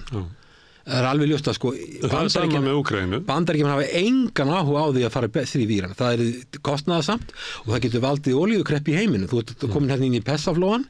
Þetta er mjög viðkvæmt svæði og þeir vita vel og það er talað að aðgerðirnar þegar Íran skaut á Ísrael, það voru valið svæði sem myndi valda litlum skaða og það er sagt, ég hef heyrt að það hafi verið samráð með þess að milli Bandaríkjanna og Íran hvernig þetta að gera þetta. Og það er alveg ljóst að Bandaríkin hafa engan áhuga því að lendi stríð við Íran og Íran hefur engan áhuga. Ísraelar hins að hafa áhuga á þessu, augljósum ástæðum, að Íran og Bandaríkin fær í stríð. Það vilja draga Bandaríkin inn í... Já, ég meina, hvað myndir þú gera sjálfur ef þú verður í Kiev og þú verður að tapa stríðinu? Ég get ekki alveg séð það fyrir, en það má halda því fram. Það blasir við og það er sem Biden, ákveður hefur Biden dregið lappirnar svona lengi að leyfa að skjóta inn í, hann hefur sagt að verið ekki að skjóta inn í Úkraínu, verið ekki að skjóta á olíuhreinsunarstöðvar. Í Rússlandi? Í Rússlandi, já, hann hefur sagt Úkraínu að við ekki að skjóta á olíuhreinsunarstöðvar í Rússlandi, það getur valdið svo miklu tjón, það getur líka valdið því að orkuverð fyrir úr öllum böndum, að því að Rússlandi það stór framleiðandi og líka að því hann veita að þessi hætta til staðar að þetta magnist einhvern tímann að fari bara úr böndunum og það verði stórveldastríð og það er það sem að ef við hugsaum þetta út frá Zelenski þá væri það kannski skásti kosturum fyrir hann að Rússland sé ekki stríði bara við Úkraínu, heldur sé Rússland í stríði við allt NATO og Bandaríkin. Það er góður kostur fyrir Úkraínu að draga NATO inn í átökin, þó það sé ekki góður kostur fyrir NATO. Það er bara ólíkt mat Úkraínu og síðan annara NATO-ríki. Já, það er líka hættulegt. Fyrir þetta það kannski einhverjir ríki innan NATO sem að deila þessari hugmynd með Zelenski, allavega hefur verið orðað víða að senda hermenn frá NATO-ríkjónum inn á vígvöllin. Ísland, að leyfa Úkraínu að skjóta NATO-vopnum inn í Rússland. Já, þetta vekur líka spurningur það þegar þú ert að stækka varnarbandalag og þú ert að taka löndin sem eru í átökum við stórveldi að þá eru varnarbandalagi miklu hættulegra. Þú ert með Eistland, Lettland og Litáin, þau eru með Eistland og Lettland með austurlandamenn við Rússland, Litáin með landamenn við Kaliningrad. Þetta eru mjög viðkvæm svæði. Þau eru svo lítil og þau hafa náttúrulega búið þegar hryllilegu saga sem þarna hefur verið af þeim að þau Sovéttímanu þegar mikið af þeirra hæfileikaglesta fólki var bara tekið til fanga og sent í Síberíu og svo náttúrulega búa 25% íbúa eru rússnesku bergibrotnir í Eistlandi og Lettlandi og þessi lönd þau sjá fyrir sér að NATO geti hjálpað þeim í þessari baráttu við Rússland. Og hvað þýðir barátta við Rússland frá þeim? Er það barátta þangað til að Rússland verður bara komið niður á hnén og helst bara brotið upp? Það er sumir þeirra sem vilja það. Hvenær vinnir ógninni frá Rússlandi með augu Eystrasaltsríkjanna? Það er náttúrulega, auðvitað eru mismunandi viðhorf innan Eystrasaltsríkjanna en svona öfgafyllsta fólki sem ég heyri, ég segi bara að það þarf að eyða Rússlandi. Auðvitað kannski meina, ekki hvað það meinar, auðvitað það ekki hægt, en náttúrulega allavega NATO er stór eining og þessi lönd geta lítið gert og þau eru vanmáttug og þau óttast mjög öryggi sitt og þau eru örvæntingafull og kannski hugsaðu þau ekki alltaf mjög skýrt og þau hafa ekki mikla reynslu í utanríkismálum og þú komið svona lönd inn í varnarbandalag og svo eins og Pólland sem er þessi löngu austum landamæri við Rússland á þessu skelfilegu sögu þegar Sovétríkin og Þýskaland skiptuði bara á milli sín og þau hugsa allt öðruvísi heldur en við og þau eru bregðast við að mikill meiri hörku og meiri reiði og svo framvegis og það gerir varnarbandalagið líka út af því að varnarbandalagið endi í styrjöldinu miklu hærri við þetta og heldur en það myndi vera annars og þannig að sko þessi lönd treysta algjörlega á Bandaríkin þó svo að reyndar að getur orðið til næstu forsetakosningar að Bandaríkin hafi mjög lítinn áhuga á þessum löndum en þetta er hættulegt og svo líka mjög hættulegt að vera að taka landin í Úkraínu sem landin í NATO sem heitir Úkraína sem er svona failed state, þetta var bara mikið spilling, mjög veik stjórnkerfi, veikar stofnanir og miklu erfiðleikar í landinu og landið það var engin hagvöxtur í 30 ár, þannig að tölvöld afrek að vera ekki með hagvöxtur í 30 ár. Það er eitthvað þarna að og svo þú komið þetta land eiginlega svona orðið svona hálfpartinn NATO-ríki og NATO til þess að þurfa að verja allt og þetta er bara hættuleg staða sem við erum komin í og ég meina... Þetta hefur okkur verið sagt að Úkraínamenn séu á vígvellinum að berjast fyrir okkar gildi og þau gildi með þess að komu inn í forsetakosningar. Hverjir berjast fyrir okkar gildum í Gaza? Ef þú horfir á sjónar með íslenskra stjórnvalda þá er það íslenski herinn. Já, ég meina sko það tala líka þess að þingstjórnartillögum þessar rule-based international order allt þetta sko, ég meina ok ég meina við vitum hvernig það er sko, það er náttúrulega svolítið mikil tækifærismennska í því en ég meina auðvitað sko ég er á móti þessari innrás úr Rússlandsinni í Úkraínu og ég ber alveg virðingu fyrir Úkrænumönnum að vilja verja landið sitt og þeirra rétti til þess og margir hafa staðið sem mjög vel í því en ég held að það hefði verið tilskári kosti fyrir Úkraínu heldur en þetta stríð og ég held líka að ég held að koma betur og betur í ljós eftir því sem tími líður þá verður verri og verri samningsstaða hún er núna orðið mjög slæm þannig að það er mjög erfitt að slökkva á þessu stríð þú getur ekki gert það en það hefði verið því lengra sem þetta líður því lengra sem þetta draugust inn í þetta því erfiðar að verður að gera þetta og það getur bara farið svo í sumar eða bara í haust að Úkraínu hann hrynni bara og þá er náttúrulega það er mjög slæmt og þá veit maður ekki hvað gerist en ég meina við sjáum bara mannafla skortin sem þarna er og hergagnaskortin og svo varstu líka að tala um þetta counter-offensive því að maður getur ekki gert ráð fyrir allt þetta NATO, þetta er ekki vitleysingar sem þarna eru en ég hef aldrei samt skilið því sko gagsóknir það virka yfirleitt best að það koma óvart þær virka ekki vel ef þú ert búin að vara anstæðingi við marga mánuði í öllum stærstu fjölmiðlum heimsins. Það er orðið mjög tæknilega erfitt að koma ykkur óvart í dag af því þú getur fylgst með öllu í gerfi nöttu þú það er ekki hægt að hreyfa til keksbakka sko innan hessins á þessu sjáur en sjáðu það þegar Úkraínumenn gera gagsókn inn í Rússland en það hlutur sem Rússland búið að taka þá er búið að byggja alveg svoleiðis hvert varnarvirki á fætur öðru þegar að Rússar hins vegar gera innrás í norðausturhluta Úkraínu þá er ekkert slíkt til staðar í neinu svipuðum mæli Rússar geta sótt inn í Úkraínu og það er miklu minni fyrirstaða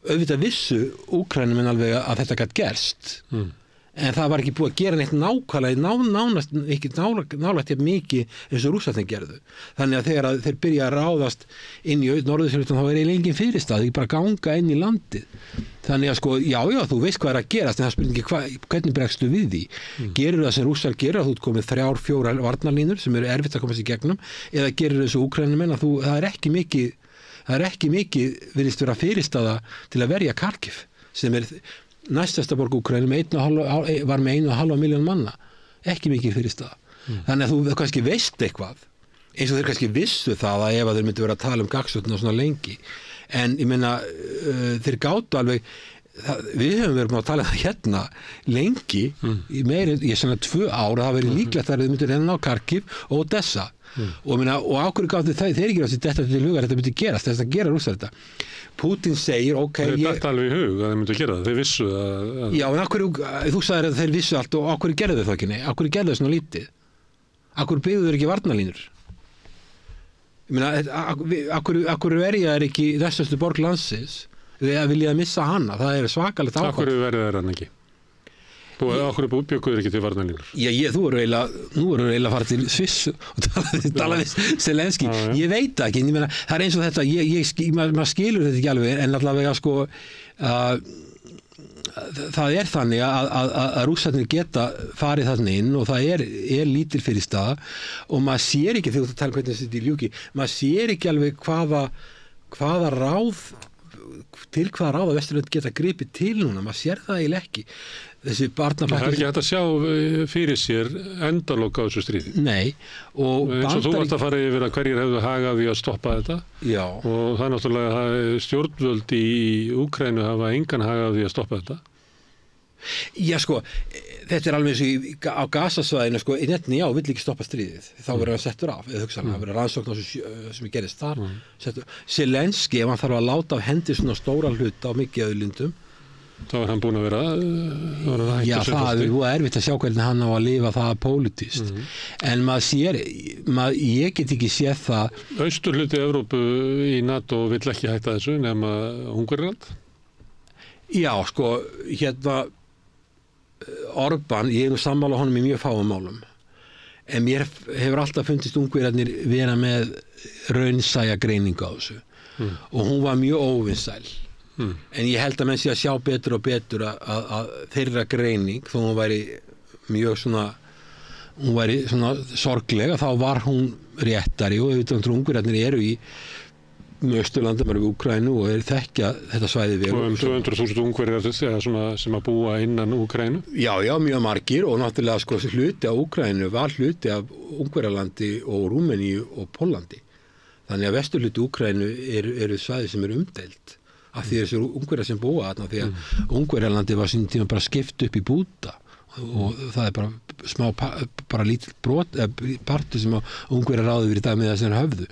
Þannig að það er mjög viðkvæmt en ég bara sé ekki sko það er komið þreyta í Bandaríkjaþing, þeir ágreið tóku 6 mánuði það ekki til þess að ágreiða síðasta pakka og mér skilst að 28 milljarðar af þessum 60 séu bara vopn sem verða eftir í Bandaríkjunum til að fylla upp í það sem hefur verið sendt á. Já, þetta er það sem maður heyriði og það eru Evrópulönd að koma með vopn, Norðurlönd, Svíþjóð þau verið að senda pakka þarna og maður sá að það var einhver pakki sem kom frá Spáni og svo voru orðstóttir sem átt að koma frá Belgíu og þannig að það er að koma vopnarnir inn en þetta er ekkit í því magni sem að dugar í þessu þannig að það er vansið hvað þetta endar en mér finnst ágefni þegar að verða að heimila að skjóta inn í Rússland því það var alveg bann síðast og líka þessi þróun að fara að senda hermennarnir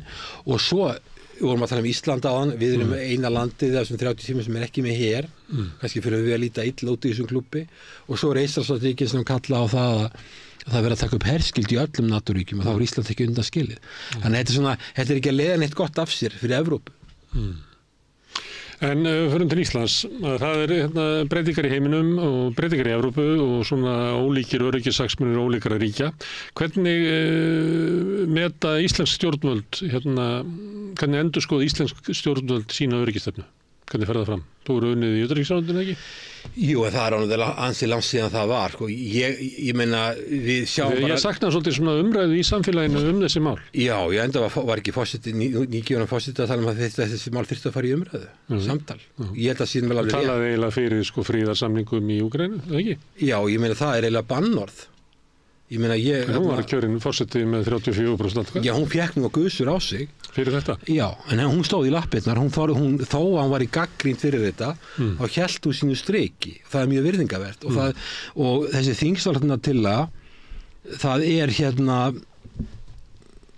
ég hef ekki orðið var við, þetta er allt mjög framandi, ég hef ekki orðið var við mikla umræðu þetta og utanríkisstefna Íslands eins og segir sko þegar talaði að það er að semja en það verið að semja á forsendum Zelenski og Úkraínu eingöngu skilurðu.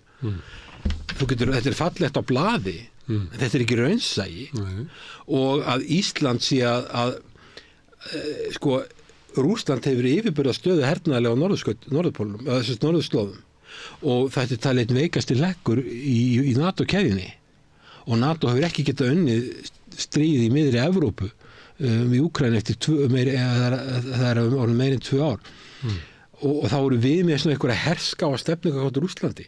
Þannig að sko ég er hans hræddur að ef ég væri að vinna í öryggismála pakka fyrir Ísland þá myndi hann líta svolítið öðruvís út heldur en það sem enda held ég að hafi ekki stjórnvöld á Íslandi sagt að Úkraína verði að vinna stríðið. Já. Og sagt það og það verði að koma meira vopn, meiri peningar.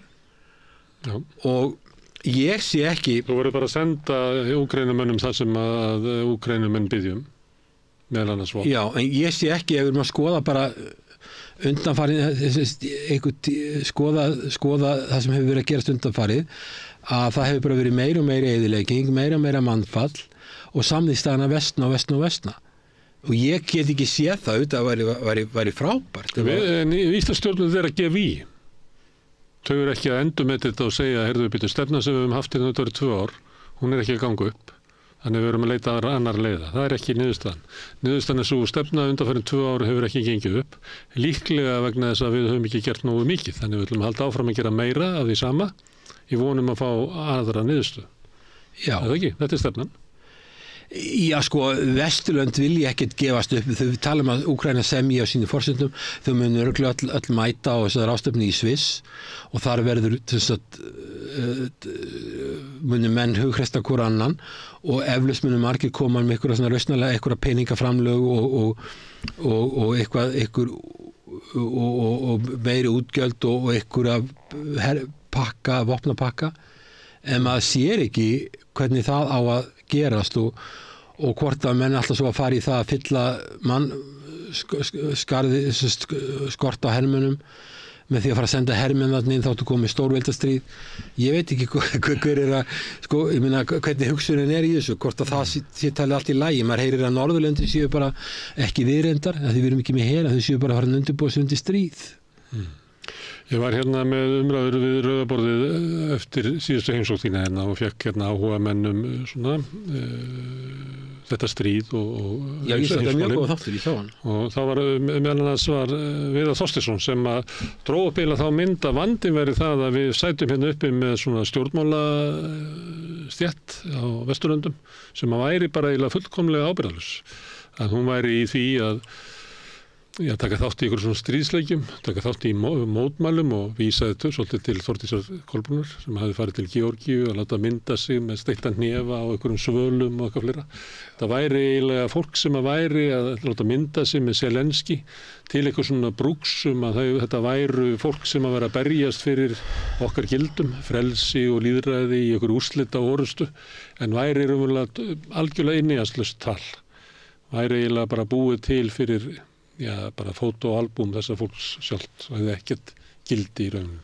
Það vandi okkar væri þannig að við værum eiginlega heimsluti sem væri eiginlega vittstóla. Að stjórnvöld gæti ekki endurmetið stöðuna. Ef að ég tala Úkraínustríði við Asíubúa, stjórnmálamenn í Asíu, þá segja þeir sem við séum bara fíbl. Strategisk fíbl. Við skiljum ekki neitt, við erum algjörður, og tala við Hanoi, ég ætti ekki að vera nefna fólk að þeir eru með þess að fjögur nei, ekkert varnarbandalag, engin erlendur hér í landinu, aldrei að taka afstöðu með einu landi gegn öðru, aldrei að beita herafla eða hóta beita hervaldi í alþjóðasamskiptum. Þetta er algjörlega þveröfugt á við Úkraínu. Þetta er stefna Víetnam. Klárlega. Við höfum brotið allt saman sem þú taldir upp. Við höfum eiginlega Íslendingar sem höfum ekki svona hér.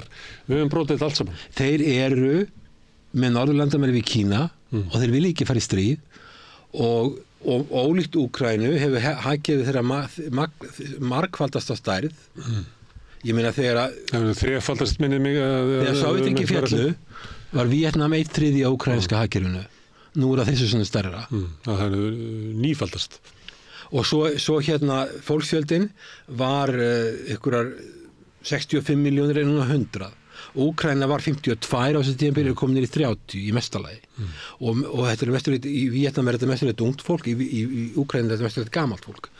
Þannig að þeir skilji ekki okkur, hvað eru það að fara, við sjáum ekki hætturnar og við segjum ok, en bara Úkraína hefur rétt á að ganga í NATO, hún er rétt að fara í Evrópusambandið, hún má þetta, hún má bjóða hverjum sem að gera þetta, hún má bjóða Bandaríkjunum að vera með herstöð. Já, það er alveg rétt, ég er fræðilega að sé að það koma alls konar afleiðingar þegar hinn aðilinn sem er í Moskvu sér þetta allt öðruvísi við. En Vesturlönd geta bara helst alls ekki séð þetta hlut út frá Moskvu. Nú er ég ekki að segja að viðhorfið í Moskvu sé gott viðhorf og Pútín sé góður maður. Ég er bara að segja það, í alþjóðasökunum þá verður að hugsa svo, ég er ekki hrifinn af Pútín, ég er ekki sammála Pútín, ég kannski held að hann sé harðstjóri og einræðisherra og allt þetta, en ég verð að hugsa hvernig hann mun bregðast við og það er það sem hefur ekki verið gert og þess vegna erum við í þessari stöðu og svo með Georgíu, þetta fyrir svolítið að minna á svolítið eins og Úkraína að þessi bylting sem var í Úkraínu þegar Janukovits var settur af. Það sem er að undirbúa svoleiðis í Georgíu. Já, ég meina það þarf að fara mjög varlega en það held ég held að Georgíu minn langi ekkert að verða önnur Úkraína en ég skil alveg auðvitað fólki vill frelsi og fólki vill Evrópusambandet. Mér fannst alltaf að Úkraína ætti að fara frekar í Evrópusambandet því hún var komið association agreement við Evrópusambandet sem var svona auka aðild sem þýddi svona fríðindi í viðskiptum. Ekki alveg smikið eins og við höfum með Evrópska efnahagssvæðinu en svona eitthvað nálgast það. En Úkraína hefur ekki verið þetta hefur ekki verið mikil gæfa sem hefur fylgt þeirra stefnumörkun. Við sjáum hvernig Finnland gerði þetta. Það er dæmurland sem er með sterkar stofnanir, er lýðræðisríki, ekkert fullkomið, en samt sem áður, þetta er lýðræðisríki og þroskaða stofnanir og sæmilega velmennta fólk og allt þetta, að þeir tóku öll þessi skref bara réttum tímapunkt. Þú sér að þeir fara ekki inn í við förum fríverslunarsamtök Evrópu eru stofnuð með fríverslunum milli landa 1960 og þá fara Danir, Normenn og Svíjarinn og síðan fyrir við 1970 og svo fara Finnar ekki inn fyrir 1926. Þeir voru hræddir við Rússa með þess að bara fara inn í fríverslunarsamtök. Þeir byggðu svona lengi og svo þegar þeir fara inn í Evrópusambandið 95, það er að því að Sovétríkin féll 91 og þá fara þeir leið, þetta gerist í desember 91 og þá fara þeir leið að vinna að Evrópusambandinu og það er mjög flókið að fara inn í Evrópusambandið, mikið flóknara ferli heldur en NATO, miklu flóknara og tekur miklu lengri tíma. Þú sér að Finnland fyrir í NATO nokkrum vikum þegar það gerist, þeir eru allavega 91 í desember þá fara þeir að skoða þetta og þeir eru búnir að gera allt í árslok 93 og fara inn í Evrópusambandið 95. Og þeir völdu rétt tímapunkti þegar Rússland var veikt og þeir gerðu þetta bara eiginlega bakdýramegin og voru búin að klára þetta bara á skömmum tíma og svo þegar þeir farin í NATO þá gera þetta bara nokkrum vikum af því að þegar Rússland gerir innrás í Úkraínu. Þetta er dæmurland sem er ekki hættilt að vera með í NATO vegna þess að þeir vita hvað þeir eru að gera. Þeir hafa getuna og kunnátuna og þeir hafa þó svolítið rauns. Þannig að það segja það eigi ekki við Eystrasaltsríkin. Eystrasaltsríkin eru allt öðruvísi dæmi. Þetta átti þau höfðu það er margt sem var með Eystrasaltsríkjum. Fyrst að þau eru mjög lítil og Rússar vildu gjarnan fá brúin í Evrópusambandi í gegnum þessu lönd, í gegnum fjármálakeiran og alls konar viðskipti við Evrópu. Þetta eru lítil lönd. Rússland var mjög veikt á þessum tíma, gat lítið gert í þessu og þannig að þeim að leyft að fara þarna inn. Svo hefðu Eystrasaltsríkin, þessi 3 litlu lönd, þau hefðu mikla aðstoð frá Norðurlöndunum til þess að fara inn í Evrópusambandið og NATO.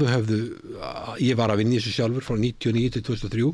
Ef það var eitthvað vandamál á þessu löndu sem vorum að leysa, því ég var vandamálinn í sendir á Norðurlandana og svo fórum við þau með þetta inn í ráðuneytin og þau unnu fyrir þá, eða það var þurft að gera eitthvað varðandi umbreytingar í þessu löndum. Þau höfðu svakalega mikinn stuðning og svo varðandi NATO, þá skrifuðu Bandaríkin þar upp á. Ég held að Rússar bæði það, Rússland var veikt á þessum tíma og líka því að Rússland hafði ákveðin haga því að komast inn í Evrópusambandið. Síðar kom í ljós að Norðurlöndin, eða Danske Bank og sænskir bankar voru uppvísir af gríðarlega miklu peningaþvætti fyrir Rússa í þessu löndum. Það voru þegar þú sér það í kreppinu 2009 þá máluðu Danir okkur, Danske Bank máluðu okkur mjög, við varum mjög vafa sem þjóð Þeir komu, Danske Bank málað okkur sem að, svona, ég veit ekki, mjög vafasama, ég er ekki að segja glæpamenn. Við vorum, okkar bankar, þetta var allt saman rugl og vitleis og við vorum í peningaþvætti úr þessu. Meðal annars fyrir Rússa. Já, og svo framvegis og ábyrgðarlausir og Norðurlöndin, við erum að tala um skjólskenningar og svona, Norðurlöndin sögðu all, þið berið ábyrgð okkar bankakerfi og þið, ef það hrynur þá bara hrynjið þið með og þið verður bara ábyrgð á því og þið eru vondi kallar og sóðar í fjármálum, en svo voru þeir sjálfur á kafi í peningaþvætti og það er alltaf augljóst að Rússar sáu sér hag í því að fara þarna inn og bankakerfi var norrænt, ekki íslenskt sko, það voru aðalega Svíar en síðan Danir og þeir tóku bara þátt í veislunni með þeim, þannig að ég held sko frá vísindalegum sjónarmiði þá höfðu Rússar ákveðin hag af þessu. Rússneska yfirstéttin. En já, og svo náttúrulega eru 25% af íbúum í þessum löndum eru að rússnesku bergi brotin, en ég meina Rússland hefði kannski reynt að koma í veg fyrir þetta seinna, en þetta náttúrulega eru lönd sem eru samanlagt einhverja 6 milljónir. Ef þú tala um Úkraínu, hún er 600.000 tverrkilometrar, hún liggur að Svartahafinu, það eru gríðarlegar auðlindir í Austur-Úkraínu, Krímskaginn er mjög mikilvægur bara fyrir flotan og fyrir land eins og Rússland sem er tvisvarsinnum sem er jafnstórt og Bandaríkin og Kína til sama skýrbil hafa eiginlega engan aðgang að sjó. Þetta er alveg svakalega miklu viðkvæmara svæði og þarna þegar þetta gerist með Úkraínu þá er náttúrulega NATO búið að stækka svo mikið og það mátti eiginlega segja sér sjálft að það kæmi einhvern tímann að því að Rússar myndi setja stopp á stækkun NATO hvernig það myndi gerast og þú veist að þegar þetta byrjaði Búkarestfundurinn í apríl 2008 þegar talar að Úkraína og Georgía fer í NATO Rússar gera innrás í Georgíu í ágúst 4 mánuði seinna og svo náttúrulega kemur 2014 og 2022 innrás í Úkraínu. En það sem er sorglegast við þetta er það að það er svo margt vanhugsað í þessu, það er ekki bara þessi friðarástefna sem á að halda það sem á að halda friðarástefni í Sviss 15. og 16. júní Rússar ekki koma nálægt í, en það er líka þetta með þessa NATO aðild sem átti aldrei að verða hvort þið var og þarna var verið að augra og þetta er allt voðalega vanhugsað finnst mér vanhugsaðar aðgerðir og með þessar ástefni í Sviss. Þannig að þú hafnar ekki kenningu við þessum að stjórnvöld á Vesturlöndu séu raunverulega skammsýn, ábyrgðarlaus. Það er voðalega erfitt að segja það sem hefur verið gert undanfarið sér skynsamlegt. Þetta er ekki realismi, þetta er eitthvað svona óskhyggja að það sé hægt að keyra niður landið Rússland efnahagslega niður þegar við vitum að þeir eru opið reikningin í Asíu. Öll lönd nema Singapúr, Suður-Kóru og Japan, þeir geta vesla af öll löndin. Þróunin ekki verið þannig að hlutir hafi farið eins og stjórnvöld á Vesturlöndum töluðum? Nei, ég meina var ekki okkar stjórnvöld að tala um að Úkraína er að vinna stríð og það refsa Rússlandi? Ég meina sko ég skil alveg að auðvitað hefði ég viljað að Úkraína bara næði tilbaka þessu landi og svo bara verið samið frið og þeir fengi einhverja bætur fyrir það sem er búið að gerast. Auðvitað myndum að vilja það en sko að því voru líka að tala um sko þú ert að tala um Evrópu og menn virðast ekki hugsa alveg skýrt alltaf í þessu og ég saði við þið áður að Evrópa hefur enga sjálfstæða utanríkisstefnu. Hún er búin að útvista utanríkisstefnu en utanríkisstefnan er bara bergmál af Washington. Eða ekki. Sem er alltaf aðra hagsmuni heldur en Evrópuríkin. En hins vegar út frá hagsmunum Bandaríkjanna þá er mjög sérstakt að vera í svona átökum við Rússland með við það hvað Kína getur orðið öflugt. Að ef að Bandaríkin hefði til dæmis sagt ok, við ætlum að hleypa Rússland inn í NATO þessum tíma þegar voru góð samskipti þegar Gorbachev var þarna og þegar Jeltsin voru þarna þá voru góð samskipti ef að það hefði verið gert þá hefði við verið NATO komið landamæri við Kína og þá væri þessi samstæða með Rússland innanborðs ef það hefði gert og lýðræðisþróun hefði verið við betri hætti í Rússlandi. En Bandaríkjamenn vildu það ekki? Nei. Bandaríkjamenn vilja ekki þeir vilja greina á milli Rússlands og Evrópu, sjá ekki fyrir sér að Rússland og Evrópa séu í sama liði, getur við sagt. Já, sko, Putin sagði það að í viðtali sem að tekið með hann ekki fyrir svo löngu síðan, hann sagði það að að hann hefði beðið Clinton að fá að fara í NATO og Clinton hefði sagst myndi hugsa þetta mál og komið svo tilbaka, búin að tala yfir ágjöfa sína og sagt nei og þannig að, og svo líka veit ég það að hann bað framkvæmdastjóra NATO hvort hann geti komist inn og þá var sagt að hann að sækjum og hún fast að bara vera niðurlægandi því að þetta Rússland stórveldi og hún fast bara ok, við viljum koma þarna inn og við viljum bara vera vinir ykkar, stunda viðskipti og þið komið og takið þátt í uppbyggingu hjá okkur að það væri að Putin fast að niðurlægandi og ég held ég hafi verið haft til Lavrov utanríkisráðherra Rússlands að hann, ég veit að ég sá við hann sem hann sagði að eitt vandinn í Rússlandi, sko Rússland 145 miljónir cirka, 140 miljónir, þetta svona álíka fólksfjöldi og Þýskaland og Frakklandi samans. Þannig ef að svona stór einingir í Evrópu og það komið NATO og svona 145 miljónir manna eru þetta komið inn, þá þetta eininga sem hún myndi ekki endilega alltaf fylgja línunni, sko, þetta verið kannski land sem myndi hafa einhverja skoðanir á einhverjum málum sem væri ekki alveg kannski það sem að hinnir vilja, þannig að þetta svona fílt sem að kannski væri ekkit æskilegur. En ef að Bandaríkjamenn skilgreina Kína sem andstæðing, þá væri það svona samkvæmt svona klassískum kenningum lykilatriði fyrir Bandaríkin að vera ekki með Rússland sem andstæðing á sama tíma. Já, þannig ef að Bandaríkjamenn ætla að setja Kína í einhver átök við Kína, að þá verður það eiginlega að leysa vandamáli með Rússland áður. Þannig þau verður að gera Rússland að vini sínum. Já, ef maður að hugsa þetta út frá hagsmunum Bandaríkjanna, að þá væri það betra að geta einbeitt sér að Austur-Asíu vegna þess, sko, og það hérna átakapunktur. Það öfu ákvörðun sem Nixon tók, að hann yrði að gera Kína að vini sínum til þess að geta staðið gegn Rússlandi í kaldastríðinu. Já, það Richard Nixon og Henry Kissinger tóku þessu ákvörðun og töldu að það veri að reyna að tefla sama því að Kínverjar á þessum tíma þegar Richard Nixon og Henry Kissinger fari í heimsókn til Kína, hitta Mao og svoleiðis og svo tekur Deng Xiaoping og breytir öllu í breytir Kína í markashagkerfi, að þá voru Kínverjarnir var illa við Bandaríkin og Bandaríkin var illa við Kína því litið þetta allt með annaði kapitalistríki hittir kommunistaríki og Bandaríkin ætlaði ekki að henda kapitalismannum og Kínverjar ætlaði ekki að henda kommunismannum, þeir voru sammála um markashagkerfi og þá var hugsunin svo að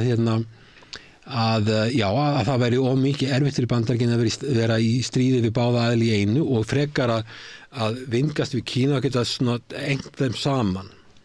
En það sem gerist þarna, það eru svona hliðarverkefni sem verða. Vegna þess að þegar að þeir opna Kína, þegar hitta Mao Zedong, þá var hann náttúrulega kommunist og hann ætlaði ekki að vera að henda áhællabúskapnum. Hann tók áhællabúskapnum frá Sovétríkjunum og ætlaði að halda honum áfram í rauðan döðan. En svo kom Deng Xiaoping, tók markaðsækjari og hann fer inn í þessar alþjóðastofnanir, alþjóðabankan, alþjóðagjaldeyrissjóðinn, svo löngu setna, þegar hann farið frá fæðar inn í alþjóðavísistofnunina, að þá tekst þeim að þessar bandaríkjastofnanir breyta Kína úr áætlunarbúskapskerfi yfir í markaðsafíku kapitalisma og þess kemur þessi svakalega hagvöxtur. Og þá Kína sem afleiðinga því orðið. Ekki kapitalisma, það ennþá kommunistaflokkurinn sem stýrir þessu. Já, sko, það markaðsafkerfi. Já. Og ég meina það eru fleiri miljardamæringar í Kína heldur en í Bandaríkjunum og það er mikið. Heldur að þeir stjórni Kína í gegnum kommunistaflokkin? Eins og bandarískir auðkýfingar stjórna Bandaríkjunum í gegnum stjórnmálaflokkana þar? Sko það eru, þessu í Vietnam, það er fólk sem ríkt þarna og en ríkisvald ekki höndum þess eins og er í kapítalískum löndum? Nei, en það hins vegar sko, maður sér líka sko, ef þú tekur Víetnam sem ég bjó í því það 3 ár fyrir Alþjóðabankan, þá sér maður það, jú, það komið mikið að ríku fólki, en það líka mikið að fátæku fólki sem hefur það miklu betra. Ég fann að sjá það til dæmis að fólk sem bjó í sveitafólk sem bjó í fjarlægum byggðum í norður Víetnam gat fara að senda börnin sín í skóla, jafnvel í háskóla í Hanoi og svona, þannig að það var þó að það væri sem að fátækt fólk í Bandaríkjunum getur ekki gert. Það sem var spilling. Já, svona skólakerfið í Bandaríkjunum byggir mjög mikið á á skólagjöldum og mjög dýrt í þarna, en þarna það var tekið upp kapitalist kerfi en sko markaðsbúskapur, það er ekki endilega að vera kapitalismi. Já, markaðsbúskapur, það er rétt. Kapitalismi heitir að þeirra auðvaldið stýrir. Já, rétt hjá þér. Allt ríkisvaldið er til þess að tjóna hinum ríku. Markaðshagkerfi væri frekar rétt orðið, að þeirri taka markaðshagkerfi, það verður fólk ríki, það eru eitthvað svona áhrif þannig að þeir fátækustu fá eitthvað. En þannig að sko, en samsum áður sko, það eru bandaríski stofnanir sem breyttu Kína í þetta efnahagsveldi sem það er. Það er þess að Alþjóðabankinn og Alþjóðagjaldeyrissjóðurinn, ég vann þarna sjálfur í 12 ár, að þessar stofnanir kunna sko, þau vita hvernig á að taka upp markaðshagkerfi, í hvaða röð, hvaða stofnanir þarf, það er ekkert fullkomið, en þeir eru mjög vanir að breyta löndum sem vilja taka upp markaðshagkerfi. En kynverendur kunnu líka að segja að við viljum fá þetta og þetta og þetta, en við ætlum að sleppa þessu hérna. Já, það voru líka Víetnamandi, ég vissi það. Það var ekki þannig að Alþjóðabankinn og Alþjóðagjaldeyrissjóðurinn völduðu yfir stjórnvöld eins og þeir hafa gert við mörg lönd í Afríku og víðar. Já, það er alveg klár munur. Ég vann í Mósambík til dæmis fyrir Alþjóðabankan, sem er Afríkuríki sem er mjög fátækt, sem að tók við peningum og hafði ekki forystuna í varandi viðræður, varandi efnahagsumbætur, en þú varst komin til Víetnam, þá voru þeir algjörlega í forystu með hvað þeir voru að gera og það voru þeir sem kom og sögðu hvað þeir vildu fá, hvaða tækniaðstoð vildu fá, hvaða sérfræðinga vildu fá og þeir voru ekki alltaf að biðja mikið af peningum. Þeir voru aðalega að leita eftir hugmyndum, til dæmis þau tekur bara landið sem var áhættabúskap, bara allar þessar eignir sem er í eigum ríkisins, gríðarlega mikla eignir eftir í eigum ríkisins, stjórna öllum þessum eignum og taka upp nútíma ríkisfjármál, reyna að eyða spillingu, taka upp rafræn kerfi í ríkisfjármálum. Sem að Rússland hefði kannski betur átt að gera á sínum tíma. En þetta var Alþjóðabankinn að hjálpa þeim að gera, en þeir stýrðu sem er að sjálfur, en þeir Víetnam miklu öflugra sko stofnanalega séð. Í þessu máli. Nú erum við komin aðeins til Asíu, kannski fæ ég bara til þess að koma aftur. Já, en það er eitt sem að ég vildi tala við, það er málfrelsi, það sem ég hef áhyggjur af, ef þú tekur Bandaríkin, að þessi mótmæli sem er við háskóla í Bandaríkjunum, það er þetta málfrelsi sem ég hef áhyggjur af þar og Það á að berja það bara niður með hörku? Já, og það er líka, sjá þess að háskólana, það sem er að berja út af Gazasvæðinu, alltaf er að berja þetta niður, að þú sér í þessu Bandaríkjum, þá eru endowments sem tryggja það að skólarnir geta rekið sig áfram og haft málfrelsi, þó að skal ég segja þér, það sé reynt að þrengja þeim og þeir eru með skólagjöld. Og það er ákveðið málfrelsi, en það er farið að þrengja því líka í Bandaríkjunum og svo Donald Trump er að tala það bara að þagga niður í mönnum og þetta er uggvænleg þróun og þó að við erum að tala um Rússland og Evróp og allt þetta, þá er kannski mest áhyggjefni að mínu dómi hvað er að gerast í Bandaríkjunum, í lýðræðinu, forsetakosningarnar þessi framönda. Það fá að ræða við næst, við erum búin að vera meira og minna í Evrópu í þessu spjalli. Við skulum tala Kína og Bandaríkin næst. Já. Kærar þakkir. Takk fyrir komuna að sinni, Hilmar Þór. Og við látum þetta verða lokin á rauðaborðinu í kvöld. Þetta búið að vera stór og mikil þáttur, margir gestir sem hafa hingað komið. Þakka þeim öllum kærlega fyrir og Pétri og Laufi fyrir að taka upp og senda út og ykkur fyrir að hlusta og breyta þessu samtali okkar í fjölmiðla. Ég bendi ykkur á, eins og ég geri reglulega, að þið getið hjálpa okkur við að stækka dreifikerfið með því að segja vinum og vandamönnum frá efni sem ykkur líkar hér. Benda á að það má finna efni okkar á Facebook og YouTube, öllum hlaðvarpsveitum. Við erum í útvarpinu á 89,1 á FM á Stórhöfuðborgarsvæðinu. Það má sækja þær útsendingar líka á spilarann, spilari.is á netinu og spilarin líka app sem má hlaða niður og hlusta á Samstöðin og allar íslenskar útvarpsstöðvar hvað sem í heiminum. Við erum komin í sjónvarpið til þeirra sem svo heppin að skipta við síman. Þar eru númer 5 á fjarstýringunni. Kannski munu önnur fjarskiptafyrirtæki bjóða sínum viðskiptavinum upp á efni frá Samstöðinni sem 24 tíma sólarhrings, 7 daga vikunar, allan ársins hring, samfélagsumræðu, þetta rauða borð og í öðru þáttum Samstöðinnar. Samstöðin hefur verið byggð upp af áskrifendum. Ef að þú vilt taka þátt í að byggja upp Samstöðina, sérðu eitthvað verðmæti í því að þetta fyrirbrigði sér til í íslensku samfélagi, þá ættirðu að slást í hópinn og gerast áskrifandi. Þú ferð þá inn á samstöðin.is, það er hnappur sem ástendur áskrift, þú getur skráð þig fyrir 2.500 krónum sem grunn áskriftin. Þú getur mátt borga meira þú vilt og þeir sem kjósi getur láta áskriftina renna sem félagsgjöldin í Alþýðufélagið og það er Alþýðufélagið sem á og rekur Samstöðina. Fyrir 2.500 krónur þá fáum við allt efni sem að hér í boði pluss það að eignast fjölmiðil í félagi með öðrum áskrifendum. Allt sem við sjáum hér og heyrið í boði áskrifenda og við þökkum kærlega fyrir. Þetta eru lokinni okkur í kvöld, ég ætla að segja góða nótt og svo sjáumstu aftur annað kvöld klukkan 8. Þá heldur Rauðaborðið áfram með umræðum sem að ættu að hjálpa okkur til að skilja aðeins samfélagið sem við lifum í og heiminn. En takk fyrir bili og góða nótt. Segðu það á Samstöðinni. Samstöðin er í eigu hlustenda, áhorfenda og lesenda. Sláist í hópinn og gerist áskrifendur.